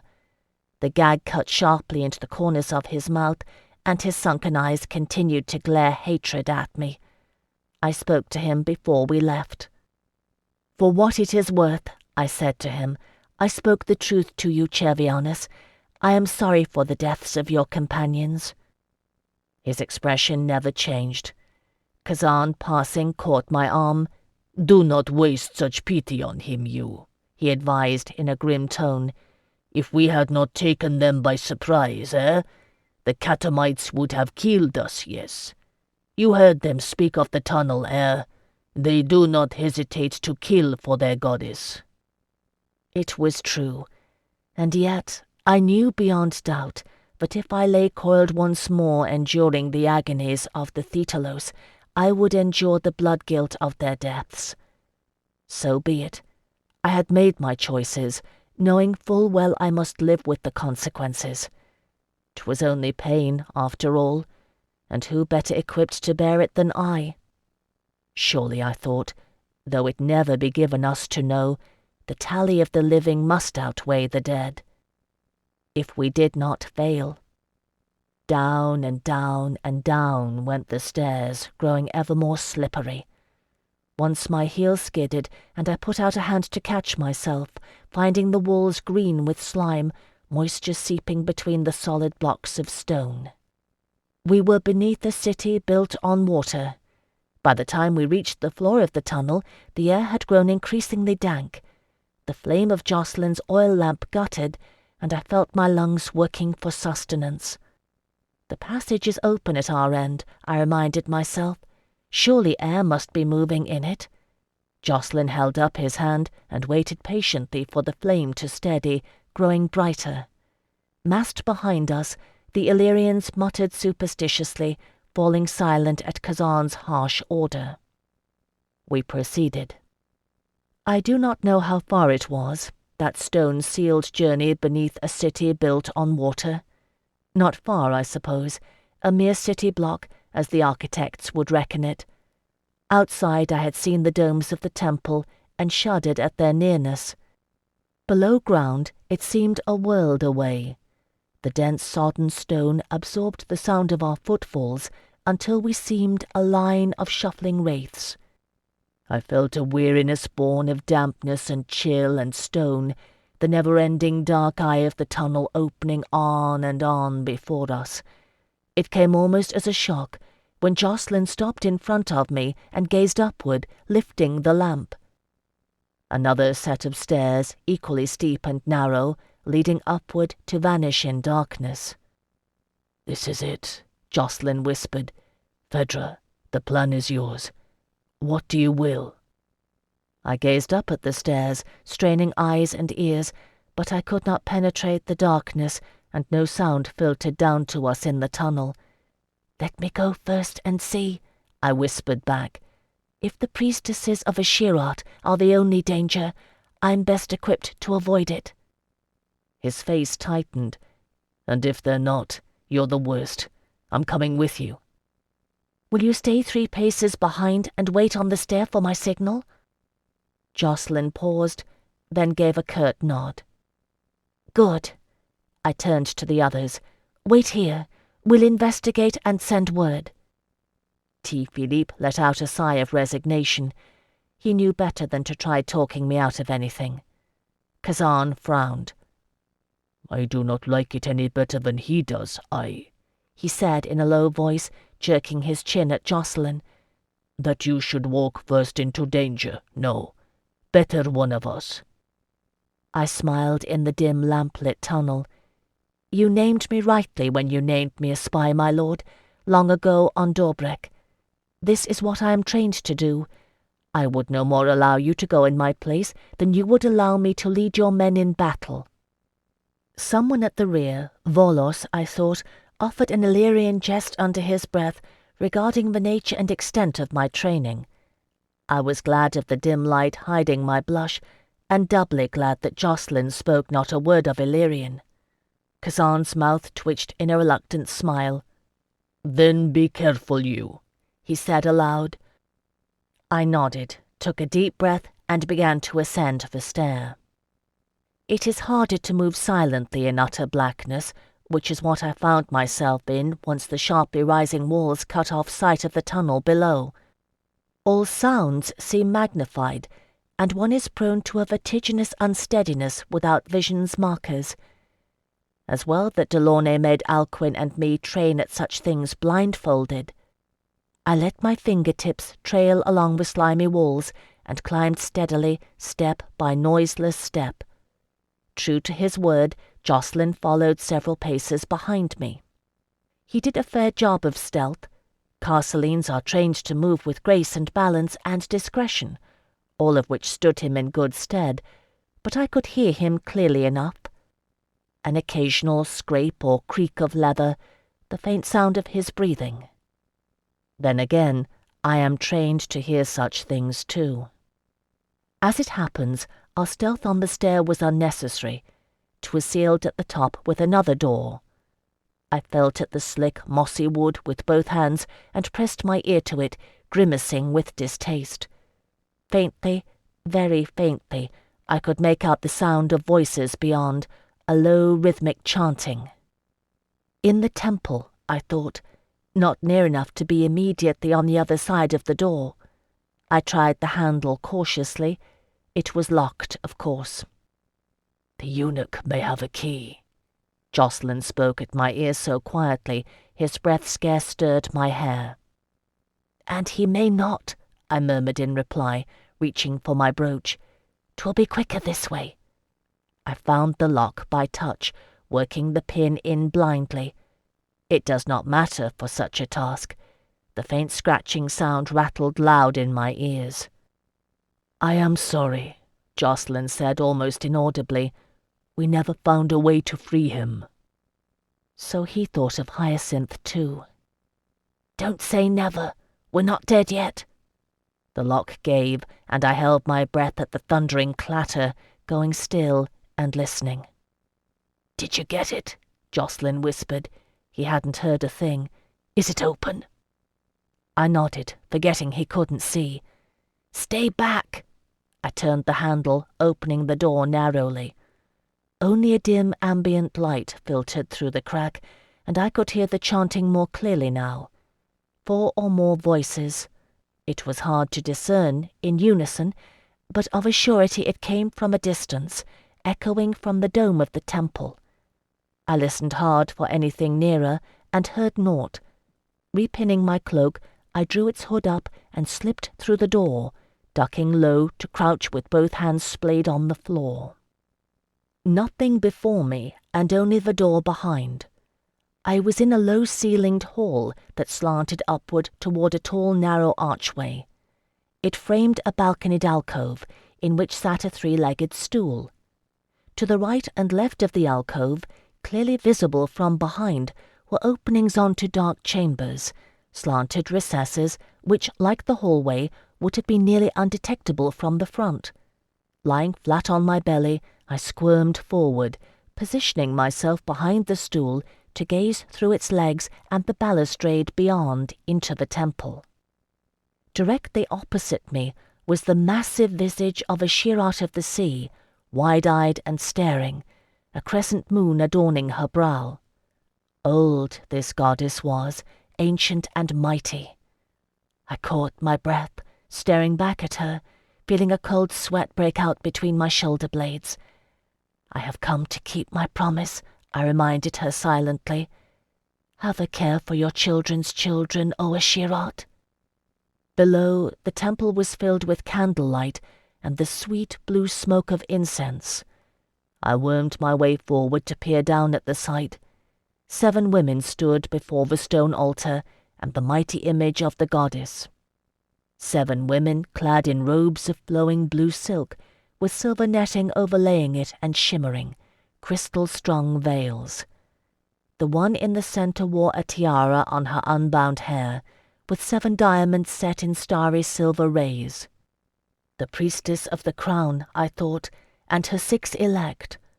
One had hair as white as milkweed, upraised hands gnarled with age. Old Bianca, who had told my fortune true. This would be her balcony from which I espied then, for surely she was the rightful oracle. I felt a little better to think on it. And which had betrayed their goddess for gold or mortal power? Vespasia, I knew. That was the name of Bianca's successor, who had given the Doge false foretelling. Was she one of the elect? I had no way of guessing. The priestess of the crown? Mayhap. If not her, it had to be one or more of the elect. Such risk, such blasphemy, was not undertaken lightly, without surety of gain. Face to face, I might have gauged it. Hidden above, I could discern little. There were 2 sets of stairs curving down from balcony, leading to the floor below. Slithering like an eel, I checked both and found them empty. Only pink-veined marble steps disappearing from my sight where they curved, framed by gilded railings. Well and good. Thus far at least, Cherianus had not lied. I backed my way carefully to gaze inside the hidden, flanking rooms. Echo chambers, both of them. Sarai's great-great-aunt Ornit had spoken true too. I had some little knowledge of such things by virtue of my friendship with Telesys de Mornay. Each had sounding boards, cunningly set, to conduct the oracle's voice into the chamber, and thence into the vaulted ceiling of the central dome, magnifying it vastly. A trick, I thought, to pitch one's voice just so. But it could be done in either direction, to the right or left. One held a flexible sheet of bronze, ridged to a mechanism with lever and clogs. This I guessed to be the thunder machine. The Hellenes had such devices of old. Save for the bronze sheet and some ceremonial items, incensers and the like, the chambers were empty. Satisfied with my inquiry, I withdrew discreetly and slipped through the door to rejoin Jocelyn. "'Twill suit for our needs," I said in lowered tones. "It is as Chervianus said. They maintain a vigil below. Let T. Philippe join us, and Kazan's Illyrians wait behind this door on the stair. I'd sooner they were out of the way and quiet." Jocelyn nodded, barely visible in the faint filtered light. "It's a mad plan, Phèdre," he whispered. "You know that, don't you?" "Madder than singing scaldy hearth songs to the Master of the Straits?" I whispered back. "No," he grinned in the darkness. "That was mine, wasn't it? Blame it on the Zingano, then, for putting me in mendicant's robes, and pray yours works half as well." "Believe me," I said fervently, "I do." Reaching blindly for him, I brushed his cheek with my fingertips, caught a double handful of his shorn, tangled hair, and kissed him hard. "Eloa keep you, whatever happens." "And you," Jocelyn whispered against my lips. "And you, my love. In all the time we had been together, in all that we had endured, I couldn't remember him calling me that." I let him go, breath catching in my throat. "Go on, then, and bring them." He did, and in short order we were all positioned. With every sense and every nerve on edge, I thought the rustling and creaking and whispering would drive me to distraction, but in truth they handled it with subtlety. Kazan and his men would wait on the stair, ready to spring into action should need be. Jocelyn and T. Philippe lurked in the echo chambers, hidden from view to all but me, where I could summon them at a glance. For my part, I resumed the position I had taken before, lying on my stomach and gazing through the legs of the stool into the temple below. 'Twas a waiting game from this point hence. And wait I did for yet another seeming eternity, half lulled by the melodious chanting below. It matters naught, I thought.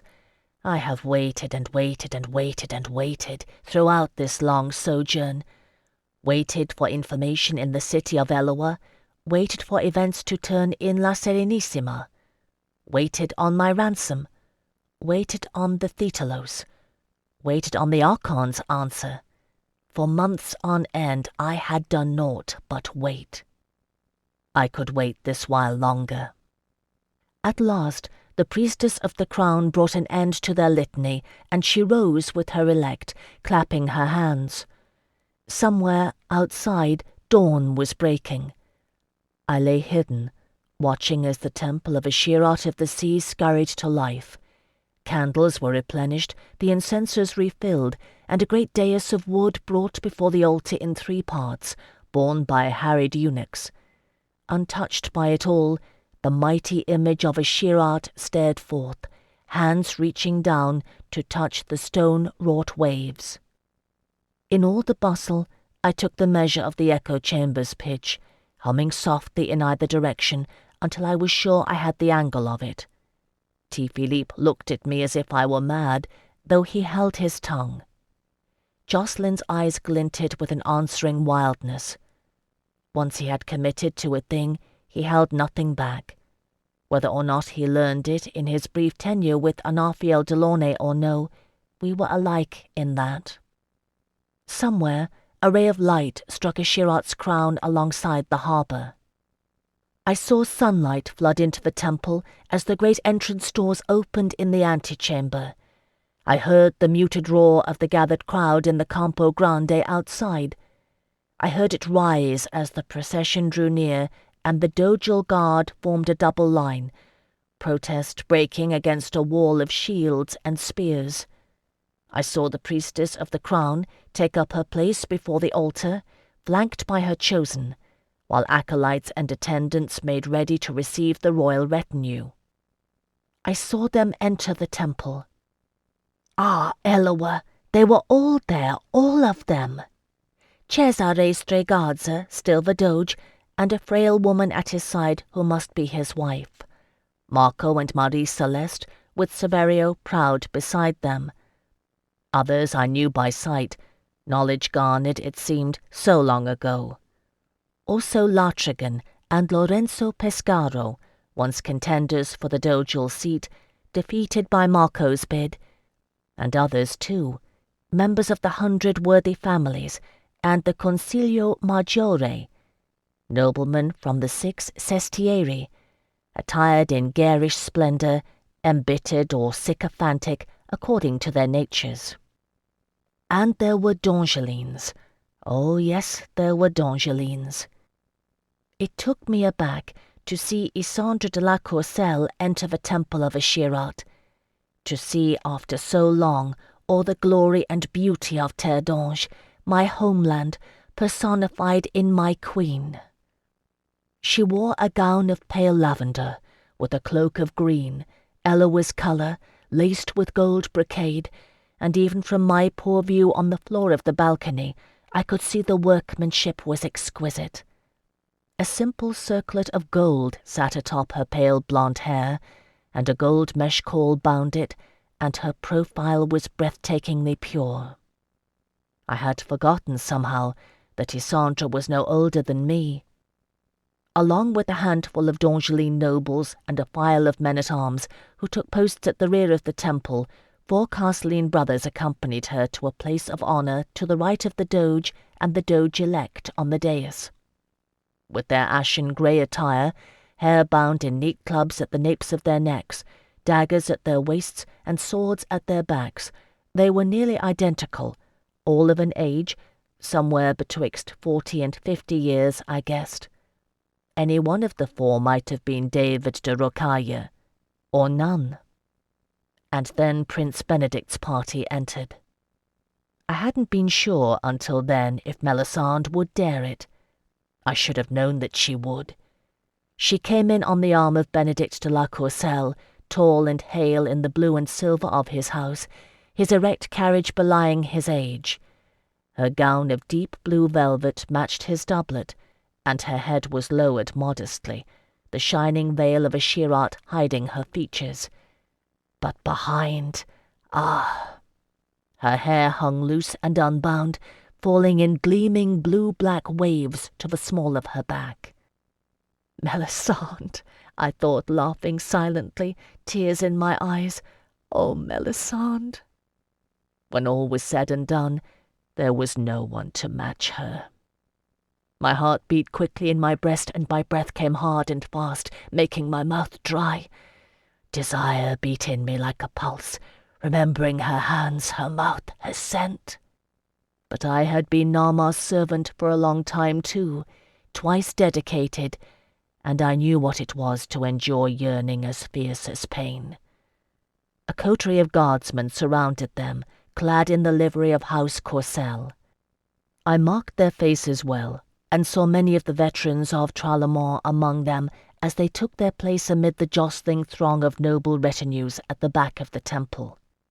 Benedict and Melisande mounted the dais to the left of Marco and Marie Celeste Stregazza, their strong allies and reunited in-laws. Last to enter was the double line of the Dojal guard, securing the doors against an already roaring crowd in the Campo Grande. I heard crisply shouted orders and injunctions as they did, and guessed, rightly as it happened, that at least one unit of the Civic Serenissimum Guard was posted toward the doors outside. Inside it grew quiet, save for the rustle and murmur of several hundred bodies gathered in one place, and the hiss of incense burning, the slight crackle of candle flame. From my hidden perch, I gazed down at the gathered tableau. A chair had been provided for Cesare Stregazza. I could see the peaked crimson cap atop his thinning white hair, the dogal seal flashing gold on his trembling hands where they rested on the arms of the chair. He had asked my aid in keeping it, the canny old manipulator. Of a surety what he had intended was not what I had in mind, but it was the course that had offered itself to me, and I had no other choice. The ceremony of investiture was about to begin. Chapter 74. As most ceremonies do, this one began with an invocation.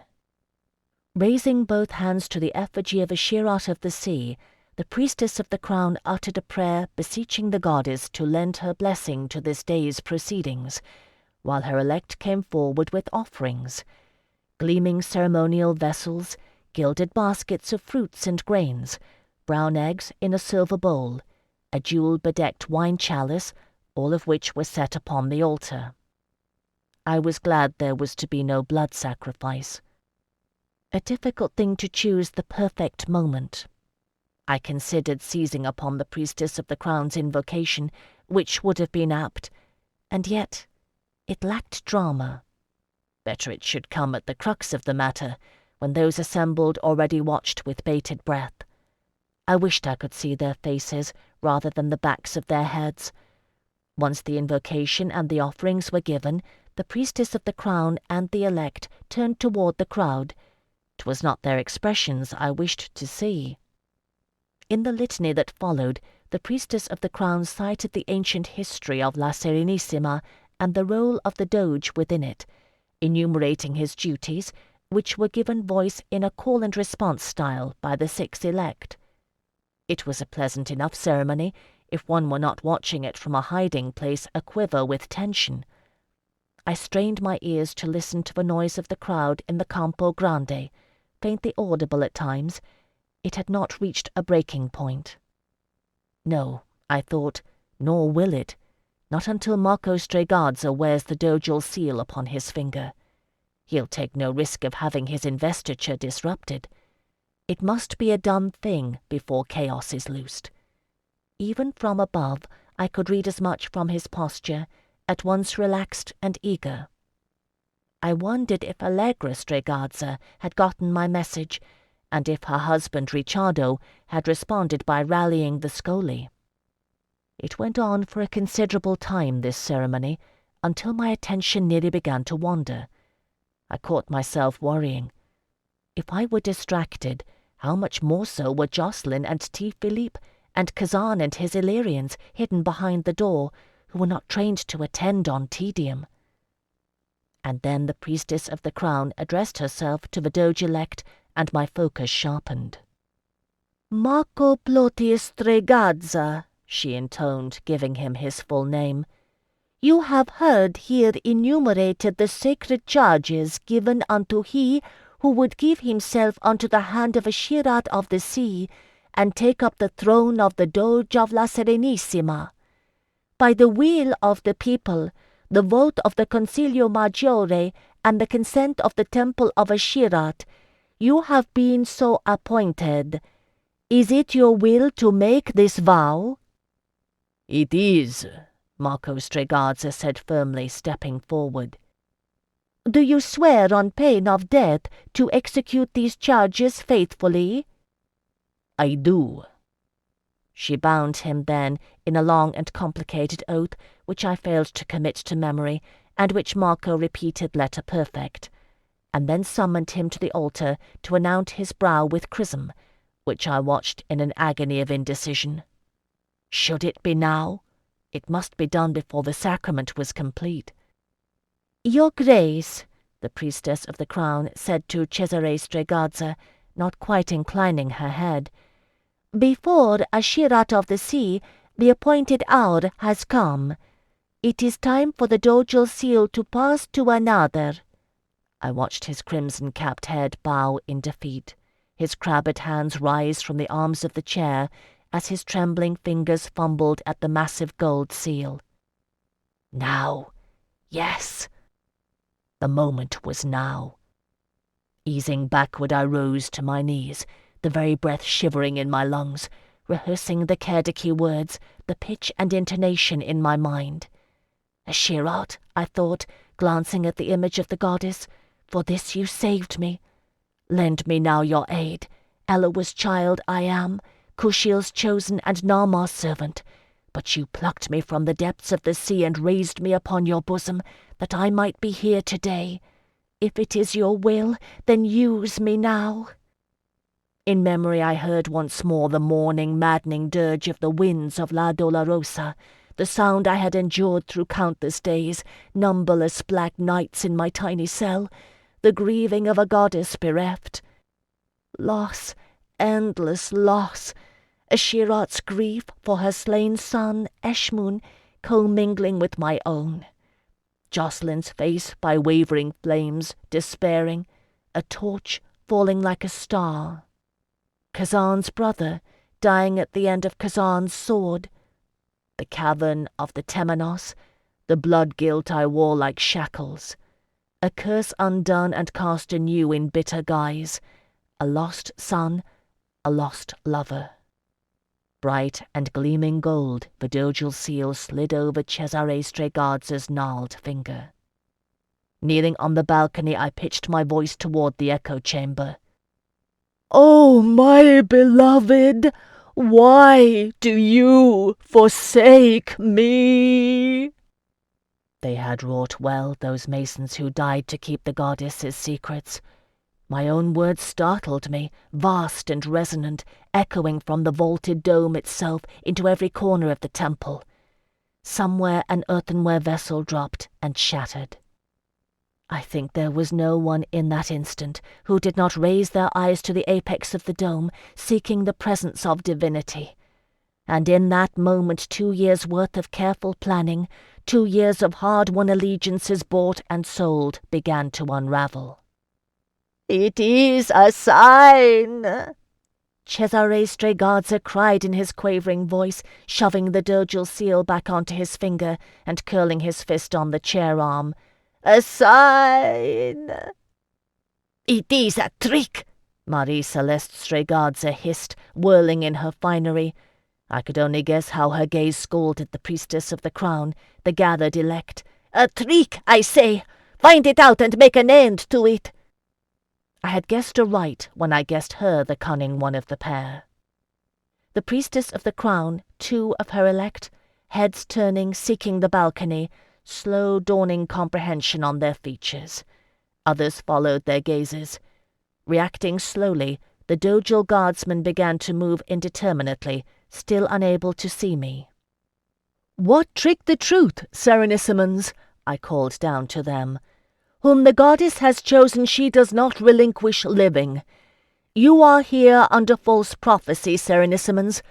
Marco Stregazza seeks to seize the Doge's throne to his own ends, while Benedict de la Courcelle seeks the death of his queen."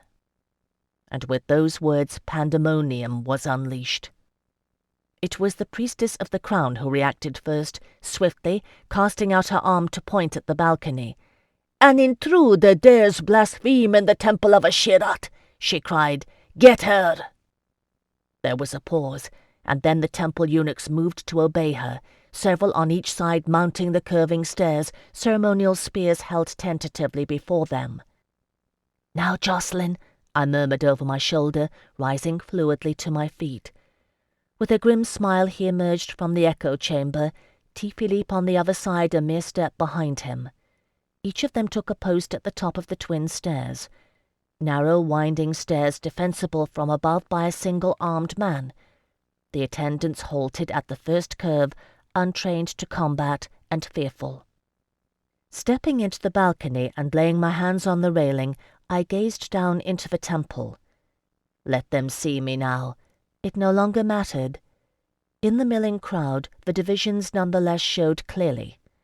The captain of the Dojal Guard and a full 3/4 of his men looked to Marco Stregazza for guidance, while the others, bewildered, gazed from their commander to Cesare Stregazza, to the other Serenissimon nobles who began to slowly size up the situation, one by one aligning themselves with the Doge Cesare.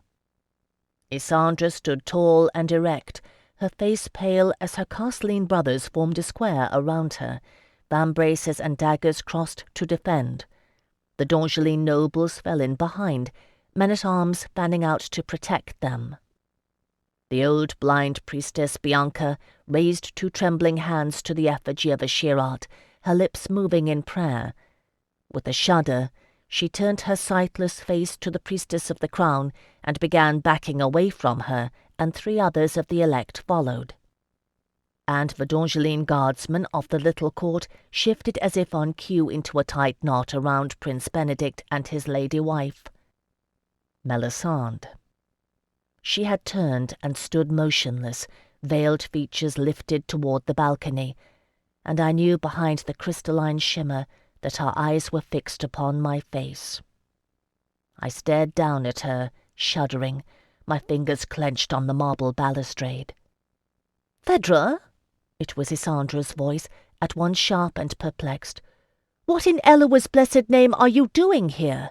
And what are you talking about? I thought you had gone to Ephesium." "Your Majesty," I said softly, not shifting my gaze. Even without the echo chamber, my voice carried at this height. "You allowed me to go in search of the traitorous Melisande Shahrazai, and I have found her," I said, lifting one arm and pointing directly at Melisande, standing proudly at Benedict's side. "There!" Although I cannot be sure, I am nearly certain I saw Melisande's head bow fractionally toward me in a duellist's nod.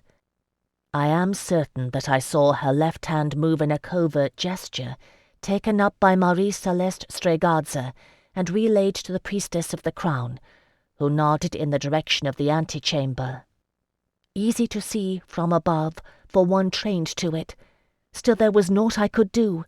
My lips shaped a warning shout, but already a nameless hand had slipped the bar of the great doors to the temple of Ashirat. "Rioters!" cried a high male alto from the antechamber, and acolytes and attendants began to fall back into the temple proper as an onslaught of crudely armed workers and tradesmen poured through the wide-flung entrance doors. That was when the fighting began. I dare say 'twas not so great an influx as the conspirators expected. Now that the doors were opened, I heard the clash and roar of quarrel continuing in the Campo Grande, and knew with a great surge of hope that Ricciardo had rallied the Scoli.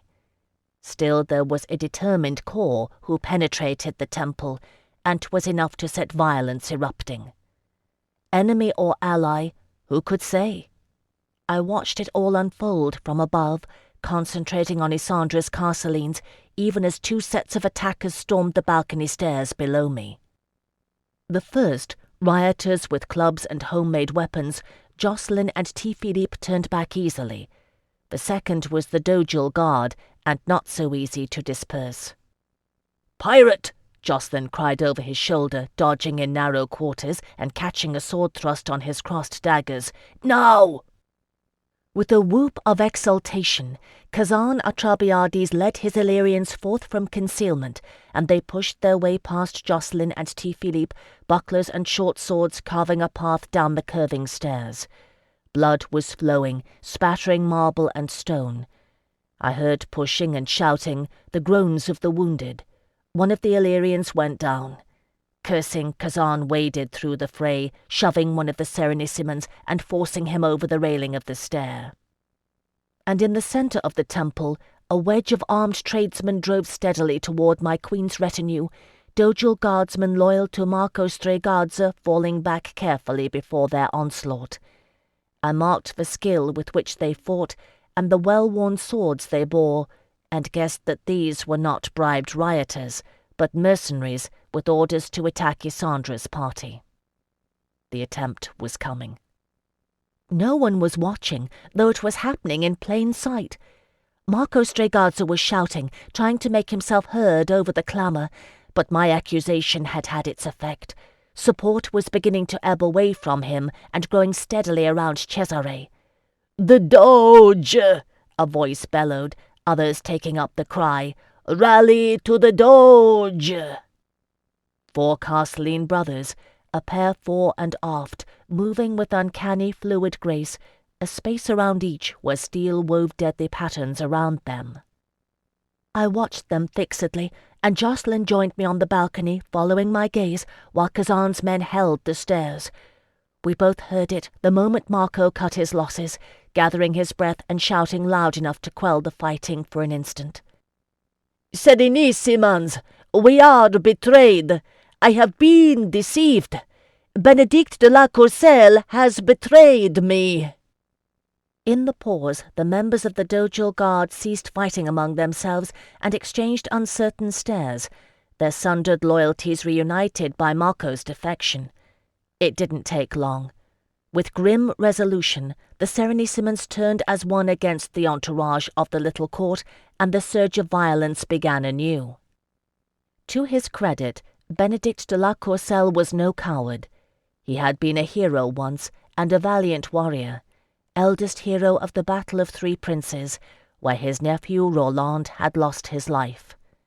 I do not think he reckoned to fight again in his twilight years, but he did, wresting his ceremonial sword from its jewelled scabbard and wielding it courageously in defence of his people and his wife.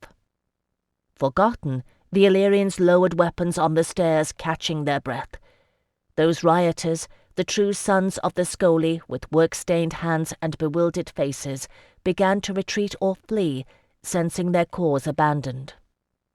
Not so with the mercenaries, who continued to fight. I do not think they were skilled or numerous enough to have taken Issandra's guard. They didn't have to be. It wasn't the point.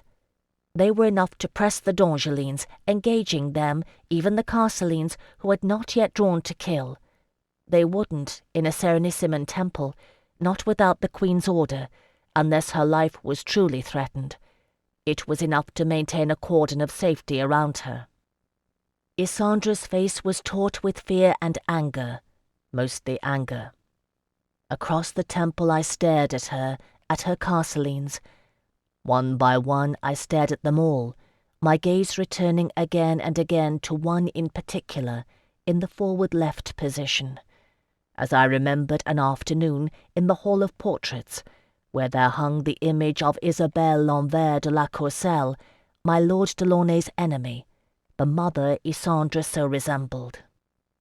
And there hung too a portrait of Edmé de Rocaille, Roland's betrothed, the woman he would have wed if Isabelle had not arranged an accident. My mother was responsible for her death, you know. I knew. Oh, how I knew. That death had shaped my life in ways I could scarce encompass, forging Anafiel Delaunay, a prince's beloved, into the man his enemies would name the whoremaster of spies, turning me, an Anguisette, raised to serve pleasure in the court of night-blooming flowers, into one of his most subtle weapons. One death, so many repercussions. I stared at Edmé de Rocaille's brother. If I had not been watching him so hard, I might not have seen it, the beginning of that fateful turn in the clear space that surrounded him, graceful and flowing, tossing his right-hand dagger in the air and catching it by the blade to make ready for the throw. "Jacqueline!" I grabbed his arm with one hand, pointing with the other. "There!" Jacqueline had spoken truly. A Carceline brother planning to assassinate his sovereign would indeed be prepared to die. David de Rocaille was performing the terminus. Chapter 75. "David de Rocaille!" Given from the balcony, Jacqueline's shout echoed from the vaulted dome as he hurtled into motion, wrenching out of my grip and whipping past Kazan's startled Illyrians on the stair. At the far end of the temple, the grey-clad figure faltered and continued onward with the terminus, setting the blade of the left-hand dagger at his own throat while his right arm cocked for the throw. Directly at Isandre de la Courcelle, the Queen of Terre. She hadn't even seen the danger, gazing instead at the balcony with the frown of an embattled monarch, wondering what new threat the outcry betokened. At the sharp curve in the staircase, Jocelyn leapt onto the railing, catching himself to balance above the fray, flipping the dagger in his right hand to hold it blade first. David Dorokaya did pause then, and I think for an instant their eyes met across the crowded space. With a death's head smile, the brother of Edmé Dorokaya looked at the Queen and made to cast his dagger. And with a prayer that was half curse, Jocelyn threw first. I do not think it is stretching the truth to say that Kushiel himself guided Jocelyn's hand that day, for it was an impossible throw under impossible conditions. I cannot think how else he made it. End over end the blade flashed over the heads of skirmishing guardsmen. Ready to die or no, David Dorokaya reacted on instinct, blocking the strike with one vambraced arm. Jocelyn's dagger clattered against it and fell harmlessly to the floor. Slow to react, those nearest turned, uncertain what had happened. Closing his eyes briefly, David Dorokaya bowed and sheathed his daggers, reaching over his shoulder to draw his sword. With a wordless cry, Jocelyn launched himself from the railing, scattering members of the dojo guard as he landed. I dare say he would have been slain then and there had he stood still for it, but he took them by surprise, and by the time they responded, he was already halfway through the melee. I stood rigid with fear as he forced his way through them. In the uncertainty, David Dorokaya attacked, but he had waited a heartbeat too long to seize his advantage. Shock and disbelief writ on their faces, Isandra's other Castelines closed ranks around her and faced their comrade. One died quickly, too slow to raise his guard, thinking somehow still that it was all a terrible mistake, until David Dorokaya opened his chest with an angled two-handed blow. The second fought better and might have lived longer if he had drawn his sword instead of trusting to his daggers. He went down when Dorokaya dropped to one knee and levelled a sweeping blow at his legs, finishing him as he fell with a quick cut to the neck. By that time Jocelyn had arrived, and his sword sang free of its sheath as he drew it.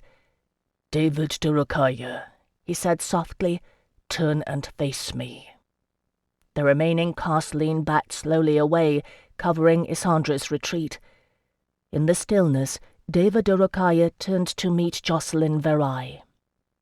Outside the practice fields of the sanctuary, where they are raised and trained under the eye of the prefect, no one living has ever seen two Castelline-trained warriors do battle. It is a spectacle capable of bringing an entire riot to a standstill, and that, in fact, is exactly what it did. D'Angeline's Serenissimens mercenaries, all of them, quarrels laid by as they watched in awe, stepping back to give the combatants room. I gripped the balcony railing so hard my fingers ached, and I watched it happen. It is to this day one of the deadliest and most beautiful things I have ever witnessed. Their blades flickered and clashed in patterns too complex for the eye to follow, while they moved through form after form, those movements drilled into them from boyhood onward. On his side, Jocelyn had the vigour of youth, but D'Angelines are not quick to age.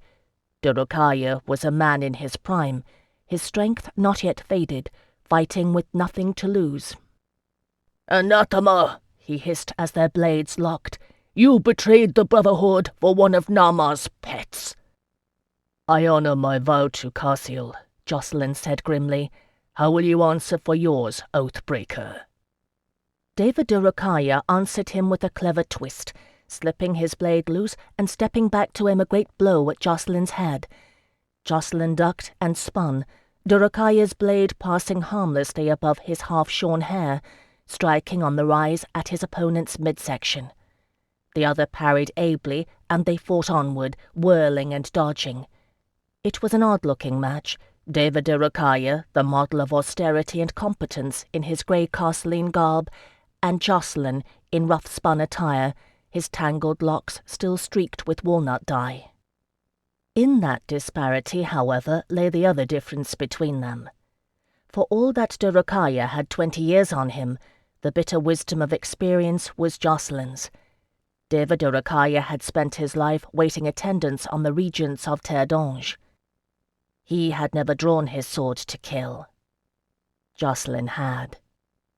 I'd been with him when we fought Voldemar Selig's Thanes, alone and unaided in a raging skaldic blizzard, one of his greatest battles still, and one unheralded by poets. I had been there when he fought the Tower of Crow in Alba, defending with blood and slaughter myself and the family of Justin Mabnectiner, who hailed him as brother for it. And I had been there on La Dolorosa, when he assailed it with bared daggers alone, fighting to win my freedom. He knew what it was to fight for love's sake. Slowly, ever so slowly, the tide began to turn against David de Rocaya. He who had nothing to lose had nothing to gain either, save death. Still the bright blades flashed, wielded in dueling two-handed castelline grips, subtle angles and interplay half lost on the watchers. Still they manoeuvred around each other in a series of intricate steps and turns too numerous to count. But David de Rocaya had begun to despair, and it showed in his face. It was hard, Eloa knows, harder than many things I have done, to turn away from that fight and gaze out over the temple. Several hundred people with less invested in that battle could not do it. I knew who could. With their strength united under Cesare Stregazzi's command, the Serenissimon contingent had surrounded Benedict's retinue. Most of those had surrendered by now, vastly outnumbered, and I saw a gathered knot around Prince Benedict himself, fallen and bleeding from many wounds, his chest rising and falling slowly as he laboured for breath. I saw the mercenaries who had attacked Isandra's party slinking backward along the temple walls, making for the exit. I heard the shouts and curses of the Serenissimon guard outside the doors, now trying in earnest to keep out the pressing citizenry and tradesfolk. I heard a rising murmur from the temple and had to look back. On the floor, David de Rocaya mounted a furious defence, regaining ground, transforming his despair into wild energy, going on the attack. He was smiling now, with clenched teeth, the way a man will smile facing his death. Step by step, he forced Jacqueline backward. This I saw, and all of La Serenissima watching it. It hurt to look away again, but I did. And I saw Melisande Shahrazai in her blue gown and shimmering veil, calmly walking toward the antechamber, and no one at all watching her do it. Whatever happened, she would walk away free. On the floor, Jacqueline retreated warily, alert and aware, the glinting line of his blade deflecting de Rocaya's blows out and away from his body. He moved with care, placing his feet with precision, his body coiled and waiting, as David de Rocaya spent his last furious strength. He would live. He had to live. He had love at stake. I watched him with my heart in my throat. Surely that was victory writ in his gaze, biding and watchful. I closed my eyes and chose. "There is a thing I must do," I murmured unsteadily to T. Philippe, who had joined me in the balcony when Jacqueline went after de Rocaya. "For Fortune, for Remy, for all of us. Will you come with me?" He nodded once, grim as death, my merry chevalier. "My lady, I have sworn it." "Then come." Trailing him in my wake, I hurried down the staircase, past Stayeo and Tomos, who had fought side by side at last, past Oltuk, who asked in a startled voice where I went, and plunged into the crowd, threading my way through the throng. There is an art to it, as in many things. 'Tis one of the first things we are taught in the night court, wending our way amid patrons at the grand fetes.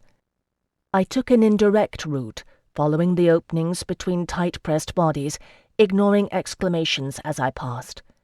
Once I stumbled over something, and glancing down, saw 'twas Jacqueline's fallen dagger, kicked and forgotten by the spectators. Under cover of the sound of clashing steel, I stooped quickly and snatched it up, hurrying onward. I had lost T. Philippe somewhere in the crowd, though I could hear him, by the fervid curses and explanations as the Serenissimons sought to detain him. If Melisande had taken a less leisurely pace, the dojo guard might have taken notice and stopped her, or she might have reached the antechamber before me. She did not. I got there first. Alone save for a cluster of bewildered acolytes, I put my back to the temple doors and set myself in Melisande's path, raising Jocelyn's dagger between us, low and pointed upward, as I had seen him do. Outside the door stood the Serenissimon guard, keeping back the crowds of the Campo Grande. They would let her through, I thought. Like as not, they had orders to do so. Melisande stopped and regarded me through her veil. "My Lady Melisande," I said, trying to keep my voice level. It seemed impossible that I had spoken with the goddess's echoing tones only minutes ago. "You will not leave this place." Phèdre. There was a world of meaning in that one simple word, my name, the entire battle in all its complex knots of enmity and love, hatred and desire that lay between us, invested with the faint amusement that only Melisande could give it, cutting to the marrow of my soul and dismissing aught else as incidental. "Will you do violence by your own hand to stop me?" I shut my eyes, not wanting to see how her beauty shone like a torch behind the veil, and then opened them again, not trusting her out of my sight. I could hear beyond the crowd a shift in the deadly music of swordplay. Now it was the offensive strokes that rang measured and true, a steady, patient stalking, counterbalanced with desperate clashing parries. If I must. "Then do it," she said simply, and took a step forward. I was already trembling before she did.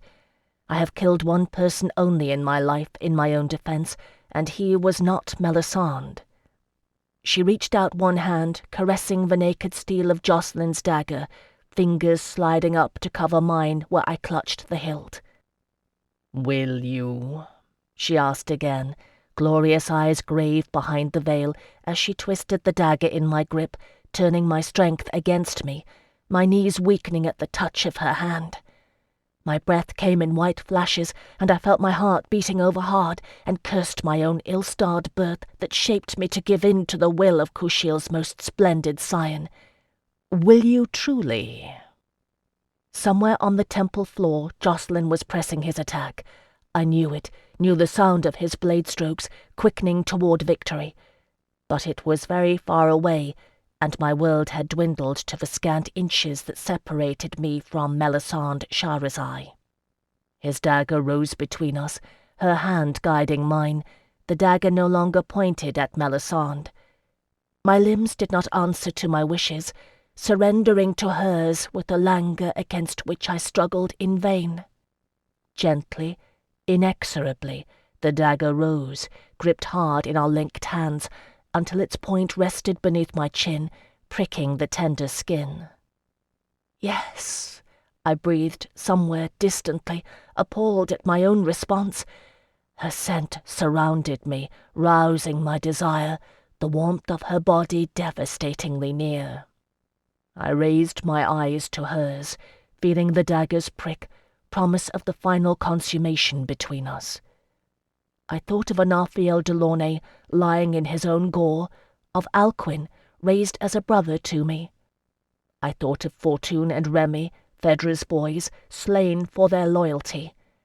And though their shades cried out for vengeance, I could not strike. Not her, not Melisande.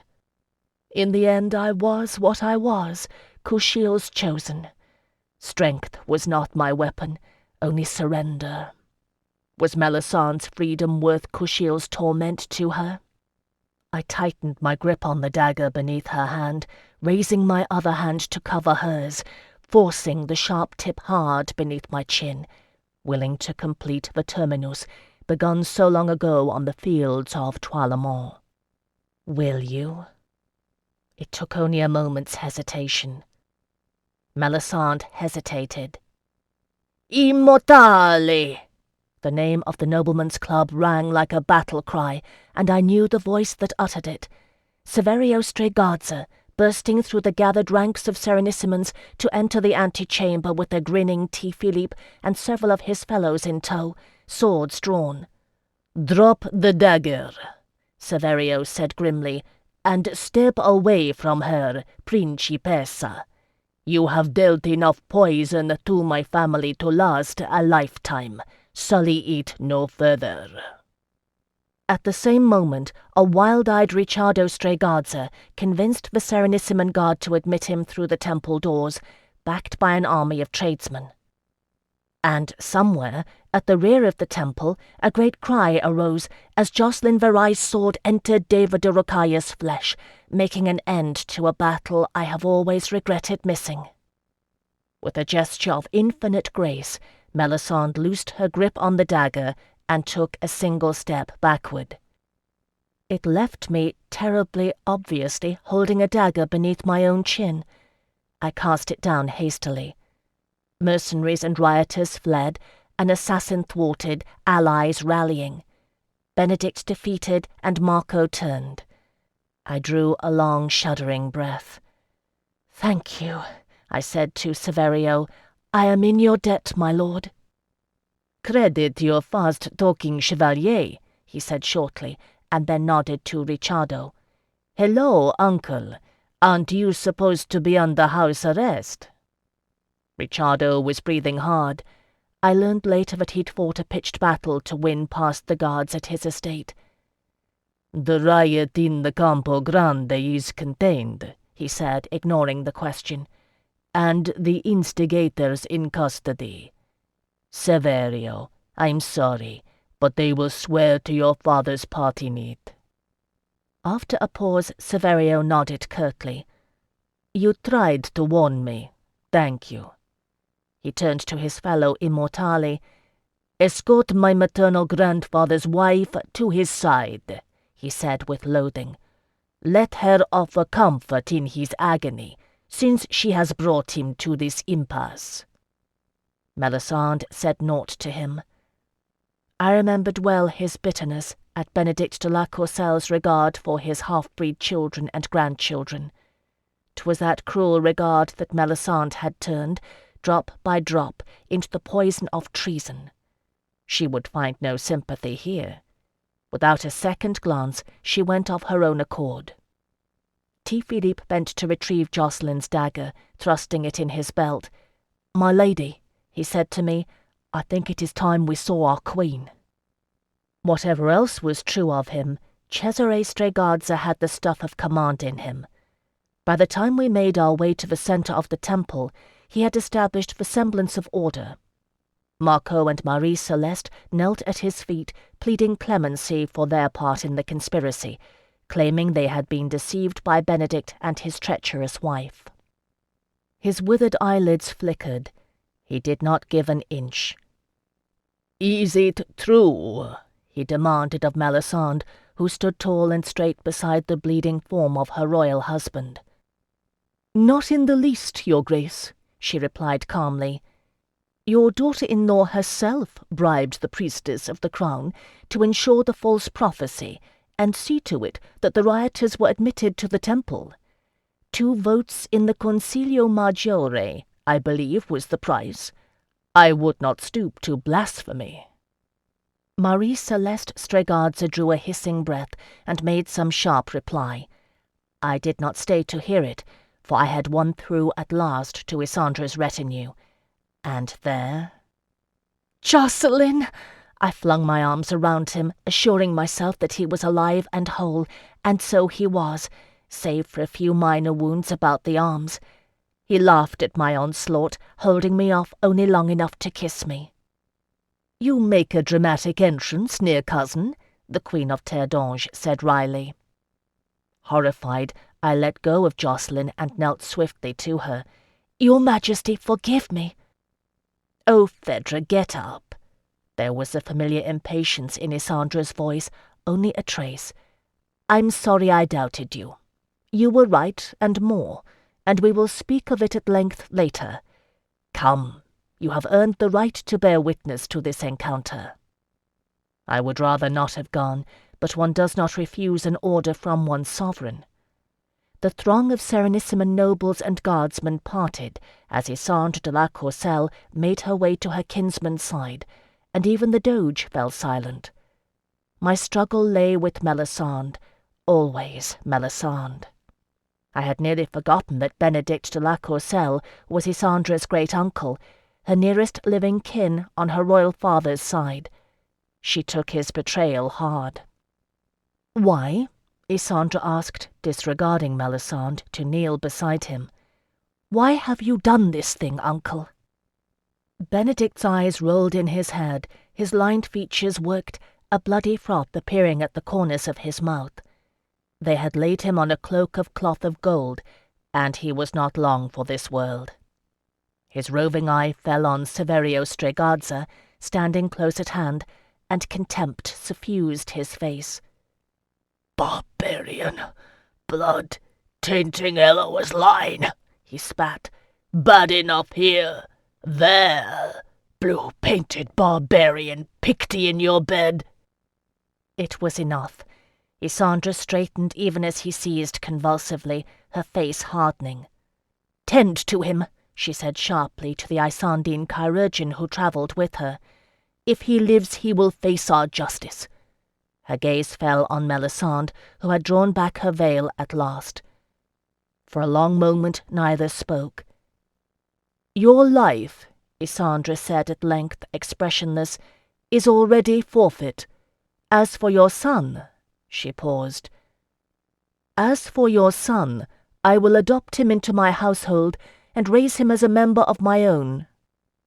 "Mayhap," Melisande said calmly. I laughed.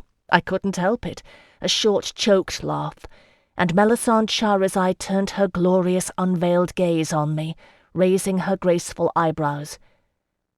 "My lady," I said to her, filled with sorrow and impotent rage at the lives lost, the prices paid, echoing the words she had spoken to me in the throne-room of the little court. "We played a game. You lost." In the silence of the watching temple, Melisande smiled coolly at me. With Isandre confronting her, with all of La Serenissima watching, with Marco betraying her and Benedict dying, Melisande Shahrazai made her reply with icy precision. "I'm not finished." That was when the bells began to ring. Chapter 76. Things moved very swiftly. I knew, of course I had to know. 'Twas one of the few things Melisande had divulged to me in my dreadful cell on La Dolorosa. 4 couriers on fast horses will depart La Serenissima the instant the bell tower in the great square tolls Isandre's death. To his credit, the Doge responded with shrewd celerity, ordering the bells silenced at once and dispatching the civil guard to the mainland to halt the courier's flight. Though we learned it later, I dare say all of us knew it was already too late. In truth, he could have done no more. Melisande laid her plans with skill. It had been too late when the first bell pealed. 4 couriers with fresh horses on relay all the way to the city of Eloa, bearing the spark of war. Isandre heard my news unflinching. At that point she was inured to shock. "So Percy de Somerville will take the city," was all she said. "Mayhap," I said, glancing at Melisande, "and mayhap not, my lady."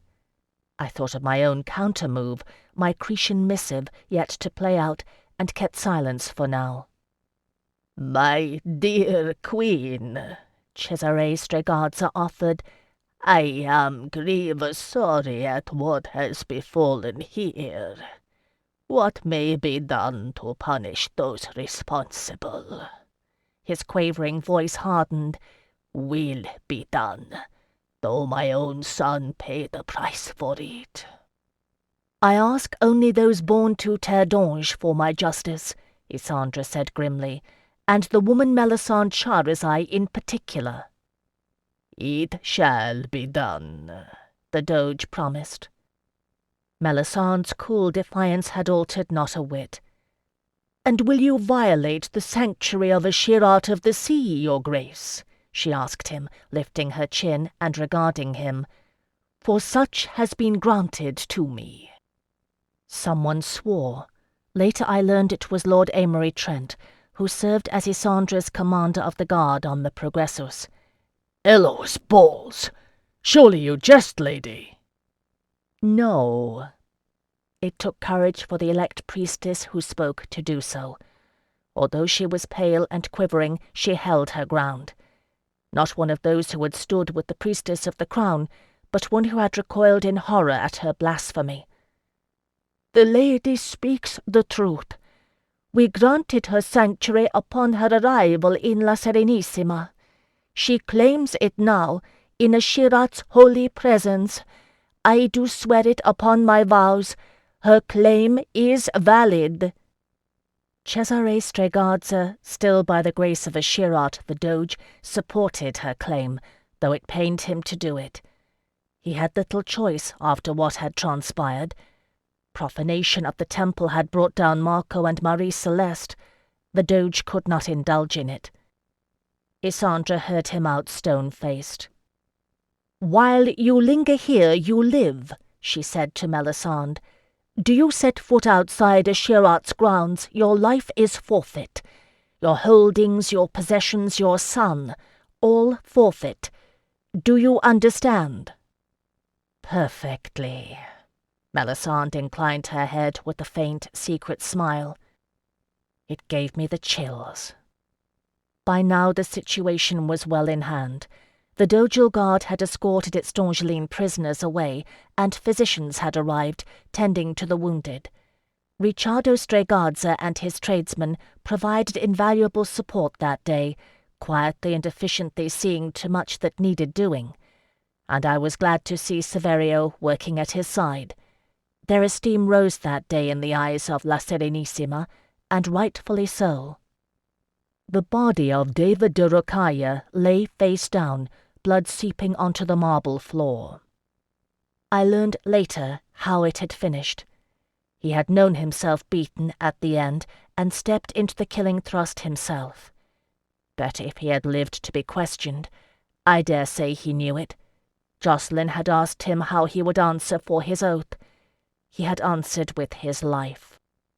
Once Isandra's Isandine chirurgeon had done all she could for Prince Benedict, who was removed on a litter into the Doge's custody, I had a quiet word with her, sending her to the balcony where Kazan and his men lurked unobtrusively, forgotten for the moment. It was Volos who had fallen, a deep gash on his brow, splitting it near to the bone. T. Philippe had already made a hurried trip through the tunnel, ordering the Yeshuites to disperse. He had less luck with the Illyrians. I approached Cesare Stregazza, curtsying deeply before him. He was in his glory, restored to a fullness of command he had not enjoyed for many months. His wrinkled, hooded lids flickered to see me, and he looked amused. "So, little spy, you have kept your pledge to me after all. Where is the gift I gave you for it?" The collar of pearls, I remembered. It had saved my life in a way, serving to identify me to Jocelyn's Yeshuite seekers. "For that you must ask the warden of La Dolorosa, your grace. If you would, I crave another boon." His brow creased with curiosity. "Indeed? Well, it seems I must grant it. What is it you ask?" I took a deep breath, not entirely unmindful of the effect it had upon him. Jocelyn stood behind me, one hand upon my shoulder. "Clemency, your grace, for those allies who aided me in securing your throne. Your son Marco sought their deaths. Violence has been done. I would see them pardoned of all wrongdoing." "Is that all?" The Doge smiled cunningly. "Then it shall be done." "You do so swear upon the altar of Ashirat?" I asked. Cesare Stregazza waved his hand, the Dogil seal glinting gold as he summoned witnesses. "I do so swear, Contessa, in the presence of Ashirat of the Sea, that I absolve of wrongdoing in the eyes of La Serenissima all who aided you in thwarting this treachery. Does this satisfy?" "Yes, your grace." I nodded to T. Philippe on the balcony, and in short order Kazan appeared, sauntering down the stairs and crossing the temple floor, grinning fit to split his face. "This is Kazan Atrabiades of Epidoro, your grace, who stands for his men. They will be grateful for your pardon." The Doge's wrinkled lips pursed with wry displeasure. "The sea-wolf who has harried our ships these many years," he said sourly. "I know the name. You choose your allies strangely, Contessa. I thought you meant yon blade master here, who gave us such a show." "Nevertheless," I said, "it required many allies to save your throne, your grace." He grunted, liking this no better than he had liked upholding Melisandre's claim, mayhap less. But for the same reasons, he had to do it. "I have sworn it." Kazan made a sweeping bow, still grinning. "Oh, mighty Doge, I am grateful, My poor mother, she gives you thanks for your mercy, yes, to see her son come home alive." "Do not strain the limits of that mercy, pirate," Cesare Stregazza said, eyeing him sardonically. "It erases only the past, and not the future." "Of course, mighty Doge." Kazan's high spirits knew no bounds, standing free and pardoned in the temple of Ashirat, where he'd been given the opportunity to shed Serenissiman blood. "But who knows what the future will bring, eh?" With Jocelyn's aid, I got him out of there before the Doge changed his mind, and made him an introduction to Isandre de la Courcelle, who blinked in startlement at his fearsome appearance. "We are grateful for your aid, Lord Atrabiades," she said formally. "I see by it that Phèdre Delaunay has a great deal more to tell me of her adventures." "It is a long story, yes," Kazan said with considerable understatement. "Majesty, to your ears alone in this place, I tell you that I have acted, with the blessing of the Zimsokali, the ban of Illyria. You will remember this, I hope, that my poor vassal nation offered aid to powerful Terre in its hour of need, eh?" "Yes." My queen looked steadily at him, seeing past his fierce, moustached visage, his topknot, and his dangling pirate's eardrops. It was the same clarity of regard that had seen past Drustin Mabnectina's blue-world tattoos and clubfoot to envision a king worthy of sharing her throne one day, and worthy of loving.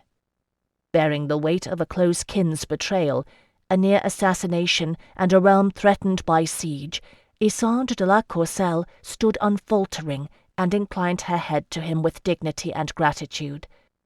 "I will remember it, Kazan Atrabiades." There was a reason, after all, I had risked my life for hers. Kazan made her a bow before departing, deep and sincere. The Illyrians withdrew through the tunnels, quick and efficient, 2 of them carrying Volos between them. The chirurgeon had assured me that he would live, although the gash looked dreadful, and he became nauseated when moved.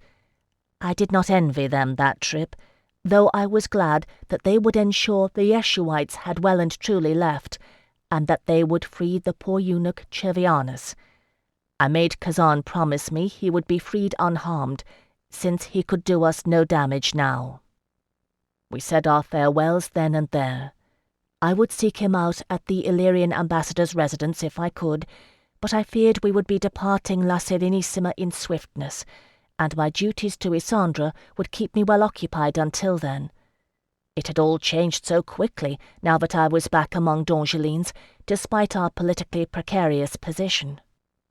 'Tis a hard thing to sever ties forged in powerful circumstance. I thanked each of the men in turn.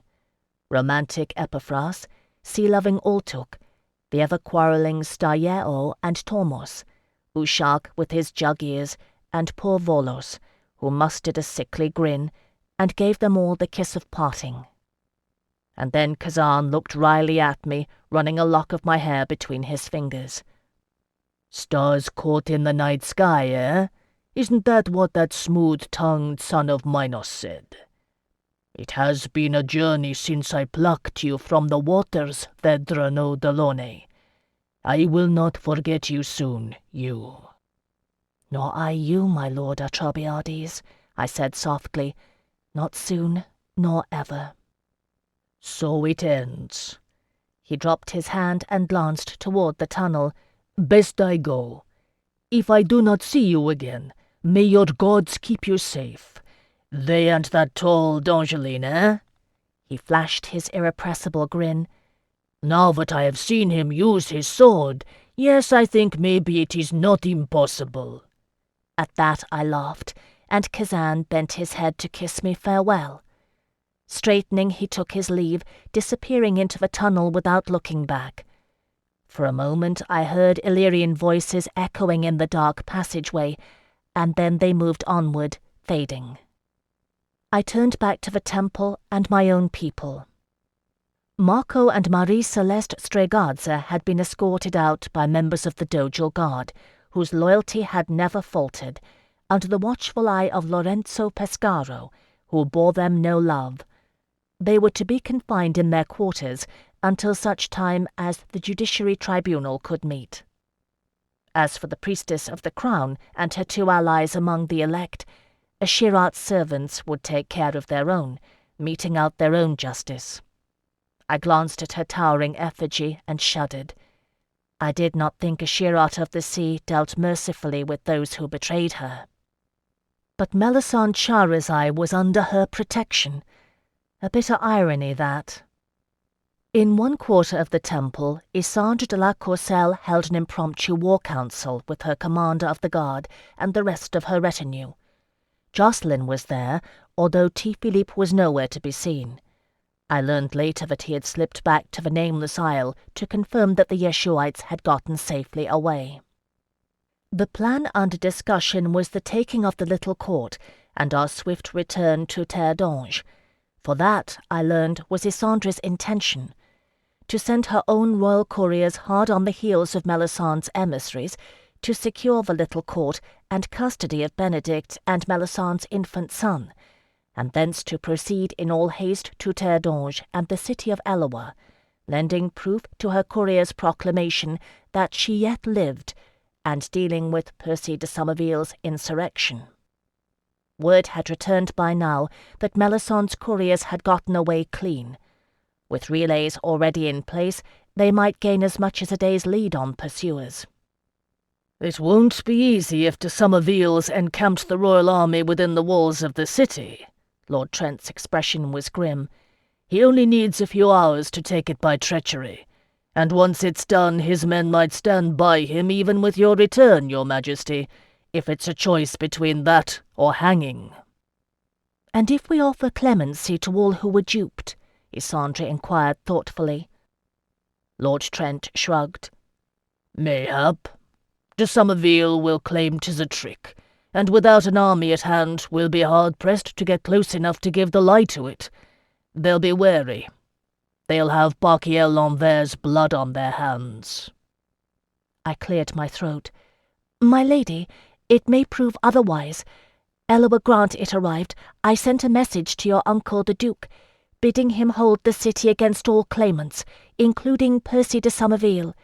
If he will heed the password of House L'Envers, he may do it." Isandre stared at me. "You did what?"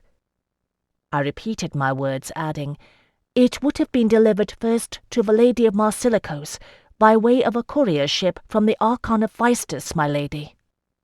"Phaistus?" Isandre said blankly.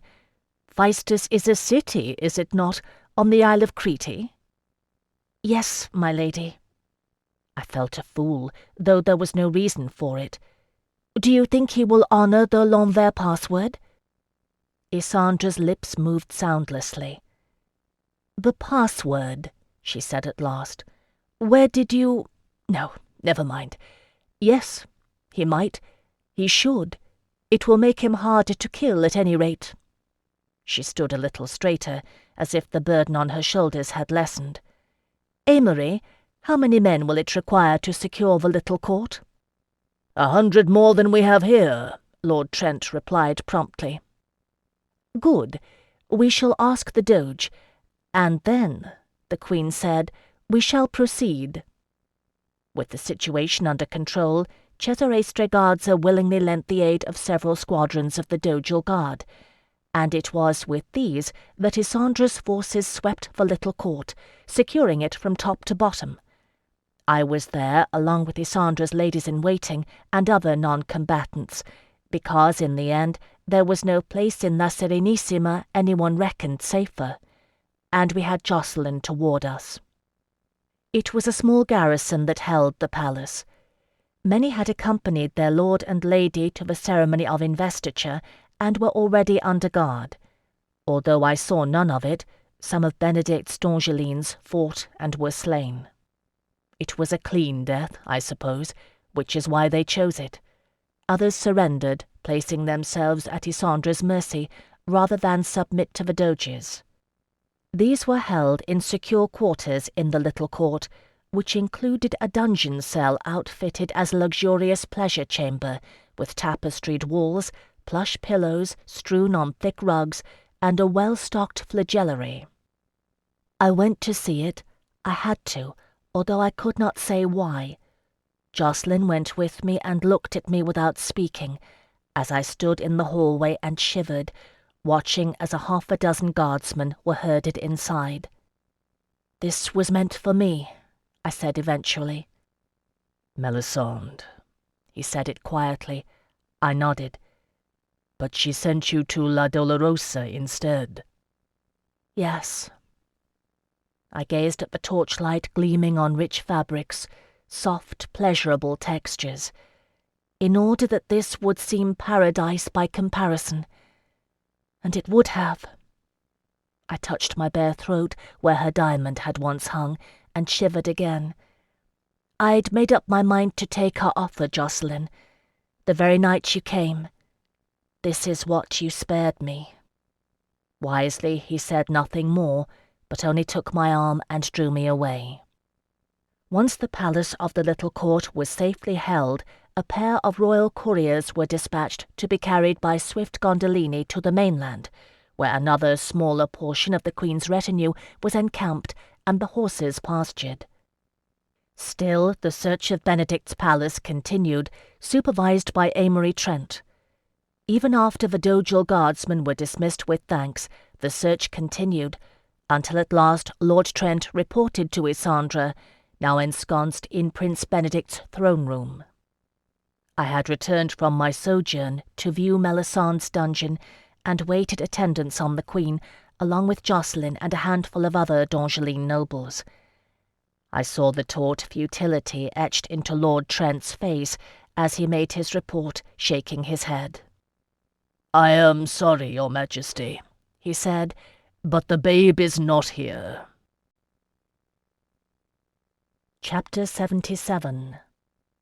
Sometime in the middle of the night, word arrived from the Dogal palace that Prince Benedict de la Courcelle had died of his injuries. Isandra heard out the news with no more than a nod, and what she thought of it I never knew. It was a mark of her character that she bore out these dreadful betrayals without succumbing to the desire for vengeance. Over furious protest, she had made arrangements for the body of David de Rocaille to be returned home by ship and buried on his family estate. "He sought my life in exchange for his sister's death," she said implacably. "Let it end here." And in so far as I know, it did, save for those events already in motion. Isandra's search for Benedict and Melisande's son was another such mark of character, although there are those who claimed, and always will be, that she sought the child's life.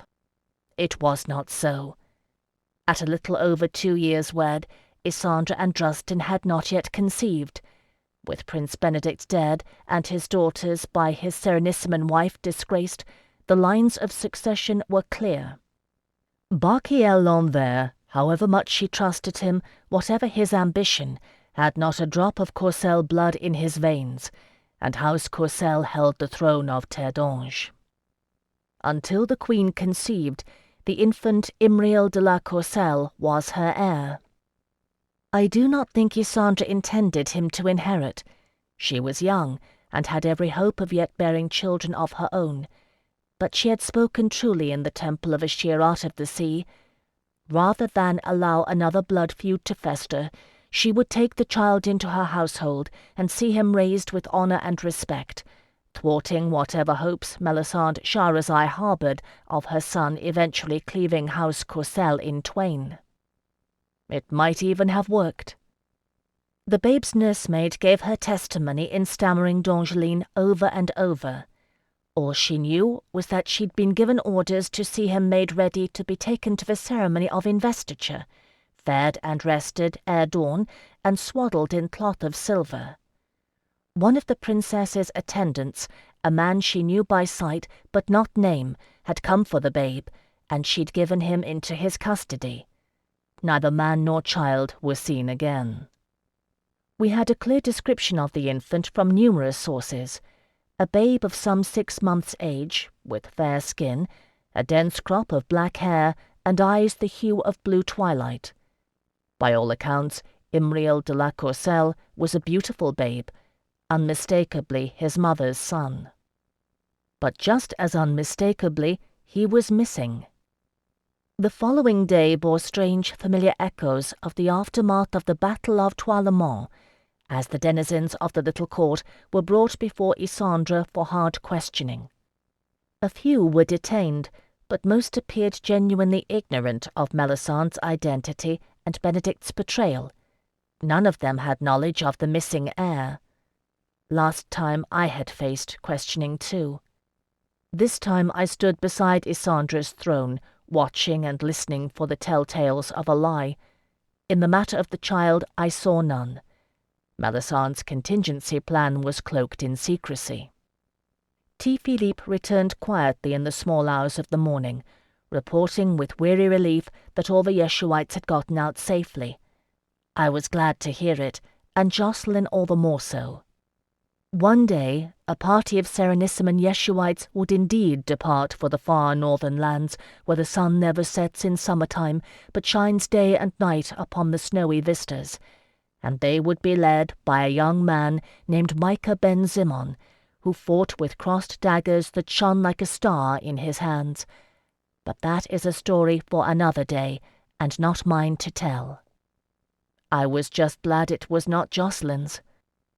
A long night and a long day to follow it. I made a report in full to Isandre at one point, detailing all I could remember from my arrival in La Serenissima to my return and my appearance in the balcony. It took the better part of 2 hours, and Isandre's secretary of the presence, the Lady Denise Gromain, wrote furiously the entire time, quills scratching against the parchment. I'm not sure which of us was more tired when I had finished. Isandre merely looked at me with her brows raised. "Blessed Eloa and his companions surely watch over you, Phèdre," she remarked, "for I cannot think how else you are alive to tell me this." "Nor can I, my lady," I said wearily, "nor can I." She took my hand, her gaze turning sober. "And over me, Phèdre no Delaunay, to have given me such a servant as no mortal deserves. Anathiel Delaunay swore an oath to my father out of love. I did not ask you to keep it in his name. None the less, know that I am grateful for it, beyond the telling of words. His memory lives in your deeds. I will not forget either." I nodded, unable to speak for the tears that choked me. Isandre smiled gently, squeezed my hand and released it, and I gave silent thanks to blessed Eloa that he had sired a line that had begotten this scion, worthy of serving. If not for the incipient war unfolding at home, we would have lingered longer in La Serenissima. There were a good many affairs to be set in order, not the least of which was the inheritance of the little court. With Benedict's daughters both accused of treason and his infant son missing, the lines of succession pointed clearly to Severio. I spoke on his behalf, for I reckoned I owed him as much. He had saved my life after all. But in the end, Isandre elected to appoint a member of her own entourage, the Vicomte de Cherevin, to serve as steward of the estate until the matter was settled. 'Twas a dangerous post, and he accepted it with equanimity, knowing full well the risks entailed. De Cherevin was a man who had served under Ganelon de la Courcelle as ambassador to Tiberium, and he was unwaveringly loyal and wise to the ways of Kerdicky politics. Even so, it took 2 full days to take care of the business of securing the little court and gain the Doge's approval of the arrangements. On the 2nd day, Ricciardo and Allegra Stregazza came to call upon the Queen of Terre d'Ange. Isandre received them unhesitatingly, based on their own actions and my advice as well, if I may say so. Ricciardo's prestige and that of the entire Sestieri Scoli had risen since the melee at the temple. He was accorded a popular hero for defying his brother to put down the riots. Isandre dealt graciously with them, and it did my heart good to see Allegra Stregazza's face alight at being thanked for her role, for it was she who had received my message hidden in the Yeshuite scroll and persuaded Ricciardo to action. Comtesse de Montrève. They paused upon leaving the audience, and Ricciardo stooped to kiss me in gratitude. You have preserved my life and more, he said fervently. If there is aught I can do for you, name it. There is actually, I said, glancing at Allegra. My lord, in Terre d'Ange the servants of Nama are protected by secular guild laws. I have noted in La Serenissima how the courtesan's quarter is despised, one of the meanest sections of the city. If you would honour me for what I have done, mayhap the courtesans of La Serenissima might be brought within the fold of the Sestieri Scoli. If it is their will to pursue this occupation, let them be trained and educated, and accorded guild laws for their own protection and benefit. Ricciardo responded with open-mouthed surprise, but I saw a glimmer of daring and comprehension in Allegra's eyes. She had studied the ways and manners of Terre d'Ange, envying our freedom in matters of love. If there was any woman in La Serenissima who would be willing to undertake the elevation of the courtesan class, it was Allegra Stregazza. Teach them to read and write, the gentle arts of poesy and conversation, she asked, smiling a little. Those skills reckoned unfit for noble women. Yes, my lady, I smiled back at her, inclining my head. Precisely. Ricciardo closed his mouth and swallowed, looking at his gracious and capable wife. Comtesse, he said to me, in your honour, I shall so endeavour. I am glad to hear it. And indeed, in this matter Ricciardo Stregazza kept his word, creating a legacy that lived on after his death. Although no courtesan of La Serenissima would ever rival the servants of Nama, even in its decline the court of night-blooming flowers remained unparalleled. They became in time a byword for wit and elegant pleasure in Kerdica Unitas. Or at least the women did, I should say, for no self-respecting Kerdicky man would prostitute himself. Once it became evident that the search for Imriel de la Courcelle was fruitless, Isandre sent to the temple of Ashirat to arrange for a meeting with Melisande Shahrazai. To my dismay, it was her will that I attend. Her reasoning was that I knew Melisande's mind better than anyone else. My recalcitrance had much to do with that same fact. Nonetheless, I went. Some of my possessions had been recovered from the quarters of Marie Celeste Stregazza. Not what I had lost at La Dolorosa. Those things I never saw again, including the great collar of pearls given me by the Doge, but the items seized from my rented house on the canal. It included a portion of my wardrobe, some of which had been altered to fit Marie Celeste, ever greedy for the latest of D'Angeline fashion, and some of which had not, for lack of matching fabric. There was considerably less of me to cover. My Sangua cloak was among the items retrieved too.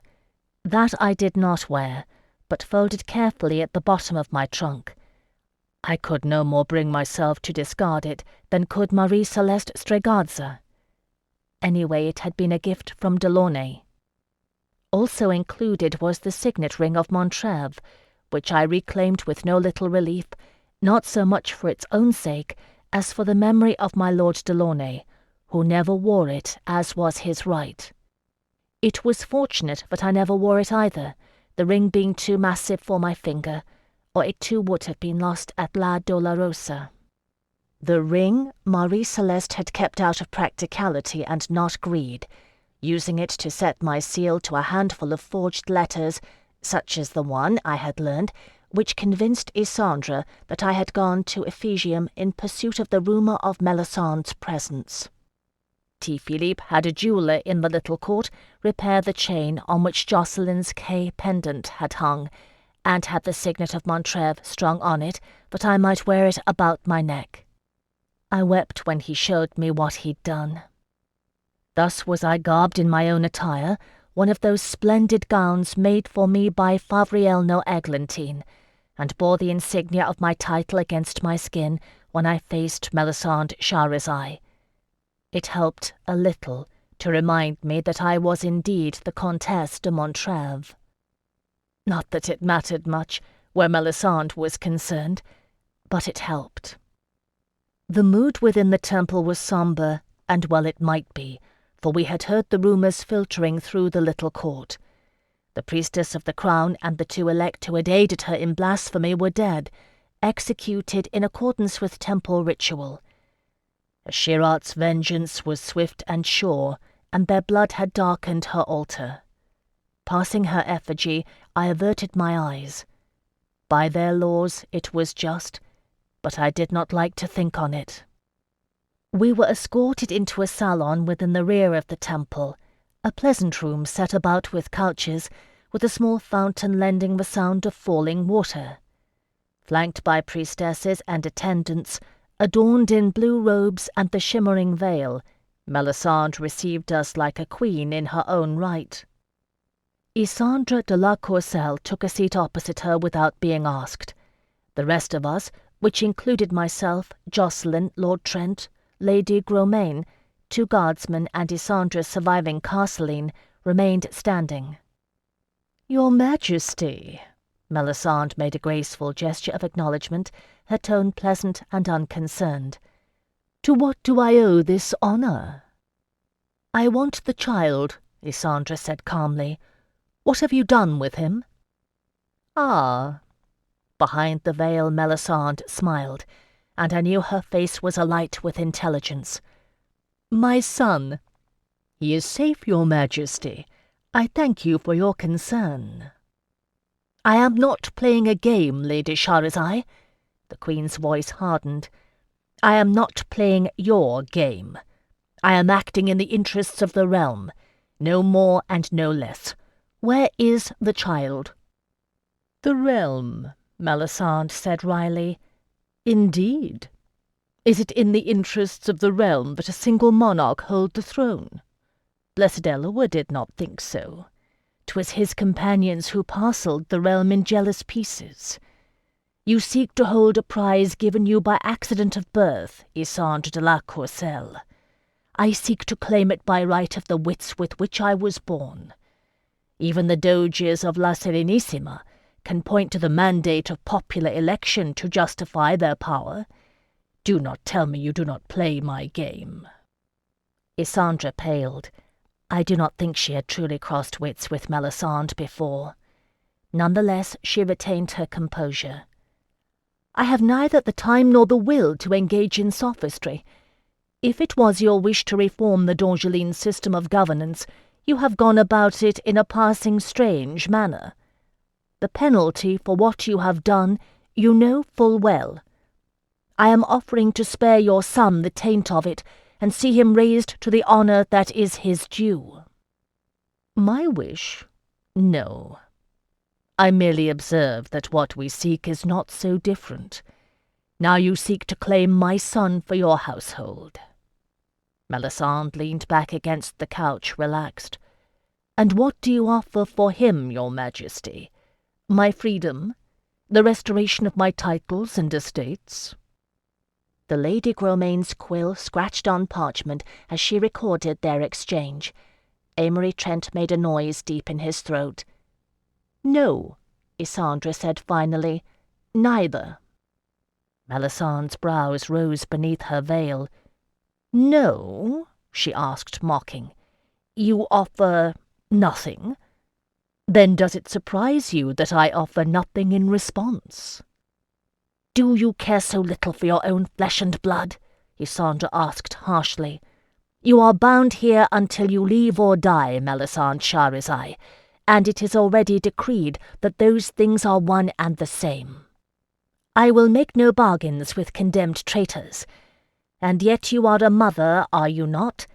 To your son I offer stature, honor in the eyes of the realm, his rightful role at court.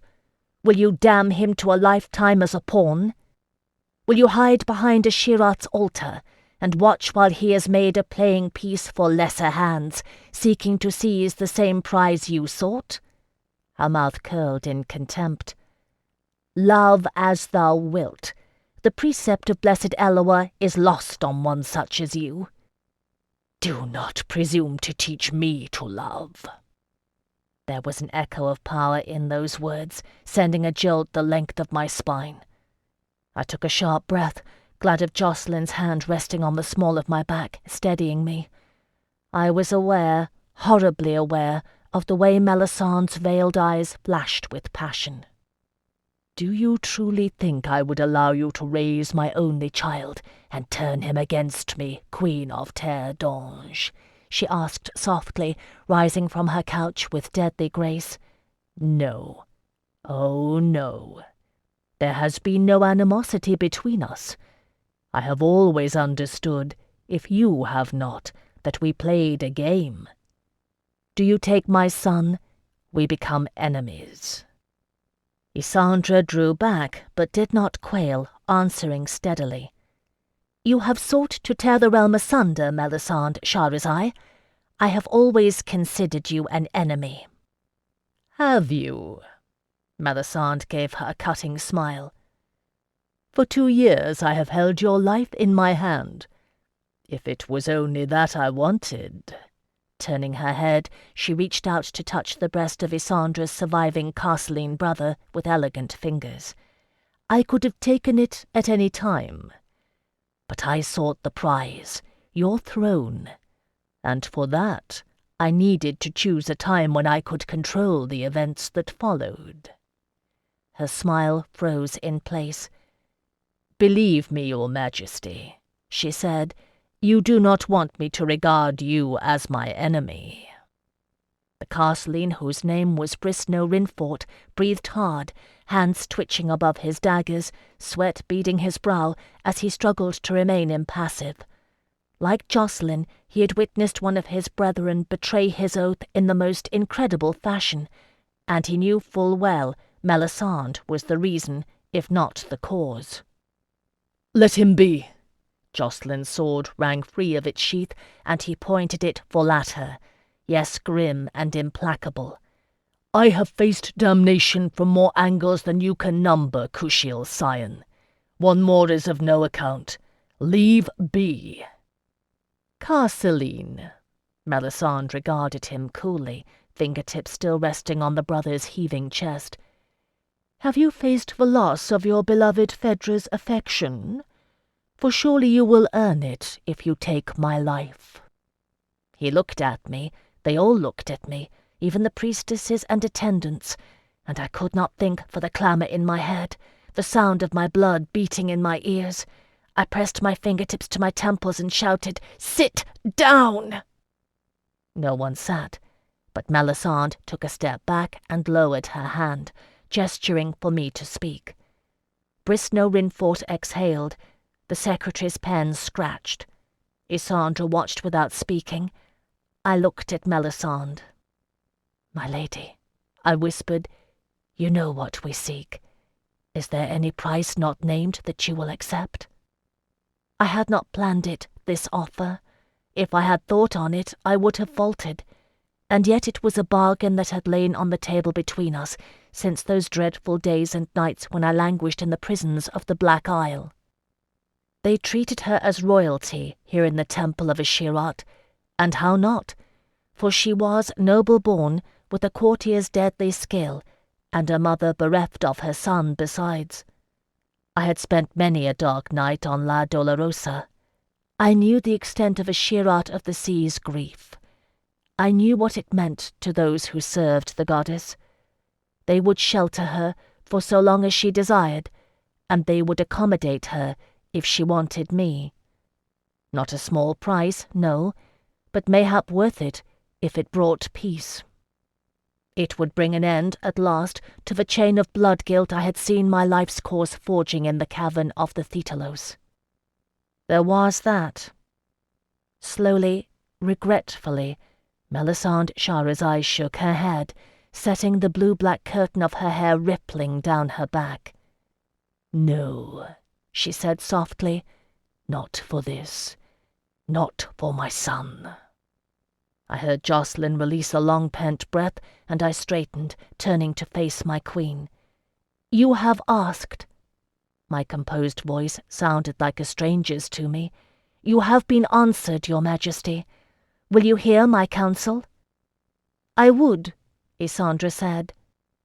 "Go home, your majesty," I said simply. "There is a game being played out, whether you will it or no, and naught to be won here. Percy de Somerville moves against your throne, even now awaiting word that flies to him on winged hooves. Go home and defend it." Isandra heard me out expressionlessly, and nodded once, rising. "My offer stands," she said to Melisande, "for now.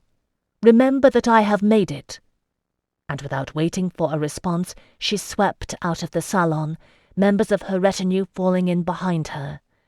Melisande remained standing, watching her go, thoughtful behind her gleaming veil. I gazed at her one last time before I turned to follow my queen, and what she was thinking I could not say. Even in defeat, Melisande was unhumbled. Wrenching my gaze away, I followed the departing retinue, and Jocelyn's hand rested on my elbow, guiding me when my feet stumbled, anchoring me, his love the dagger by which I fixed the compass of my heart. In the temple proper, Lord Amory Trent railed against the newly appointed priestess of the crown, she who had spoken in defence of Melisandre's claim of sanctuary, and stood now in the place of her predecessor. "Her life is forfeit by D'Angeline law," he shouted, venting futile anger. "How can you defend such a one, whose honeyed tongue has shed more blood than a warrior's blade?" Although she was young enough to tremble, she was old enough to stand her ground, raising her chin. "Only those who transgress against the goddess may we punish, and that we have done in accordance with her laws. Ashirat's regard favours the cobra as well as the lion, my lord. By what authority do you claim otherwise?" Caught up in my own turmoil, I turned away without awaiting his answer, nearly fetching up against another priestess. This one I knew, old Bianca, with her milk-white eyes. Jocelyn, hard on my heels, ploughed into me from behind as I halted. "Ah," the ancient woman said, satisfaction in her tone as she raised her hand to feel at my features. "Eloa's child, who did his mother's bidding and cleansed her household. Truly you bear their fingerprints on your soul, child." She chuckled to herself. "The gods themselves cannot keep their hands off you. And your faithful shadow, bound to you in light and darkness. Shall I tell your fortune, since you have stood in the place of the oracle and wrought ours?" Shivering under her touch, I welcomed the solidity of Jocelyn's presence behind me. "Keep your pomegranates, old mother. Let the gods choose some other vessel for a change, and look to their own. I have done my share." "Neither the fruits of the soil nor the flesh are needed to tell your fate," Bianca said complacently, with her fingertips resting on my skin. "Serve true and remember what others have named you. 10 years' respite shall be yours if you do." Her hand fell away, and she blinked like a child, sightless and bewildered. "Thus I am vouchsafed to say, and no more." "Thank you," I whispered. What else was I to say? Stooping, for age had wizened her so that her head reached no higher than my chin, I embraced her, feeling her bones as frail as a grasshopper. "Blessed Eloa keep thee, old mother. It is time for me to go home." So it was that our audience ended, and I left the temple of Ashirat of the Sea for the last time, following my queen out of the shadow of its domes into the waiting sunlight. I had kept my vow, made in the watery depths. It was finished, and I felt no victory, only loss and confusion. Members of the Queen's party were tired and frustrated, balked by the temple's protection of Melisande, and fearful of what lay before us. And yet, with undaunted strength, Isandre de la Courcelle raised her head, gazing unerringly in the direction of home. "You spoke truly," she said. "We ride for Terre d'Ange." Chapter 78. It took yet another day to make ready our departure. There was no time for me to seek out Kazan at the Illyrian ambassador's. I had guessed aright on that score.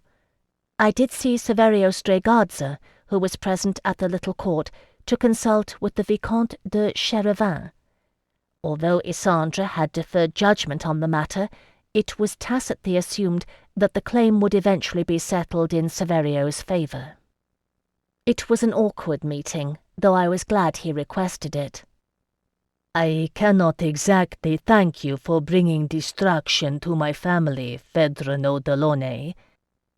"I know," I murmured. "I would that it had been otherwise, Saverio, but—" He cut me off with a gesture. "I know. What my father did was treason. What my mother did was blasphemy. By the grace of Ashirat or Eloa or Baal Jupiter, or whosoever watches over me, I am enough unlike them to hate them for it. And yet they are my parents, and I was raised to honor them." He sighed. "You did what was right and necessary. I only wish it had not been." "What will happen to them?" "Imprisonment is likely," Saverio shrugged. "Perhaps exile. It depends on the judiciary tribunal's findings, on the mood of the people and the Consiglio Maggiore, my grandfather's wrath, and, too," he added quietly, "it depends on Terre d'Ange." I knew what he was thinking, although neither of us said it. Marco and Marie Celeste were not accused of plotting to kill the Doge, merely to supplant him. Their part in the conspiracy to assassinate the Queen of Terre d'Ange was a graver charge. But if matters went ill at home, if Isandre lost the throne, no d'Angeline voice would call for Serenissime justice. It would be Percy de Somerville who ruled in the name of the rightful heir, Prince Benedict's son. And if he called for anything, it would likely be the freedom of the infant heir's wrongfully accused mother. 'Twas no wonder Melisande was prepared to wait. "Terre d'Ange stands under the rule of Isandre de la Courcelle," was all I said. "Truly, I hope so. I am weary of intrigue tearing my loyalties asunder." Saverio took my hand, face sombre. He had grown a great deal from the rough-tongued young nobleman I'd met at the palace. "Phèdre, I do not know if events to come will make enemies or allies of us. If Isandre falls, I must stand with La Serenissima, and the city will follow where profit lies. Whosoever rules Terre d'Ange, trade must continue. But know that I will always think fondly of you, and I am sorry for what passed between us before." "I owe you my life," I said to him. For that, among other things, I will always be grateful, Prince Severio."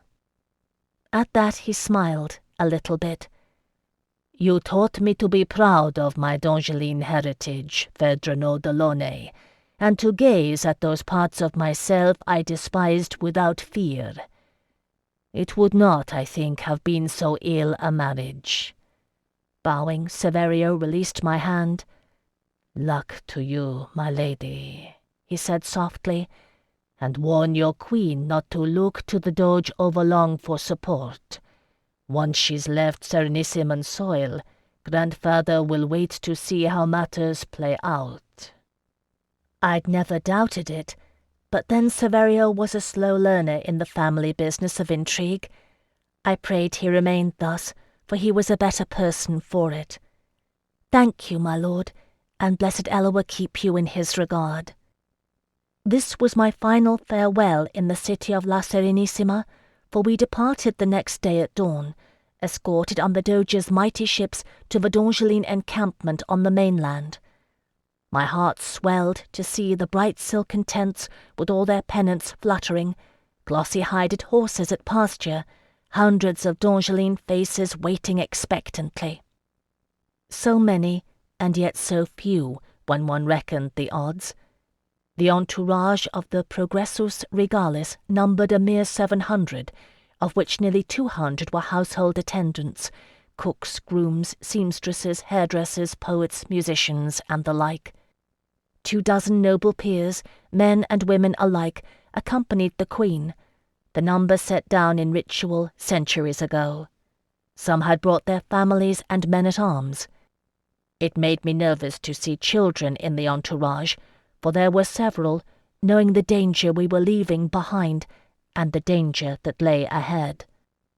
The Progressus has never been intended as a show of Dongeline force in Cedica Unitas. It is an act of respect and mutual trust. No monarch has undertaken it when the city-states were at war, which is one reason it had not been done in so long, and no monarch has undertaken it without being secure in the knowledge of Dongeline loyalties being united behind them, promising dire retribution on any nation that dared threaten the Progressus. Although there were valid political reasons behind it, most especially the need to rebuild the Cedici alliances, whose absence was evinced during Selig's invasion, I do not think Isandra would have done it if it had not been for the steady urgings of Benedict de la Courcelle. The Queen's Guard numbered only 500 men, and 100 of these would remain in La Serenissima to secure the Vicomte de Cherevin's stewardship of the little court. If there was a good face one could put on it, it meant that we would be able to move swiftly, retracing a course across the Cedici Peninsula strung with alliances solidified mere days and weeks before. Eloa willing, they would provide us with aid in the matter of supplies and fresh horses. Isandra held a brief meeting with her captain of the guard and his 4 remaining lieutenants, her bursar and the master of horse. Whatever transpired, it did not fare well. A tent affords poor insulation for voices raised in heated argument. I know that Isandra left the meeting in considerable temper, a flush of colour on her high cheekbones, and Amory Trent stormed angrily about the tents, calling for the encampment to be struck. It was done in record speed, supply wagons loaded, train ordered and formed. One of the master of horses' assistants found mounts for Jocelyn T. Philippe and me. There were riderless horses aplenty, since the guardsmen remaining in La Serenissima would have little use for them. There were carriages for some few members of the party, but most rode astride, as Isandra preferred to do on the road.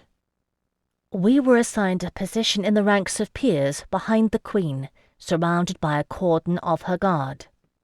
No one had bothered to tell us the plan of action. The chain of command had slipped by us, having never included us in the first place. T. Philippe tolerated this for all of a half-hour's march before he began querying the guards and learned that we were headed to inland Pavento, 2 days away. The Queen's emissaries had already ridden ahead to alert the Principe of the city. It was Isandra's intention to leave the non-essential members of the entourage quartered safely in Pavento and acquire stores to proceed with all speed to Terre by way of Milazza. Lord Trent's quarrel was not with this, it seemed. According to the rumours T. Philippe garnered, the Queen was refusing to consider his adamant advice that she raise a Kediki army to accompany us into Terre d'Ange. In truth, I didn't know what to think.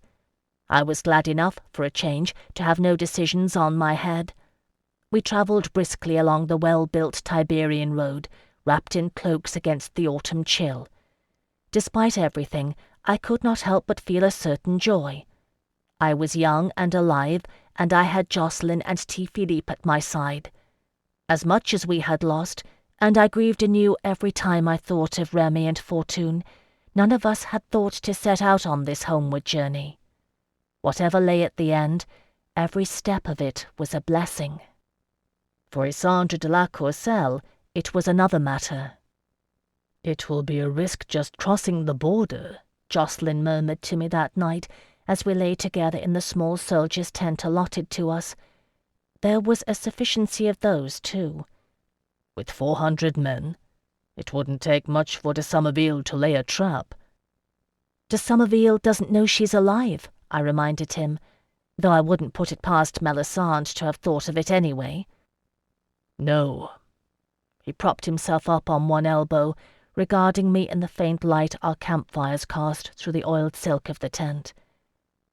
"Would you truly have gone with her if she had asked it?" I heard the change in his voice. We hadn't talked about it since that fruitless meeting in the temple of Ashirat. There had been little privacy and less time. I laid my hand on his warm chest, feeling his strong heart beat beneath it. "I don't know," I said truthfully. "Jacqueline, it would have made an end to it and laid the foundation for peace. For that, mayhap, yes." There was more to it, for it had to do with what happened on Crete. I had seen the darkness of my own soul, and I could never close my eyes to it. And I am an Anguissette when all is said and done. For these things I lacked words. One cannot speak of mysteries. Still, Jacqueline had been a priest in his own right, and he knew me. He was silent for a moment, winding a lock of my hair about his fingers. "The Yeshuites promise it," he said at length. "Complete absolution. I thought about it. In the end," he smiled wryly, "in the end I chose as I will always choose. It frightens me to think that one day she will ask, and you do not know what you'll choose." "When you threatened her, Melisande named a price you would not pay," I said. "I set one that she will not. She would play the Game of Thrones with Kushiel himself. She was willing to risk sacrificing all her plans to do it. Not her son. The child is a double-edged weapon, Jacqueline. It is knowledge and worth having." "Phèdre no Delaunay," he whispered, drawing me closer. "Does your mind never cease?" "Sometimes," I admitted. "If you—" I didn't need to tell him that either, for although it too is a mystery in its own right, it is Nama's mystery, and its knowledge is vouchsafed to all lovers if they will but accept it. In the old days we would have quarrelled bitterly over what had happened in the temple. Now, Jacqueline heeded Nama's wisdom rather than Kushiel's logic, and silenced me with a kiss, setting about doing those things which caused my mind to cease working altogether. On the second day we reached Pavento, and were met outside the city walls by an honour guard sent by the Principe, Gregorio Lavinius. While an encampment was set up in the fertile fields surrounding the city, Isandre and a hand-picked company of nobles, which included me, were escorted inside. It is a pleasant city, Pavento, although I saw little enough of it. We rode straight away to the palace of the Principe, wrought of grey stone quarried from the mountains to the north, but softened by brightly woven tapestries. They are famous in Pavento for their dyes. Gregorio Lavinius was a robust, energetic man in his mid-40s. He had been eager to secure ties with Isandre, hoping to better his city's fortunes through increased trade with Terre d'Ange. It had fallen off in the years of Skaldic raiding, threatening the overland routes, but since the defeat of Voldemar Selig, the Skaldi had withdrawn their aggressions. It was to our fortune that Principe Gregorio remained eager to support this fresh alliance, although he bargained hard for the price of his aid. Most of what he demanded Isandre gave unhesitatingly. In exchange he would provide stores for our journey and open the city to her entourage, giving safe haven to nigh on 200 folk. "Anyone who cannot hold a sword," Isandre said grimly. There were exceptions, of course. As the Secretary of the Presence, the Lady Denise Gromain was bound to accompany the Queen, and some few of the grooms, attendants and cooks were reckoned vital, as was the chirurgeon. And there was me, although I was not reckoned vital. In the end it was sheer pleading that swayed her. 2 others among her ladies-in-waiting accompanied her too, for she could scarce refuse their pleas, having heeded mine. Isandre would fain have left us all, fewer to endanger, fewer to protect. "My lady," I begged, kneeling before her, "I have been deceived, imprisoned, bludgeoned, near drowned, abducted, storm-lost, driven nigh out of my wits, and held at knife-point. If you grant me nothing else, let me go home." "Phèdre," Isandre sighed, "the more I try to set you out of harm's way, the deeper in it I find you. All right. Like as not, you'd only turn up with an army of brigands at your back if I tried to leave you. You may come." She cast an acerbic eye at the high-spirited Baroness Marie de Flers, already moving to aid her plea to mine, and the Lady Vivienne Neldor, a step behind her. "Eloa, enough! My Lord Castelline, will you take responsibility for their safety?" At her side, Brisno Rinfort looked queasy, but it was Jacqueline the Queen had meant. He took a step forward, bowing deeply with crossed vambraces. I had washed most of the dye from his hair at the little court, and trimmed the ends so that he looked somewhat presentable. "Your Majesty," he said calmly, "I will." So it was decided, and Jocelyn Varai placed in command of those men-at-arms attendant on the Queen's ladies. If I feared they would balk at it, I was wrong, for his battle in the temple with David de Rocaille was already spoken of in hushed murmurs. T. Philippe bore it with amusement when he learned of Jocelyn's appointment. The days of animosity were long gone between them, replaced by bonds of mutual respect. Isandre asked no military aid of Principe Gregorio, and if Lord Trent bridled at it, he held his tongue. Pavento was small and had few troops to spare. His hopes were pinned on Milazza, and the argument remained open between them. The other piece of good news to come from our sojourn was that Melisandre's couriers had not stopped to spread word of Isandre's supposed assassination. 'Twould have slowed their course, but it would have made ours more difficult in turn, taking the time to lay the rumours to rest and convince potential allies that our position remained tenable. As it was, Isandre needed to offer no explanation, save that rumour of a minor rebellion at home had reached her ears, necessitating a speedy return. That was the good news. The bad news was that Principe Gregorio had received notice that a pair of Dongelin riders had been found slain on the road slightly west of Pavento, apparently the victims of robbers.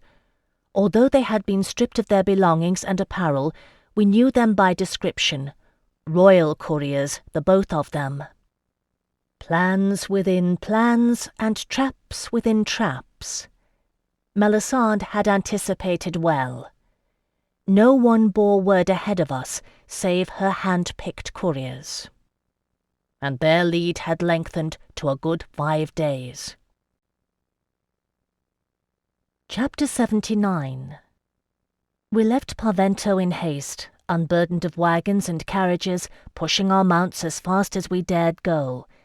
In consultation with the Master of Horse, Lord Trent had determined that we were better off conserving our own animals than seeking fresh mounts for 400 and some riders. There was no longer any hope of averting treachery. Whatever would happen would happen. Melisandre's couriers would deliver word to Percy de Somerville well ahead of our return. If the Cretan ship had arrived safely, Roxane de Morelio had a full report of de Somerville's betrayal. What she could do about it, I could not say, save pass on my warning to Barquiel l'Anvers and other known allies of the Queen, and mayhap begin preparing for war. Quintilius Rouse would lend his aid, but there was little enough the navy could do on land. It was no simple matter, for de Somerville held the royal army at his command, and was the sovereign Duke of Lognas as well. Without proof, and a considerable force at their disposal, they could not arrest him out of hand. And if Guillain was with him, it meant Arzal was in rebellion. With Arzal threatening Namar's borders, Barquiel would have no support from his own province. Indeed, with the news of Isandra's death, he would find little aid forthcoming from any quarter. The city of Eloa would be islanded in the heart of de Somerville's forces. Of course, if the Cretan ship had not yet arrived, he would be dead. The reality of the threat awaiting us upon our return had come home with the death of the 2 royal couriers. At best, we faced a nation on the brink of civil war. We made good speed across the Kerdiki Peninsula during that wild journey, and a mood of grim determination united our company. Many years later, I learned that there are stories still told of the ride of Isandre de la Courcelle's company along the old northern route in Cerdica Unitas. It was in truth a sight to behold. The Queen's Guard wore gleaming armour with silver inlay, and surcoats of deep blue with the swan insignia of House Courcelle. A dozen and more pennants fluttered in the breeze above us, marking the noble houses that rode with Isandre, and the gold lily of Eloa on a field of green above them all. 'Twas where we passed without pause that rumour grew, telling of a fell company with a dire light shining on their faces, riding fey and terrible, without need for sustenance or sleep, and the beautiful Queen who led them ever onward, onward. I dare say I laughed when I heard these tales. The common folk do not tell them where we made camp for the night, the bursar bartering with shrewd farmers for use of their fields and streams, while 400 weary and saddle-sore D'Angeline soldiers waited impatiently for orders to dismount, cursing the pack-horses milling about and fouling their lead-lines. And yet there is a truth to it, after all. It took us a week's time to reach Milazza, and our supplies from Pavento held out long enough. Amory Trent misliked our bypassing cities along the route, forsaking the possibility of raising a Kerdiki army. That much was clear. He had great hopes of Milazza, which lies closest to the inland D'Angeline border of all the great city-states. Isandre remained adamant. "No," she said succinctly.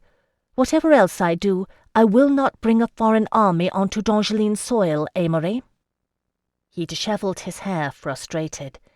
By midday tomorrow we would reach Milazza, and he had counted on convincing the Queen ere now. "Majesty, with 1,000 additional men we can march safely into Isande, and the Duke of Milazza can spare them easily. In blessed Eloa's name, will you not hear reason?" "Reason this, my Lord Trent," Isandre said in an implacable voice. "Percy de Somerville cannot hope to sway the whole of the royal army and the people of Terre d'Ange against me, unless he makes them believe me a traitor. A Kerdiki army would give him that proof." "He doesn't even know you're alive," Amory shouted, clutching his hair. "But he will," Isandre said softly. "He will hear the reports, and he will know, though he may deny it and name me an impostor. Shall I be so naive to assume de Somerville has not planned for the contingency of failure?" Amory Trent sighed and dropped his hand to rest on the map spread on the camp table beside the central fire, where Isandre held her war council. "All right," he said, "all right. Then let us at least make haste to Liguria, and travel by ship to Marsilicos, where we will find safe harbour and allies aplenty." "My Lord Trent," T. Philippe cleared his throat apologetically at his glare, "forgive me, but I have been a sailor all my life, and I tell you this, it is perilous late in the season to make that crossing. You will be hard-pressed to find sufficient ships willing to make the journey." I shuddered inwardly at the thought of yet another dangerous sea voyage, and held my tongue. Amory pounded his fist, making the map jump. "Is there no other way?" he demanded. "Surely there must be some means of crossing onto D'Angeline's soil that is both feasible and acceptable, Isandre." The Queen's face was set and stubborn in the firelight, and I knew that she would hear no arguments that did not involve riding straight for the city of Eloa to set matters aright. Edging around her advisers, I gazed at the map beneath Amory's clenched fist. "Remember what others have named you." "My lady," I said, "there is a way if you will hear it." Isandre gave me a sharp look and inclined her head. "I am listening, Phèdre." "If we travel north from Milazza and cross the border here in the foothills," I said, tracing a path with one finger, "we enter Cumlach, under the warding of the Unforgiven. See, here lies the garrison of South Fort." "Cumlach," Amory Trent said in disgust. "The Black Shields have betrayed the Queen once already, Countess. What makes you think they will be less swift than de Somerville's forces to do it again?" "I will stand surety for it with my life, my lord," I said steadily. "Whatever politics de Somerville has played with them, the Unforgiven have sworn an oath unto the death to redeem the sin of that betrayal, and because they have sworn to the way of expiation," I cleared my throat, "they have sworn to obey my lord Kushiel and his chosen." Beside me Jacqueline stirred, remembering. Isandre looked hard at me. "You would offer your sovereign queen and rightful ruler of Terre the protection of soldiers sworn to obey Anon Gisette?" she inquired dryly. I felt colour rise to my cheeks. "My lady," I began in a faint voice. "Well and good," Isandre cut me off, gazing into the distance, and I understood then that she had not spoken in mockery of me, and I saw too that 'twas no mere stubbornness that held her to this course.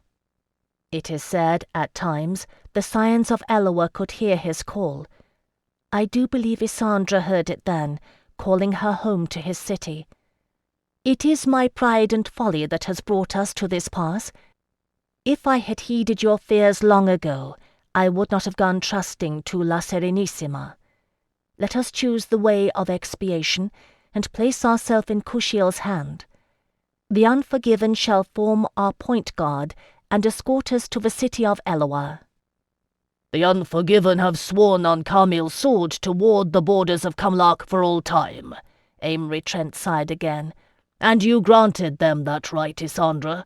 If they prove loyal, do you think they will be like they forsworn?" "Sometimes," Jacqueline murmured, "one must break one oath to uphold a higher." "Yes." Isandre turned her gaze back to me. "What do you say, Phèdre no Delaunay? It is you who shall command them, and not I. Kushiel's chosen has the right to ask what the Queen of Terre does not. Will the Unforgiven obey?" I saw in my mind Taran Deltoine's face washed by firelight, calm and implacable. Kushiel's hand need not know its master's bidding, he had said to me. But I had endured the mysteries of the Temenos since then. I knew what I did when I asked men to break their oaths and march toward death. Kushiel's hand, they had called me. But in Phaistos, a slave girl had named me Lipifera, the pain-bearer. "Yes, my lady," I said softly, "they will obey." Thus it was decided that we would ask only hospitality of the Duke of Milazza, and a replenishment of our stores. There we were received with much fanfare, and our entire party ushered into the gates of the city, a gilded canopy borne over the head of Isandre de la Courcelle as we paraded through the streets to enter the mighty keep of the Castello. It is a vast walled fortress encompassing an entire park, with tall sturdy towers at every corner. The Duke of Milazzo was a slow, shrewd man, and I could see he wondered at Isandra's haste and her story. I will say that she faced him down magnificently, cool gaze and raised chin giving not an inch before his suspicion. And I thought, too, that she had chosen wisely in refusing to ask him for troops. It was his Duchess, who was a noblewoman of an ancient Tiberian line, who intervened, calling upon the laws of hospitality to uphold Isandra's request. So we were feasted in the Castello, and the Duke opened his stores and promised guides to show us the quickest way through the foothills of the Carmelines. I think Amory Trent repented his eagerness to rely on Kerdiki forces that day, though he never admitted as much. Still, 'twas there for all to see how swiftly the proffered hand of an ally may be withdrawn when one's fortune turns. In the morning we departed for Kamlach. Of that journey I will say little. I have crossed the Carmelines before, at their highest peak in the depths of winter. It was a dreadful journey, and one on which I thought I might die, or simply give up several times daily. If this was considerably less harsh, it was by no means pleasant. I dug my sangloire cloak out of my bags and wore it atop the woolen Illyrian cloak, shivering under both. I dare say we all would have flagged on that journey, were it not for Isandre de la Courcelle, who endured the same hardships and ignored them all, gazing westward with the fixed intensity of a sailor following the navigator's star. Like the others, I huddled atop my mount and followed after her, blowing on my near-frozen fingers.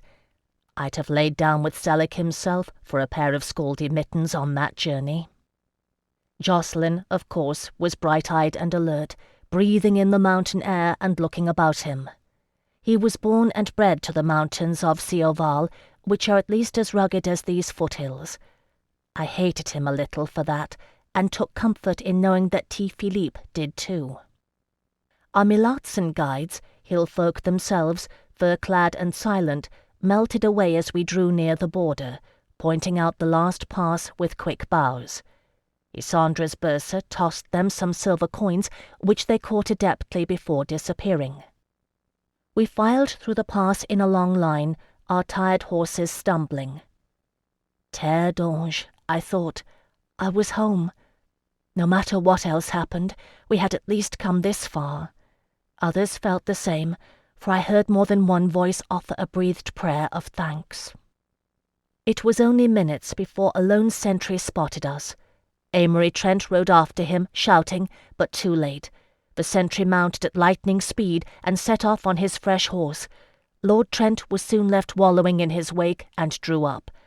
I leaned on my pommel, glad of a moment's rest, and looked up to find Isandre gazing at me. "It is your plan, Phèdre," she said. "What would you have us do?"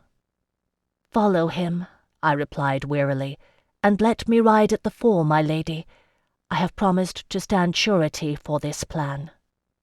Isandre paused and nodded. Amory Trent's advance guard parted to make a passage. I rode to take my place at the front of the party, with Jocelyn at my side, my Carceline shadow, pausing only to give a few words of instruction to T. Philippe and the other men-at-arms who warded Isandre's ladies. So we rode onward. It was late afternoon when the scouting party found us, and the sun slanted low and orange through the pines. They had chosen their spot with care. A narrow bottleneck in the stony path, leaving our party strung out in a straggling line behind us. 20 of them, crossbows at the ready, in well-worn armour with black shields hanging at their sides. I knew how skilled their formations were. A dozen men would suffice to hold us here for the better part of an hour, while the others raced to report. Doubtless the garrison had already been turned out and was on its way. "Who are you, who have entered unbidden onto D'Angeline soil?" one of the foremost asked, his voice muffled by the visor of his helm. "Name yourselves." I nudged my horse forward, fearfully aware of the barbed quarrel of his crossbow pointed directly at my heart. "My lord guardsman, I am Phèdre no Delaunay de Montrève. I said aloud. "I ask safe passage among the unforgiven for Her Majesty, Isandre de la Courcelle, the Queen of Terre." There was no echo of Kushiel's bronzed-edged thunder to my words, no hint of scarlet haze to my vision, only my voice thin and tired in the cold air. Nonetheless, the leader checked, putting up his crossbow. A murmur arose before and behind. He lifted his visor and rode forward, setting his horse sideways to me as he leaned in the saddle, peering at me. Beside me, Jocelyn tensed, his hands edging for his daggers. Low sunlight glanced off his vambraces, and one of the unforgiven exclaimed, "My lady!" The leader of the scouting party's eyes widened. He had seen my dart-stricken gaze. Before I could speak, he had dismounted, kneeling in the snow-dusted pine-mast. "Kushiel's chosen," he murmured. "We are yours to command." Once again I sat bewildered, as one by one the unforgiven dismounted and bowed their heads, kneeling to me, and this second time was no less strange than the first. I turned in the saddle to meet the steady violet gaze of my queen, who had chosen to risk her very throne at my word. I turned back to face the unforgiven. "Take us to South Fort," I said. "I have a favor to ask Captain Deltoine." Chapter 80. Taran Deltoine received us with hospitality and no little awe. "Majesty," he said bluntly, going to one knee and bowing his head to Isandre, "forgive my surprise, but we did not look to see you alive. I received word 2 days past that you were slain in La Serenissima, and your uncle the Duke L'Envers had seized the throne and sealed the city." Tears of relief stung my eyes. "It's true?" I asked, heedless of protocol. "Barkiel L'Envers holds the city of Eloa?" Deltoine opened his mouth to reply, then glanced at Isandre, who gave a brief nod. "Rise, Captain, and tell us what you know," she bid him. This he did, in the crowded council room of the South Fort garrison, while members of the Queen's party and the unforgiven alike pressed close to hear the news. "Majesty, I don't vouch for the truth of it, but this is what I was told. 6 days ago, Prince Benedict's couriers brought the news that there had been rioting in La Serenissima, and you had been foully murdered as part of a conspiracy headed by the newly elected Doge's brother, with the aid of a Castelline traitor. They carried orders to His Grace, the Duc de Somerville, to secure the city's safety, for Prince Benedict would be following in all haste. Lord Percy immediately began to move his troops from Champ de Guerre, and, begging your pardon, Majesty, your uncle Barkiel used his authority as regent to stage a coup and seal the city against him." "And now?" Isandre asked grimly. The unforgiven captain shrugged, spreading his hands. "L'Envers had a fair number of his own men in the city, and it seems the palace and city guards are loyal to him. Enough to hold for a time. The royal army is encamped at the very walls of the city. Lord Percy is reluctant to use siege engines against the jewel of Terre. It is his hope that the city will surrender and give over your uncle when Prince Benedict arrives." "Prince Benedict isn't coming, my lord," I said softly. "You guessed rightly when you guessed I went hunting traitors. I found them." He was silent for a moment, and when he spoke his voice was heavy. "Prince Benedict?"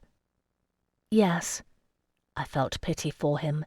He would take it hard, having served already under one traitor. He was one. I sought the missing guardsmen of Tralemont. Do you remember? I found them in La Serenissima, in the little court of Benedict de la Courcelle. Taran Deltoine was not a slow-witted man. He looked at me with a flat gaze. "Who sent his couriers to Lord Percy, the royal commander, and not the Queen's chosen regent?" "Yes, my lord," I said. "I am sorry." "You are certain?" "We are certain," Isandre interposed in her cool voice, though there was compassion in her expression. "It was Percy de Somerville who enabled Melisande Shahrazad's escape. and she told him then the whole of the story, beginning with de Somerville's complicity in the schemes of Lionette de Trevelyan, all the way through Melisandre's blackmail, her deception in La Serenissima, Prince Benedict's betrayal, the plots of the Strigazza, David de Rocaille's attempted revenge for his sister's long-ago death, and the missing heir, Imriel de la Courcelle. Deltoine's mien grew stony with gathering anger, reflected in the faces of all the unforgiven. "Majesty," he said when she had finished, "my couriers are at your disposal. They will carry this story the length of Cumloch, and to Aishith, to Namar, to Seoval, that you might begin raising an army to move against Lord Percy." "No," Isandra shook her head.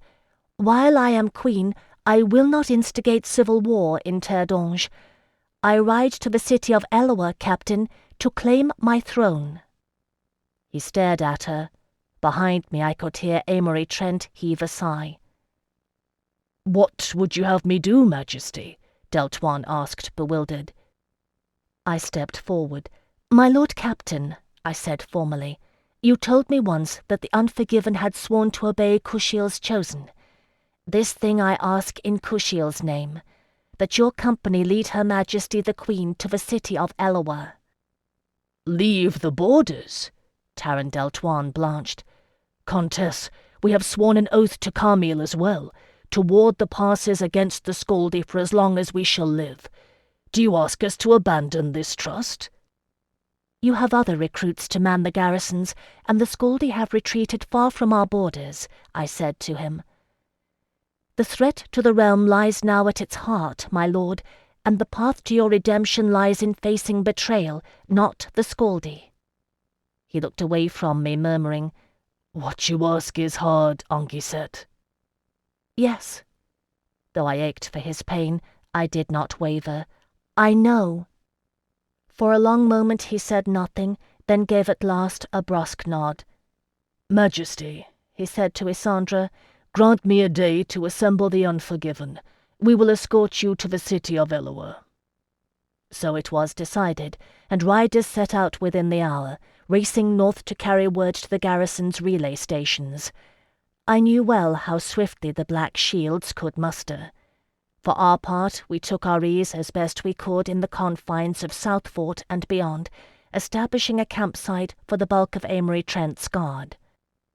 With a decision made and a plan to implement, even a foolhardy one, our spirits were strengthened. It was, after all, somewhat of a homecoming, and we were d'Angeline. Kegs of wine were brought forth and heated in vast kettles above the hearth, mulled with spices, to be shared among guardsmen and soldiers alike, and those few of us who were neither. One of the grey-haired ex-soldiers who served as a steward to the garrison brought out a lap harp in fairly good tune, and Marie de Flers and Vivienne Neldor took turns at singing and playing. Isandra's ladies-in-waiting had endured the journey without complaint, and I had come to admire them both. I dare say their efforts did a good deal to raise the spirits of the Carmeline soldiery, still reeling from our news. We who had been on the road had had longer to become accustomed to it. Isandra was closeted with Captain Deltoine, Lord Trent, and their various sub-commanders, plotting a detailed course of action. I did not regret being excluded from these strategies, being content to leave it to the heads of state for once. As the evening wore on, the dice emerged, as is wont to happen when wine and soldiers are gathered in the same place. I watched T. Philippe relieve one of the unforgiven of a month's pay, chuckling as he threw the winning roll. He looked almost as he had in earlier days, when Remy and Fortune were alive, and it heartened me to see it. I said as much to Jocelyn, who agreed. "I never reckoned him much more than a brash fool before," he said soberly. "I thought he entered your service for a lark. But I was wrong. He's steadier than I ever guessed. He was the one kept the Yeshuites together when we attacked La Dolorosa, and he deserves most of the credit for getting us back alive at that. I was half out of my wits, thinking my attempt to rescue you might have caused your death. It nearly did, too." I thought of Melisandre's luxurious dungeon beneath the little court and shivered.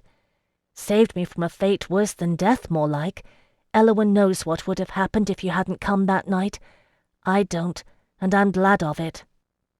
T. Philippe scooped up his winnings, stuffing coins into the bulging purse at his belt. A silver regal tumbled free, rolling across the floor. It glinted in the torchlight like those coins the bursar had thrown to our Melats and guides. I bent to retrieve it. 'Twas a new minted coin, one of the first of Isandra's regency, depicting her seated in profile, with the lily of Eloa on the reverse. It was a good likeness. Dongeline artisans are skilled at such things. I gazed at it, remembering Kazan and his men casting coins bearing the prescribed image and arms of the Ban of Illyria into silver ingots. After having met him, I do not think I would have recognized Vasily Kolkai from his face on those coins. But I would recognize Isandre de la Courcelle from this one. I remembered the Master of Ceremonies preparing for Drustin Mab Nectina's entrance into the city, and how I had ridden in a merry party with Nicolas L'Envers y Aragon, who handed coins to children along the way and bid them to hail the Cruach with flowers, while I taught them a greeting in Cruinia. "My Lady Phèdre," T. Philippe gave me an amused bow and held out his hand. "My winnings, if you please." "Philippe," startled out of my reverie, I glanced at him. "May I keep this for a while?" He tossed his dice in one hand, grinning. "Will you play me for it, my lady?" I raised my eyebrows and smiled. "If you wish." I dare say it was luck as much as anything else that won me the role, although Kazan's men had taught me well. T. Philippe surrendered the coin graciously, and the soldiers laughed as I tucked it in my kirtle. Jocelyn looked quizzically at me. "Phèdre no Delaunay, what are you about now?" he asked, stroking my hair. "Oh, nothing." I leaned against him, enjoying the warmth and solidity of him. "I have an idea, that's all." "It seems I've heard those words before," he said wryly. In the morning I sought an audience with Isandra and her now joint captains of war. Amory Trent clutched his hair and stared at me in disbelief. Isandra made no response, but looked inquiringly at Taran Deltoine, and Deltoine, in turn, paced back and forth in the council chamber, scowling. "You know this is insane," he demanded, fetching up before me. "It's merely a thought, my lord," I said, subdued. "It was my understanding that one of the chief difficulties lay in establishing the Queen's identity before de Somerville can brand her an impostor." "It is." The unforgiven captain closed his eyes. "It's just—" "Will it work?" Isandra asked. He opened his eyes. "It might." "Open the treasuries." Her voice brooked no argument. "Turn out the guards' purses. As many coins as you have with my likeness, I shall repay at double their worth. Captain, any means of succeeding without bloodshed I will attempt, including this." "As you wish, Majesty." It was a considerable haul, all told, for the garrisons of Cumlach were not poor, and the soldiery had little on which to spend their pay during the cold months.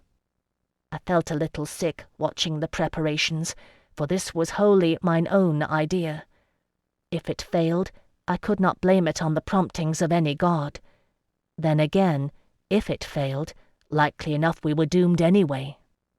A mere 600 riding against the whole of the royal army, who numbered into the thousands, and no one knew yet whether or not Ghislain de Somerville was involved, or how.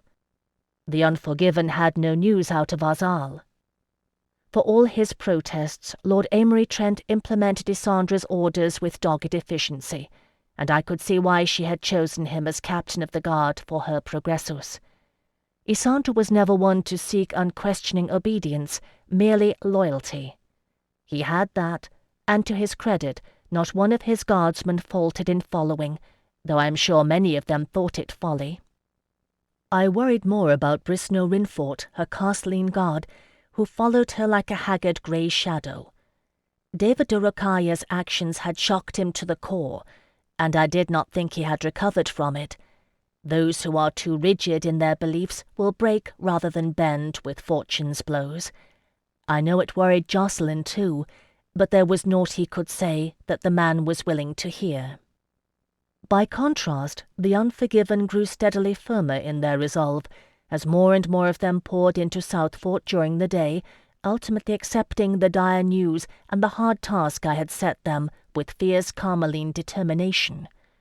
And although I understand little enough the desire to seek glory in battle, I understood the hunger for redemption which drove them.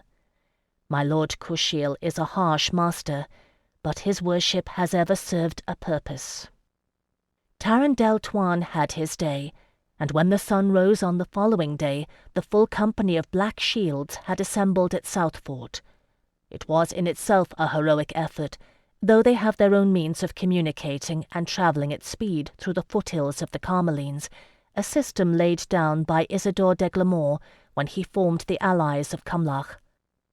It was a cold, crisp morning when we departed from Southfort, still and windless, the sky a brilliant blue overhead, our breath emerging in gusts of frost.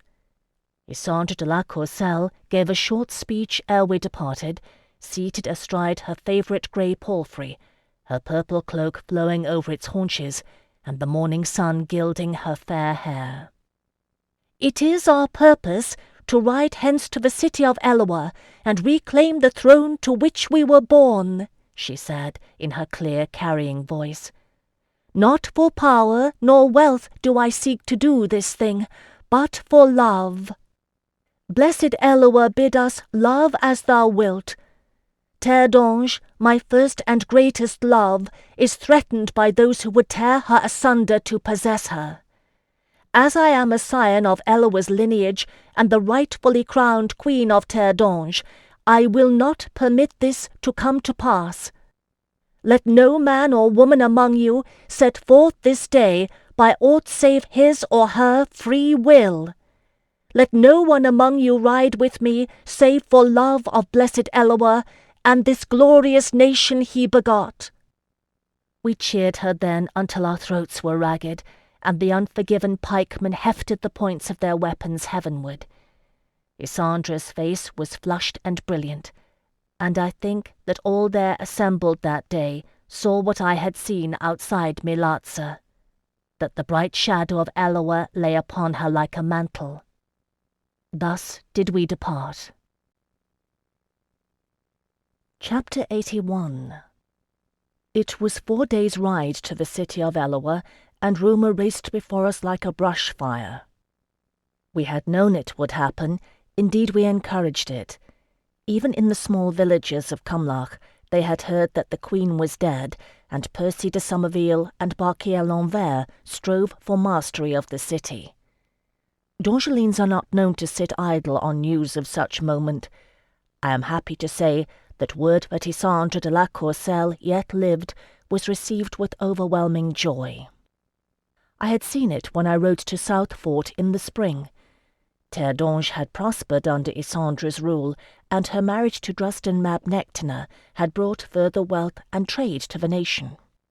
If the nobles bridled at the unprecedented alliance with a foreign power, and the mingling of Eloa's lineage with barbarian blood, for Prince Benedict and Percy de Somerville had not been alone in that sentiment, the common folk knew that their beautiful queen had wed for love. They remembered, too, that her barbarian king was a hero of the realm, and they had known only peace and prosperity under this union. Here and there we handed out silver coins along the way, and those who received them marked well the resemblance. There would be no doubt in Cumlach that the woman styling herself Isandre de la Courcelle was not an impostor.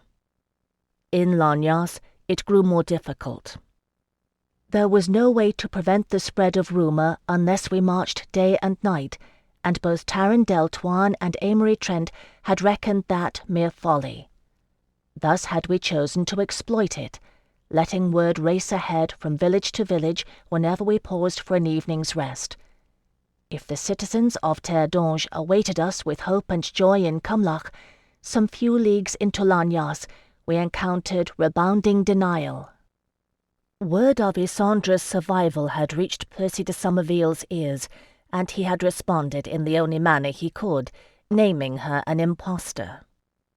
It hurt her to see simple farmers and humble folk turned out to jeer, children clutching clods of frozen earth to hurl at her retinue. The Unforgiven formed the vanguard, pikemen marching four abreast, cavalry following behind, their black-painted shields grim and foreboding. They glanced neither to the right nor the left at the jeers, nor did Isandra, riding between Terre and Deltoine and the captain of Northfort's garrison, with her Castellane guard a half-pace behind. It fell to those of us who followed after to give the lie to de Somerville's claim, heralding Isandra as the true-born Queen of Terre d'Ange, and naming the Duke de Somerville's actions as lies and treason. I dare say it was the coins that turned the tide, although Amory Trent would never admit to it. At first it was the children who shouted and scrambled after them, quarrelling in the fallow fields over gleaming bits of silver. The adults would not be bought so easily, reckoning D'Angeline pride at a higher price. But when one or two of the children stood and stared, pointing at Isandra, they began to take notice. And we began to acquire a following. Some of it, doubtless, was due to the mere fact that we were literally throwing money away. Not all of it, I think. They looked and they believed, grasping the truth that here lay a drama unfolding worthy of the poet's songs. And they were D'Angeline. By twos and threes, a trickle swelling to a flood, they came to join their queen. How many came, I cannot say. There were farmers and cartwrights and weavers, chandlers, beekeepers, and cheesemakers. No town or village but contributed a few. Some were old enough to have lined visages, though hale enough to march. Some few were young, not yet out of childhood. Those were sent back, when we could, though more replaced them down the road. I saw the tears that stood in Isandra's eyes as she set her face determinedly toward the city of Eloa. So did they, and their numbers continued to grow. It was at the crossroads of Aishith's Way that a unit of de Somerville's cavalry intercepted us. 500 soldiers mounted and armed. I learned later that they had been stationed in Isande along the road from Milazza, poised to thwart any incursion, and indeed it was Melisandre's cunning that had suggested the precaution, although it was de Somerville's orders that called them back at the rumour of the Queen's return, and set them in our path. I do not think he had reckoned on the whole of the Unforgiven accompanying us. I know he did not count on the hundreds of unarmed common folk. It was a standoff. The soldiers of the Royal Army were strung in a broad arc across the road and the bordering fields. Our company halted, and Taran Deltoine gave a single command. The Unforgiven responded like a well-oiled machine, pikemen spreading out in a double line to face de Somerville's soldiers, the cavalry bunched behind, poised like an arrow to pierce the Royal Army's lines. We were secured behind them, bolstered on both sides and behind by the Queen's Guard under Lord Trent's command. Isandra's herald, who had been chosen no less for his bravery than his ringing voice, made his way to the forefront of the party, bearing a standard from which flew both the lily and stars of Eloa and his companions, and the silver swan of House Kushiel. "Make way!" he cried, his voice echoing across the shorn fields. "Make way for Isandre de la Kushiel, the Queen of Terre d'Ange!" There was a pause, and I knew the commander of de Somerville's cavalry was assessing the situation. He could not identify the Queen at that distance, but he could count our numbers, and he was no fool. In a moment he nudged his tall mount forward, wheeling it in the road. "Impostor!" he shouted. "Vile impersonator! We will meet you and your black shield traitors at the gates of the city."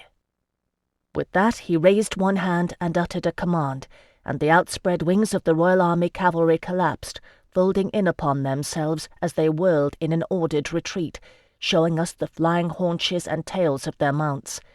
Some of our D'Angeline followers ran after them yelling, but soon gave up the chase. "Well," Taran Deltoine remarked thoughtfully, "we know they will be awaiting us." In a few short hours he was proved right. I had not been there in the field when Drustin Mab Nectaner, Guillain de Somerville, and Isidore d'Aiglemont assailed the vast might of the Skaldic army with a few thousand men. I had seen it happen from atop the ramparts of Trailemont. Still, that was not the same thing. This day, though, I knew how they must have felt.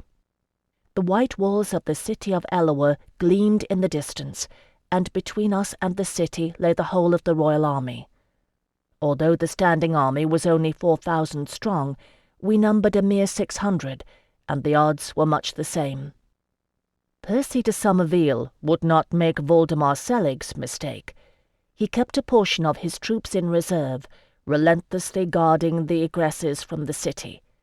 If Barquiel l'Envers had the means to mount a counter-attack, he would not be given the opportunity. The bulk of his forces were awaiting us, and they were in such a formation that let us know de Somerville had taken our measure from his cavalry's report, and prepared to meet us. Even as we drew nigh, a row of archers kneeling in the forefront with Lanyasite longbows loosed a volley. "Up shields!" Captain Deltoine shouted, and up they rose, a wall of black-painted steel warding the skies. It is an old Tiberian tactic, and a good one, effective with infantry. It was not designed for use with cavalry. A rain of arrows fell hissing, and I heard the skittering of metal on metal as they glanced off shields, and cries of pain where they found flesh, the awful sound of the wounded horses. Someone nearby was moaning. Peering out from behind Jocelyn's arms, for he had leaned over to grab me hard, pulling me half out of the saddle toward me with both vambraces, I saw a boy of no more than 12 to the side of our column, green with pain as he put an uncomprehending hand to the shaft protruding from his chest. He'd run on ahead to get a better view. "Ah, no," I murmured. "Eloa, no." Isandra saw it too. Her throat moved as she swallowed. It was almost in a whisper that she gave the command to Taran Deltoine. "Advance." And we did. It must have been a fearsome sight, that wall of black shields moving forward undaunted. Not all of them did, for some of Percy de Somerville's Lanyasite archers had found their targets. It took me like a spear to the belly, to guide my mount around the body of a slain Carmeline cavalryman, lying in the road, with glazed eyes still open, his hand clutching his shield's grip. I, who did not even know his name, had sent him here to die. Still we marched, and a second volley of arrows fell from the sky, and a third. A dozen men took grievous wounds despite their shields, until we drew close enough that Percy de Somerville ordered his archers to retreat through the ranks, and sent his own pikemen, 1,000 strong, to square off against our approaching forces, while he moved 2/3 of his cavalry round to flank and enfold us. The country folk who had marched so boldly at our side huddled close behind the Queen's guard, uncertain and fearful.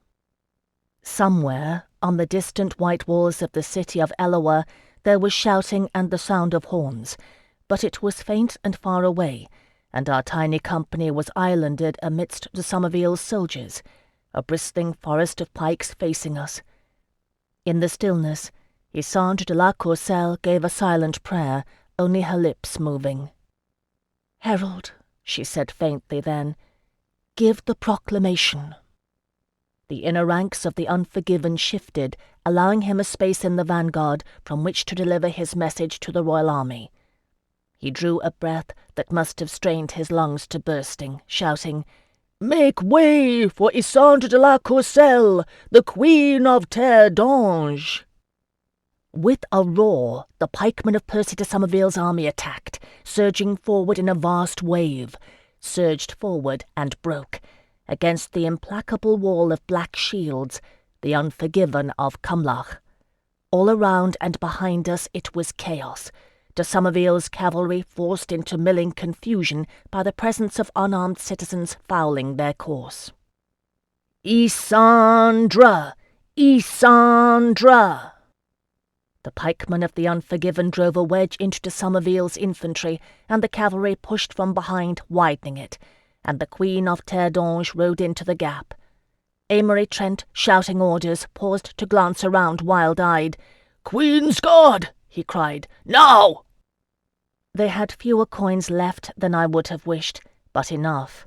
Each man among them had hoarded a cash. They spent them now, pressing close behind Isandra and the ranks of the Unforgiven, jostling the knot of nobles they enclosed, including me, and hurling their remaining stores with slings of homespun cloth. Showers of silver coins burst into the air, scattering over the assembled forces of the royal army, who checked themselves out of sheer surprise at this unprecedented rain from heaven. I had hoped for nothing more.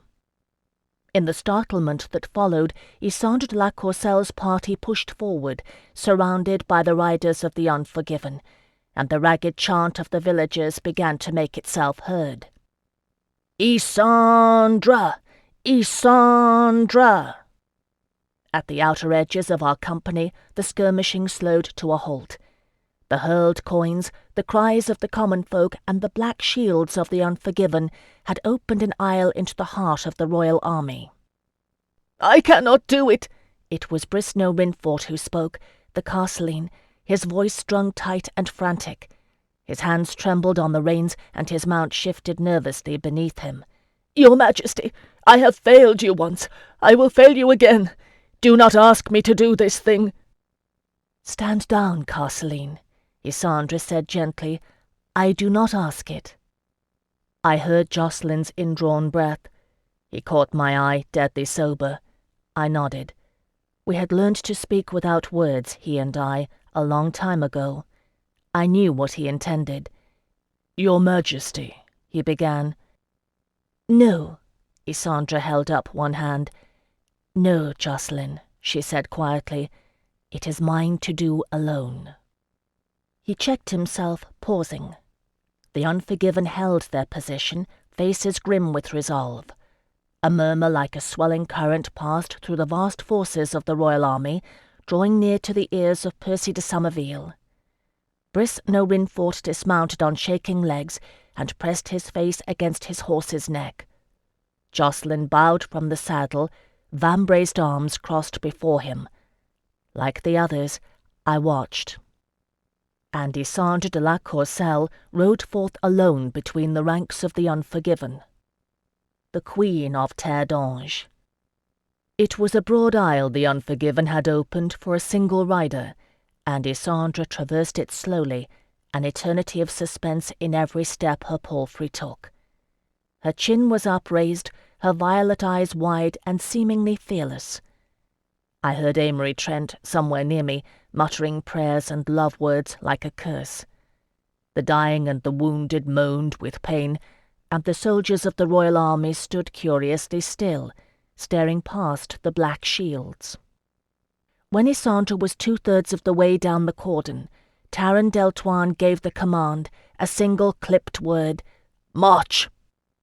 With the immaculate precision for which they trained, the Unforgiven put up their pikes and sheathed their swords, marching into the throng of the royal army toward the city of Eloa. I, who was there, have no words to describe the sight. How the ranks of soldiers parted, falling away before the advance of the Queen of Terre and her tiny vanguard. How knots of protest surged and fell silent. How awe dawned and settled on their faces, and stillness spread across the battlefield. Some glanced down at silver coins held in sword-calloused hands. Some merely stared, and some knelt. It is a grave and mighty thing to see an army part like the ocean in a Yeshuite tale. Isandre never faltered. The path that they opened led straight to Lord Percy, Duc de Somerville, the royal commander. We followed behind, a half-organized handful trailing in her wake, dazed common folk wandering between the mounted members of the Queen's Guard. Behind us, hundreds upon hundreds of de Somerville's soldiers came in close. And ahead of us, always, was the tiny cordon of black shields, and in the aisle between them the lone figure of the queen, uncrowned, her fair hair falling in ripples down her back, her cloak in sculpted folds over her palfrey's crupper, as she closed the distance between her and Percy de Somerville at a slow, even pace. I will take credit for the coins. 'Twas my idea, and it made a difference. That I will maintain. But it accounted only for the first blink of surprise that opened the door. My skin prickled the whole of that terrible, fearful distance, awaiting the touch of steel. That it did not come, that is due wholly to the courage of Isandre de la Courcelle. He was waiting, Lord Percy, with the most loyal of his soldiers about him, unmounted, standing with legs solidly planted like some ancient mighty tree. His gold-inlaid armour gleamed, though he held his helmet in the crook of his arm. I dare say he had known it the moment his army turned. He was a good commander, the best, for many years, near as long as I had lived. Isandre halted before him. "Do you know who I am, my lord?" she asked softly. Yes. His expression never changed as he raised his voice in answer. A scent of apples hung in the chill autumn air, faint and sweet as a sun-warmed orchard. You are Isandre de la Courcelle, the Queen of Terre. A sound like a vast sob of pain swept the field. Soldiers who had not done so sheathed their weapons, shields falling with a clatter, knowing beyond doubt what they had done. Alone among the thousands who knelt in shame, Percy de Somerville remained standing, his gaze locked with his queen's. "Percy de Somerville," she said, "I place you under arrest for high treason." Chapter 82. It was atop the walls of the city that the cheering began. They had witnessed it all from the high white walls, the defenders of the city of Eloa under the command of Jacqueline Carey. Indeed, it is his description that Thélassise de Mornay used in her epic when she set these events to verse. It was easy to pick out his figure, a surcoat of L'Anvers purple over his armour, raising his sword in salute. The wintry sun flashed on its length, and Isandre's herald hoisted her standard in reply. I saw joy and relief on the faces of many near me as they gave back the shouts of the defenders, but my own heart was too heavy for rejoicing. I saw the stricken grief in the faces of the soldiers of the royal army, struggling to understand what they had done. I saw Brisno Rinfort trembling with shame. I saw the stern resolve in the faces of the unforgiven, who would never be done atoning for their own crime. And I saw Isandre's chirurgeon and her assistant moving among the ranks, beginning the business of attending to the wounded and dying. I saw the glazed eyes of the Carmeline cavalryman I'd ridden around, and the hand of the village boy clutching in disbelief at the arrow shaft emerging from his flesh. I saw the shadow that haunted T. Philippe's smile, and remembered how my heart had been like a stone after Remy and Fortune were slain. These things should not be. And this sorrow, too, I saw in the face of Isandre de la Courcelle, who gazed at a man she had trusted since birth, her royal commander, a hero of the realm, sovereign Duke of Lagnasse, kin to her and a prince of the blood on her grandmother's side. I think he felt it too. What would have transpired next between them I cannot say, for shouting of a different tenor arose from the walls. I looked up to see them pointing toward the north, and a ripple of sound coming from the outlying verge of the royal army, resolving sighting into words. Guillain was coming. "Let him pass," Isandre said. He came armed for battle, bearing the colours and standard of House Trevelyan, deep blue, with 3 ships and the navigator's star, and some 300 men rode with him.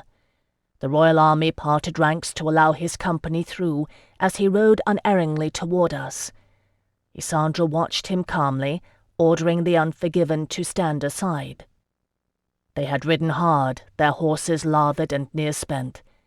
Ghislain de Somerville drew rein before Isandre, and his company halted behind him, motionless to a man, as he removed his helmet and pressed a clenched fist to his breast. "My queen," he said, a catch in his voice. His face was strained with emotion. Isandre inclined her head. "My lord de Somerville?" "Name me not thus, their majesty." Ghislain turned his head to his father, mingled hatred and love suffusing his features. "Is it true?" Percy de Somerville did not look away, although there was a dreadful anguish in his eyes. Whatever else he was no coward. "Yes." Ghislain flinched as if at a blow, then extended his closed fist and opened it. A length of green cloth fell to the trodden ground, and I glimpsed the embroidered branches of an apple tree, the insignia of the de Somerville line. "In the name of Eloa and Arnil," he said harshly, "I renounce my house. Ghislain de Somerville is no more." I felt tears stand in my eyes, and the blood beat hard in my head, a rush of bronze-winged sound, a tinge of crimson washing over my blurred vision. Percy de Somerville bowed his head in grief, his broad shoulders hunched, and I knew something had broken in him. "My lord Kushiel is cruel and just."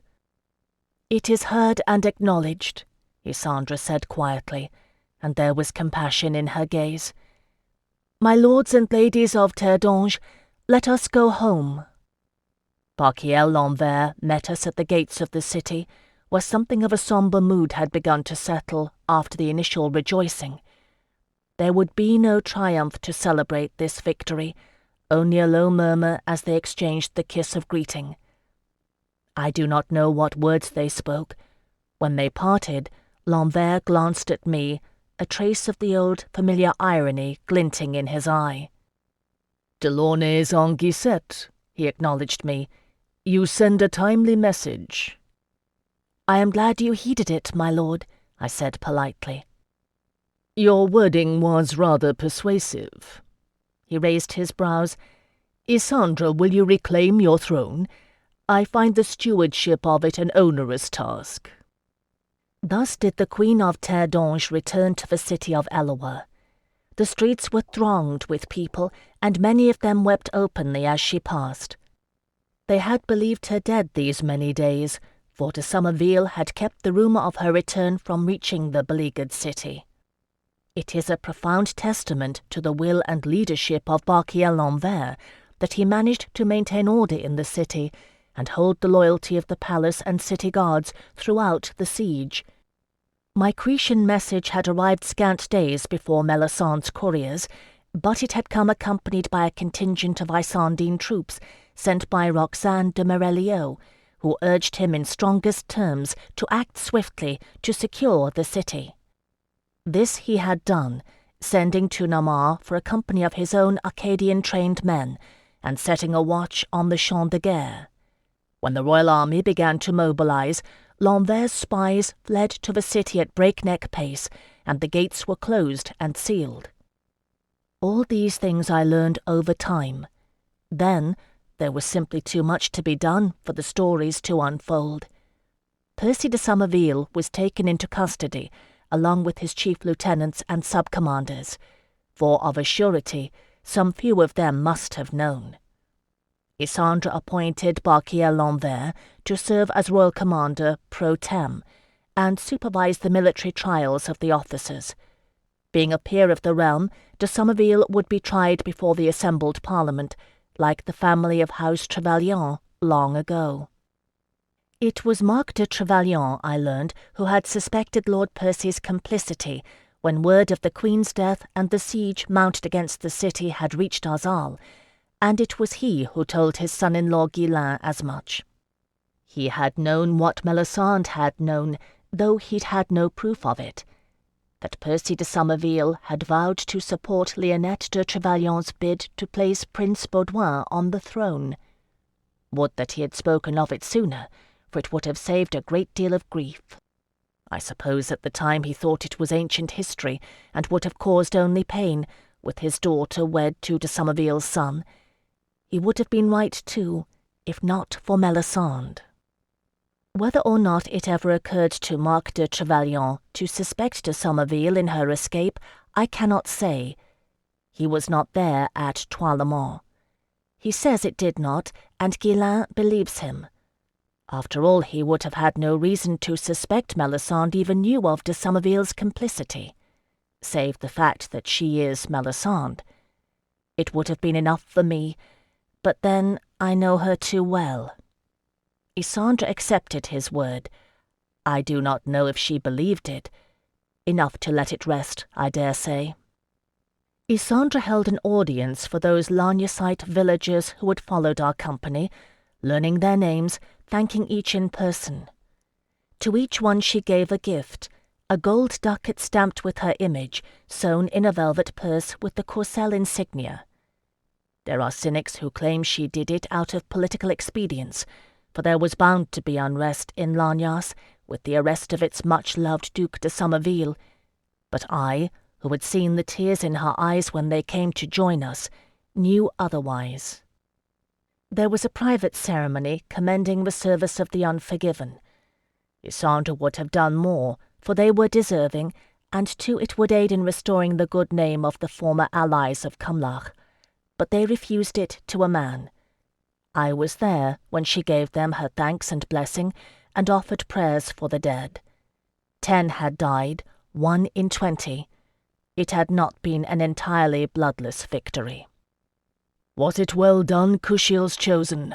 Taran Deltoine asked me. "It was well done, my lord," I replied. And I thought of old Bianca's foretelling in the temple of Ashirat of the sea, and prayed her words held true. I had done as she bid, remembering what they had named me among the unforgiven. 10 years' peace she had promised. 1, I thought, for every man I sent to his death outside the city of Eloa. Messengers rode out day and night, royal couriers proclaiming the news throughout the realm, laying to rest false rumours and potential uprisings. Guillain no Trevelyan, for so he was called, now formally adopted into his father-in-law's household, rode to Arzal, vowing to see a ship across the straits to carry a letter and full report to Drustin Mab Nectina at Bryn Gorodom. 'Twould be no mean feat, for the winter crossing was dangerous. But no one knew if the rumour had reached Alba's shores, and Isandre feared Drustin might believe her dead. It was a hardship on her to be parted from him at this time. I felt it keenly, for I had never been more glad to have Jocelyn at my side. It had been a bitter-sweet pain, returning to my charming little house. My kitchen mistress, Eugénie, embraced me like a mother, and wept over our return. For joy at our safety, and again for sorrow at the loss of Remy and Fortune. We felt their absence deeply there, all of us. I missed hearing Remy's voice lifted in song from unexpected quarters of the house, missed seeing Fortune in the sitting-room, dark, steady eyes glancing up from the map of Trois-le-Mans, on which he'd worked so hard. They had been my solace and my comrades, my chevaliers, during those days. It was hardest of all on T. Philippe, who had lost his dearest friends. I offered to release him from my service after paying him many months' wages in arrears, but he refused. "Who could I possibly serve after you, my lady?" he asked with the ghost of a smile. "I've enough stories to tell. I won't need spend coin in the wine shops for years to come. Anyway, they wouldn't like it if I did. Phèdre's boys are loyal, after all." So I sent him to Montreuil to see how my lamentably neglected estate was faring. Of course it was thriving in my absence, under the able care of my seneschal and his wife. But they feted him and made much of him, begging him for news, and it did him a great deal of good to play at being lord of the manor for a time. There were other more joyous reunions, of course. Thélassise de Mornay, whom I accounted a dear friend, and my old mentor Cecily Lavaux-Perrin, whom I loved equally well. It took Cecily all of a heartbeat's time to assess the change in Jacqueline's and my relationship and grasp our hands in hers, glowing with heartfelt approval. "Oh, my dears, you have set aside your differences. Nothing could make me happier." Jacqueline raised his eyebrows, smiling at her with genuine fondness. "Are you a sorceress, my Lady Cecily, to see as much?" "No, beautiful man." Cecily patted his cheek affectionately. "I am a servant of Nama, who rewards those who serve her true, with vision to see what others would hold concealed in their hearts. Remember it well if ever you are tempted to leave Phèdre again." "It will not be soon," Jacqueline said softly. "That much I may promise." We went too to see the Rebbe, Nahum ben Isaac. The number of Yeshuites in the city of Eloah had grown thinner. Several hundred had departed during the summer months, seeking their destiny in a far northern land. There had been some trouble in the city, not much, for Isandra had heeded my plea and ordered the young Yeshuite hotbloods to be dealt with gently, so long as they were not in clear violation of the law. We were not Serenissimans. No, they had gone voluntarily, and it left the Yeshuite community older and sadder. What the Rebbe feared had come to pass. The children of Yisrael were divided. "I am sorry, master," I said to the Rebbe, sitting on a stool at his feet. "So am I, young Phèdre no Delaunay," he said sadly. "So am I. Adonai alone knows which of us is right, and betimes I pray it is not I." He looked unsmiling at Jacqueline. "It is said that in La Serenissima you put weapons in their hands, apostate, and taught them to fight." "True words, father." Jacqueline met his gaze unflinching. "And yet you have forsaken the path of Yeshua." Jacqueline shook his head. "I do not disdain the teachings of Yeshua, father. What I have learned I value greatly. But I am Dongeline, and Kushiel's chosen. Though it lead to perdition and beyond, I must follow my heart, and not the Mashiach." Reaching into a purse at his belt, he withdrew the K pendant and held it forth. "Take it if you will, and return it to she who gave it me. I am not worthy of bearing it." "Hannah is gone, apostate." The Rebbe's tone was remorseless. "She has gone north with the others. She would have given her heart to you, would you have accepted it, but you chose your own course instead." "I didn't know," Jacqueline whispered, paling slightly. For all that I loved him, he could be a bit of an idiot about some things. The Rebbe sighed, jerking his bearded chin at the pendant in Jacqueline's hand. "Keep it then, and remember how we do injury unwitting to those around us," he said sternly. "You children of Eloah are too quick to forget how the love you invoke may cut like a blade. Even you, apostate. Still," he added, smiling faintly, deep-set wrinkles about his eyes, "it gladdens my heart to see the both of you alive." It made Jacqueline thoughtful, and I was not sorry for it. I remembered the pain we had dealt each other in those days. How much of it was my doing, I knew full well. I had not forgotten aught that I had undergone in the Thetelos, but I had spoken with the Corey too, and I knew we each of us bear our own careless guilts, too seldom acknowledged.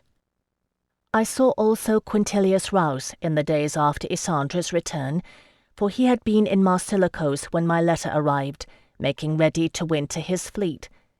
Instead, he had brought them up the Arveline River to lie some few leagues south of the city, prepared to assail de Somerville's troops by water if necessary, while Roxane de Morelio raised an army in Isande and Sioval. The Royal Admiral was blessedly unchanged, haranguing me mercilessly for the risks I'd taken, and hugging me in a bone-cracking embrace. "La Serenissima will pay," he said ominously. "See if they don't." "My Lord Admiral," I wheezed, still trying to catch my breath, "despite what has happened, La Serenissima continues under the rule of Cesare Strega, who has pledged his alliance to Isandre de la Courcelle. It is a delicate situation, and I suspect the Queen might take it amiss if you were to exact vengeance against her orders." Rouse scowled at me under his brows. "I'd have raised their mother-sodding arsenal if they'd harmed you, child. Make no mistake. Besides, La Serenissima is no friend to us while they hold Melisande Shahrazai in health and comfort. There's that, eh?" "Yes," I said softly, "there is that." For it was true and would remain so. Melisande Shahrazai de la Courcelle, remained alive and well in the custody of the Temple of Ashirat of the Sea. Letters were carried back and forth from the city of Eloa and La Serenissima that winter. The wily old doge professed his great joy at learning that Isandre had retained sovereignty of the realm, but he pled impotence in light of her repeated requests for Melisandre's extradition. I know, because Isandre spoke candidly of these matters with me, and I received letters also from Saverio Strega and betimes his aunt Allegra. Always the news was the same. Melisande remained at the temple, attended like a queen, and seemingly content to continue thusly. Of her son Imriel there was no trace. "How should I proceed, Phèdre?" Isandre asked me once in a rare moment of frustration. "You tried to warn me against her, and I failed to give credence to your fears. You who know her best. Tell me now what I may expect from Melisande Shahrazai." "My lady, I cannot say," I said helplessly, spreading my hands. "Melisandre's plans failed, save this last avenue of retreat. If she is content to remain in the temple, for I think it could hold her no more than Toilemont, indeed a good deal less, it is because whatever further plans she might spin have not yet come to fruition. It is beyond my guessing to know what those might be." Isandre gave me a wry look. "The boy stands in line for my throne. You cannot guess?" "To guess what is simple," I said, meeting her eyes. "The problem lies in discerning how. I swear to you, my lady, I will maintain every vigilance and report to you aught that I learn, but I make no promise." "It would be nice," Isandre said mildly, "if you found the child." One day I would remember those words with a deep and bitter irony. Then I merely bowed my head, acknowledging my queen's wishes. I did not offer to return to the service of Nama to pursue the search. I had made no decision on that score, and any mind, I didn't think Melisande would involve any current or likely patrons of mine where her son's safety was concerned. I had seen the passion that flashed in her eyes when Isandre had challenged her care for the babe. No, Melisande would not risk the boy, not even for the sake of our deep-laid game. And if Nama desired her servant's return, let her summon me herself. Thus did the winter pass, and the realm slowly healed from the second shock of betrayal in as many years.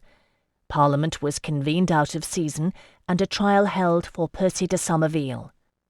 I had to testify, as did T. Philippe, who had heard the words of Fanuel Bronnard's widow.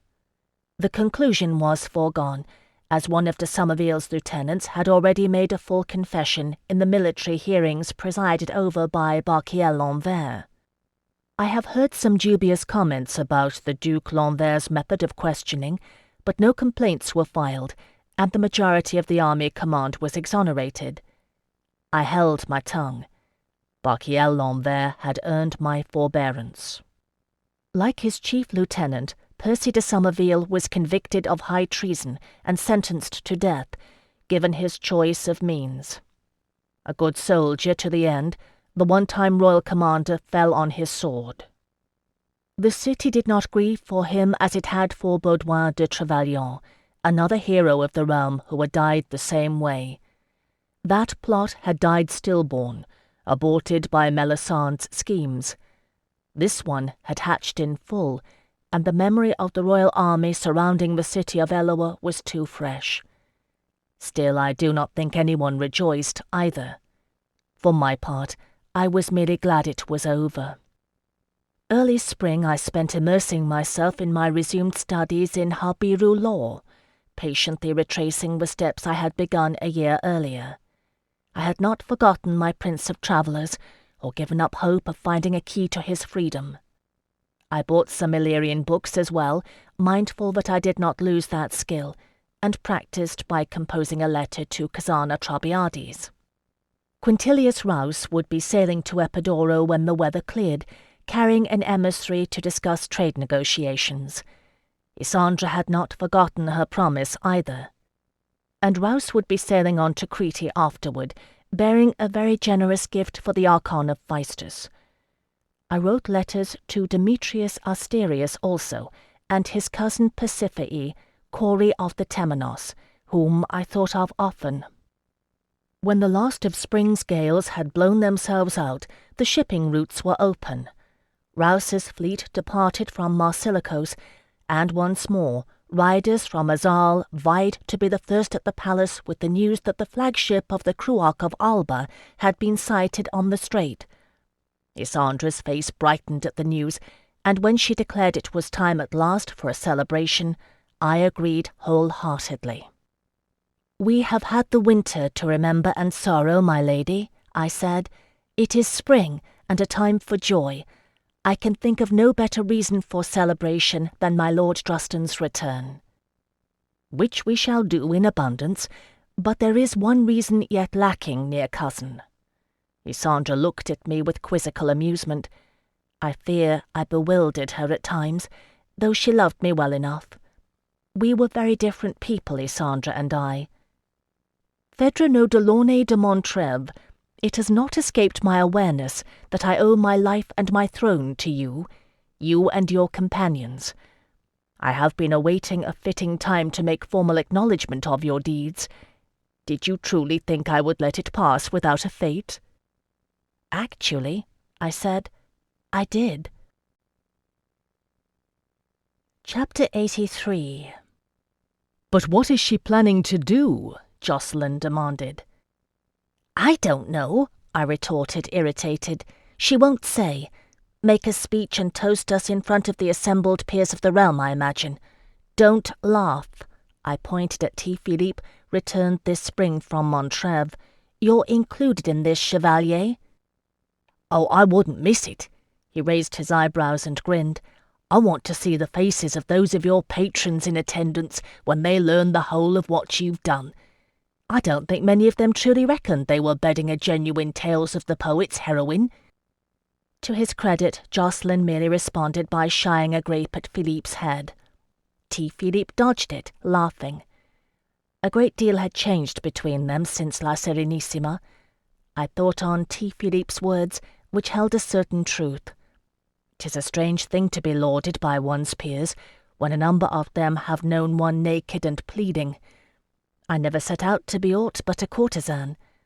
It is an odd quirk of fate that made me otherwise. "Delaunay's Anguisset," Jocelyn said aloud, his thoughts following the same course as my own. "He would be proud beyond words, Phèdre. I knew him long enough to know that. Let Isandra honour you. You've earned it." "We all have, and you will go too, my Lord Castleline, without fussing." I cocked my head, considering him. A trip to the barber wouldn't be amiss either. Since La Serenissima, Jocelyn's hair had grown out in ragged wheat-gold profusion. I do not think he'd had it trimmed since my efforts, but merely bound it back in a braid, wisps escaping down the cabled length of it. I swear he was as careless of his beauty as a rich drunkard with his purse.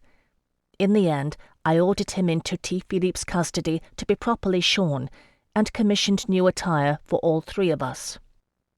Favriel no Eglantine had prospered in my absence.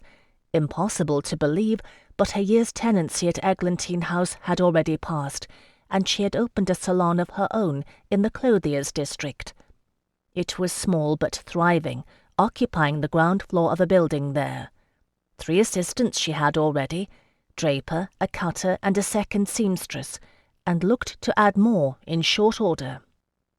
"Countess," she greeted me, curling her scarred lip.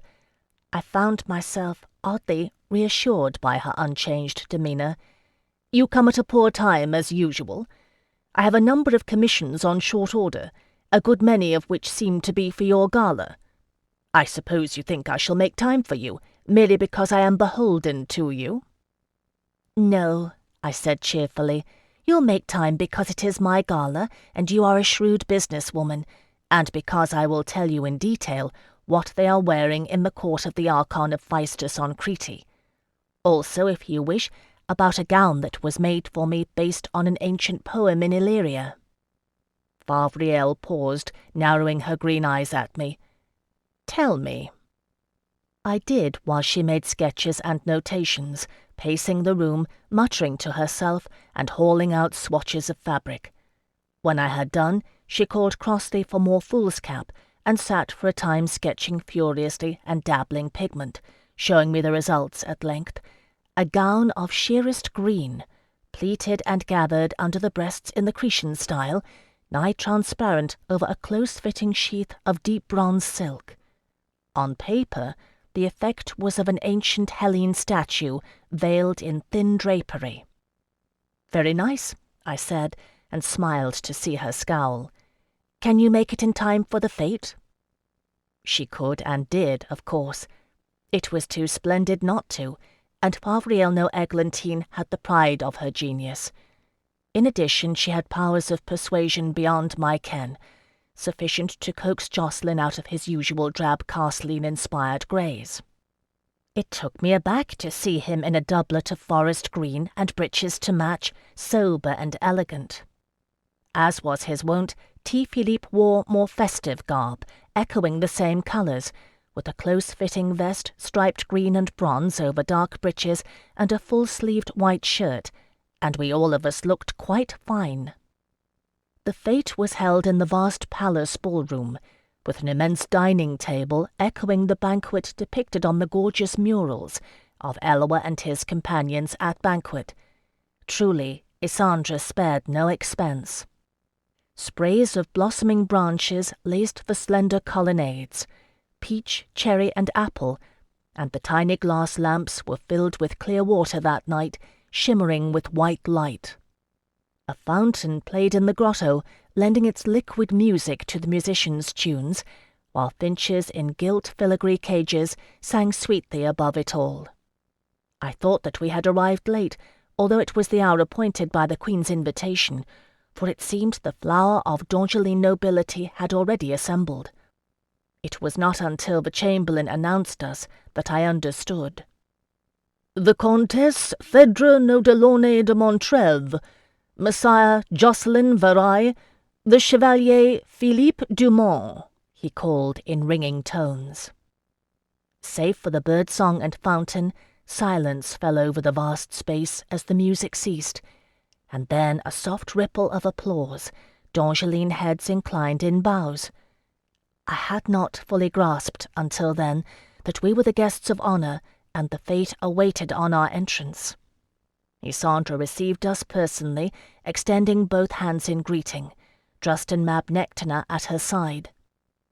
I had seen him, of course, when we entered the city in procession, but there had been time only for a brief exchange of pleasantries. It gladdened my heart to see him again, his quiet smile, dark eyes calm and steady in his blue-world face. "It is good," he said softly in Cruinia, a tongue we shared, "that we gather to celebrate your courage, Phèdre no Delaunay." I thought of Isandra's ride between the black shields of the unforgiven, her upraised profile defying the troops of Percy de Somerville, and shook my head. "If I have seen aught of courage, my Lord Cruarch, I have seen it in your lady wife, who is my liege and sovereign." Drustin's dark eyes crinkled with amusement. "Do not say it, or she will be vexed with you. It is her wish to give you your due." He turned to Jacqueline, clasping his forearms. "My brother," he said simply, "if you were less skilled with blades, My heart would have died within me that day." "And the heart of Terre with it," Jacqueline murmured, returning his grip hard. "I am passing glad to be here today, my Lord Cruach." With that, Drustin turned to T. Philippe. I did not hear what he said, for I was caught up in a whirl of greetings, hands proffered, cheeks pressed close to give the kiss of greeting. There were people there I had not seen for nearly a year, indeed faces I had last seen gloating over the falling out I had staged with Isandre and Drustin. Such is politics. While the fate of the realm hangs in the balance, these things continue. It seemed much longer than a year gone by. I saw the faces of those who knew, Lord Amory Trent, Lady Vivienne, others who had been present on our terrible race across Cerdica Unitas, and saw the same knowledge reflected in their eyes, how near a thing it had been. They had been there, in the temple of a Shirat of the sea, where Benedict de la Courcelle nearly gained the throne of Terre d'Ange. For the rest, it was merely a poet's tale. A 10-day siege laid to the city. How quickly and easily people forget. Isandre's ride had done that, had rendered the whole of Melisandre's vast and intricate scheme no more than a misunderstanding, one man's treasonous folly, a footnote in the annals of history. Now, sensing the ease and merriment of the D'Angeline nobles, I understood the true import of her actions. Not all had forgotten, for Barquiel Lambert was there. Our eyes met in the crowded ballroom, and he inclined his fair-cropped head, according me my due. We had gauged each other wrongly, he and both of us knew it. If our methods were unorthodox, still our ends had been the same. Nicolas Lambert et Aragon had tried to tell me as much, and I would not hear her. I had learned that much in the Thetelos, the cost of my pride and the ghost of Delaunay's ancient enmity. Small wonder, thinking on it, that I half thought I had conjured her image between us. But I was wrong, for Nicolas was there, amused at my blinking startlement across the crowd. I could not help that my blood beat faster in my veins at it. I'd no time to speak, though, to speak with Nicolas or any number of other guests, before the bell rang to summon us to the table. Isandre and Drustin presided at either end. As her nearest kin and a ranking duke, Barquiel Lambert sat at the Queen's right hand, and I was across from him at her left in the place of honour. It would have made me nervous, save that Jacqueline was seated beside me and T. Philippe across from him, albeit with unabashed merriment. It was an exceedingly fine repast, and the liveried servants circulated with flawless efficiency, pouring wine like water. Course upon course was served. Lark and pheasant in delicate pastries, smoked eel, a rack of lamb stuffed with currants and a crumbling white cheese, roasted bream, quivering jellies flavoured with nutmeg and bay leaves. I cannot remember what all we ate, nor all we discussed, save that the conversation sparkled, and the plates and goblets gleamed, and there is a glow on that night that endures in memory. When the last course had been served, and the last dinner platter cleared, Isandre de la Courcelle clapped her hands. Servants came round again to fill our glasses of cordial, and set out dishes filled with candied orange and lemon peel, arranged to resemble bunches of flowers, with sugared violets at their centres. Partway down the table, Thélassise de Mornay rose and bowed, commanding our attention, as she announced the entrance of Gilles Lamy, her gifted apprentice poet. We dipped our hands in the finger bowls of rosewater before applauding politely. I had seen the young man before in Thélassise's quarters. He assisted her in many things, and had taken notation for her when I related the long tale of my adventures. 'Twas for her work on the Isandrine cycle, I had assumed, only partially correct. Thélassise's dark, lovely eyes glowed with pleasure as her surprise was revealed. Gilles Lamy was working on his own, more modest offering too. 'Twas a poem based upon my exploits and those of my companions. It was not a bad effort, and he recited it well, in a clear tenor voice that owed its richness to his mentor's training. I rested my chin in my palm and listened, amazed to hear my own deeds recounted thusly, if not wholly as I remembered them. Young Gilles had listened well, and captured the grieving madness of La Dolorosa, but he omitted the stench and tedium. My retort to Melisande Charizeye's offer resounded with dignity, and not the skull-splitting reality of the desperate defiance I recalled. I thought the magnificent daring of Jocelyn's attack on the Black Isle was well rendered, and T. Philippe's heroic marshalling of their scarce-trained Yeshuite allies to hold the tower, but both of them laughed afterward, saying there was a considerable measure of panic and terror that went unmentioned. So it went, and I must own it sounded a good deal more impressive when set into verse. The sea flight, the Kreavborg, and the storms were all fearful, which was no more than the truth. Kazan Atrabiades came off as rather dashing, which made me smile. It would have pleased him, I think. In Gilles' version, Demetrios Asterius, the Archon of Phaistus, rendered his aid out of adoration for my beauty. I reckoned that did poor justice to his shrewd trader's wiles, but the D'Angeline nobles around the table glanced at me from the corners of their eyes and nodded sagely, more than willing to believe it true. One tale missing was that of the Thetelos, for that I had not told, even to Telesis de Mornay. It is a mystery, and of such things one cannot speak to the uninitiated. It sufficed to say that there was a ritual, and Kazan Atrabiades of Epidoro was cleansed of blood guilt. Gilles Lamise's poem ended in the temple of Ashirat, with my proclamation from the oracle's balcony, and Jocelyn's heart-stopping duel with the Castline traitor David de Rocaille. I dare say the latter read well enough without embellishment, and even Jocelyn did not argue with it. Although all the realm knows his name because of it, it is not a deed in which he takes pride.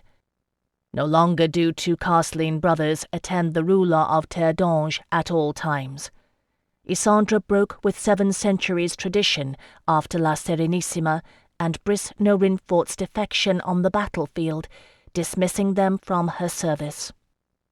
It is an irony that the Castline Brotherhood swelled in popularity after Gilles Lamise's poem became famous, peers demanding Castline guards, families who had abandoned the tradition for generations, sending their middle sons to foster with the brethren. Jocelyn only smiles wryly when people speak to him of it, and changes the subject. There was applause when Gilles Lamise finished. A great resounding deal of it, and much of it aimed my way. I felt myself blush hotly. The young poet bowed repeatedly, and Telesis de Mornay beamed with pride. Isandre raised her hand for silence, swiftly obeyed. "As you have heard their deeds," she said clearly, "so do we gather to honor them." Rising to stand as queen, flanked on one side by Drustin Mab Nectina and the other by Barquiel L'Envers, she called first Philippe, my Chevalier T. Philippe, presenting to him the Medal of Valor, a heavy gold medallion embossed with Carmiel's sword, and the Lily of Eloa, strung on a thick green ribbon. Tears sprang to my eyes as I watched the last of Phèdre's boys kneel before Isandre, unwontedly sober, fingering the dense medal as she bid him rise. Afterward she summoned Jocelyn, and whether he welcomed it or no, my heart ached with pride to see his grave beauty as he gave his Castline bow, so much a part of him no one dared question it, and knelt to the Queen. To him too she gave the Medal of Valor, receiving it from the hand of Barquiel L'Envers, who served still as royal commander, and somewhat else beside. "It is an ancient tradition for a ruling queen to appoint a champion to do battle in her name," Isandre declared, lifting a finely wrought wreath of vines from a pillow proffered by a waiting servant. "I have not done so, Jocelyn Verai, but I give thanks to blessed Eloa for choosing you to fulfill that role when it was needful. I could not have chosen better." With that, she placed the wreath on his fair bowed head. It would have been enough for me to see those I loved thus honoured. It was not enough for Isandre de la Courcelle, who summoned me to stand before her. This I did, and when I would have curtsied and sunk to kneel, she shook her head and caught my wrist, keeping me upright. "Comtesse Phèdre no Delaunay de Montrève." Isandre gave my name and title with a gleam in her eye. I dare say she'd had as much wine as the rest of us. "Like your patrons, who prize you above gold, I shall take pleasure in challenging your uniquely indomitable will.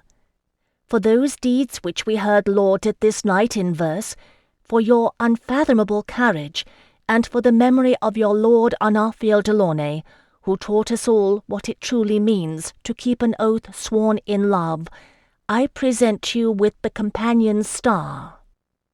I stared uncomprehending, as Drust and Mab Nectaner, smiling, held forth an object, a brooch, a many-rayed gold star, set in the centre with a single faceted diamond. Ellawar's sigil etched on the face of it in delicate lines, the work of a master jeweller. Isandre took the brooch from him and fastened it onto my gown with deft fingers. "This grants you the right," she said softly, "to address me in public or private as an equal, and bend your knee to no scion of Ellawar throughout the realm. Indeed, to fail to do so is to belittle the honour I bestow upon you this night. Do you show this to the least of my guards, they will admit you unto an audience without question. And I swear to you, whatever you may say, I will hear it." Taking a step back, Isandre surveyed her handiwork. "It carries also," she added, "a boon. Aught that you might request of me that is in my power and right to grant, I will do. Do you wish it? Ask now." "There is nothing, my Catching her warning glance, I swallowed. "Isandre." "Well then," the Queen of Terre smiled, "accept it with my thanks, near cousin, and save the boon for the day you require it. Until then let us drink your health, and give thanks to blessed Ellawar we are all alive to do so." That at least I could do and did, returning to my seat and waiting until the glasses were refilled, the toast given and drunk, before tossing back a measure of cordial, feeling the fiery burn of it scald my insides to match my flushed skin. And with that, mercifully, Isandre's tribute was done, and she was content to order the musicians to strike up a dancing tune and declare the fete open to celebration. It was with a full heart that I watched Isandre and Drustin begin the first dance, shortly joined by many other couples. Their duties done, they had eyes only for each other, locking glances and smiling deeply. Two realms, two rulers, united in love and a shared dream. It is my thought that this is the deeper meaning of the precept of blessed Ellawar. In love, howsoever it is manifest, we are greater than the sum of our parts. Little enough time I had to think on it, for Barkiel L'Envers claimed a dance of me, and I joined him with good will, glad of a chance to lay our quarrels to rest before the eyes of the realm. I looked for Jocelyn afterward, but he was partnering Télésise de Mornay. Gilles Lamise approached me, an unexpected nervous stammer threading his poet's voice. In the dance he held me so lightly, one might have thought I was made of porcelain. It made me smile to think I would break so easily after all I had endured. I drank a toast to his poem when we had done, for the mischievous pleasure of seeing him redden and stammer all the harder. The cordial tasted heady, and it seemed to me that the lamps burned brighter for it. There is a wild and piercing sweetness in celebrating life after a long sorrow. All of us felt it that night. Spring is ever a time of renewal, and it seemed fit, after so long, to rediscover pure, unalloyed happiness. "Phèdre no Delaunay," I turned at the voice, recognizing it.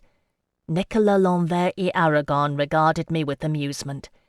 "It is no easy task to gain your ear this evening," she said, giving me the kiss of greeting. Nicola.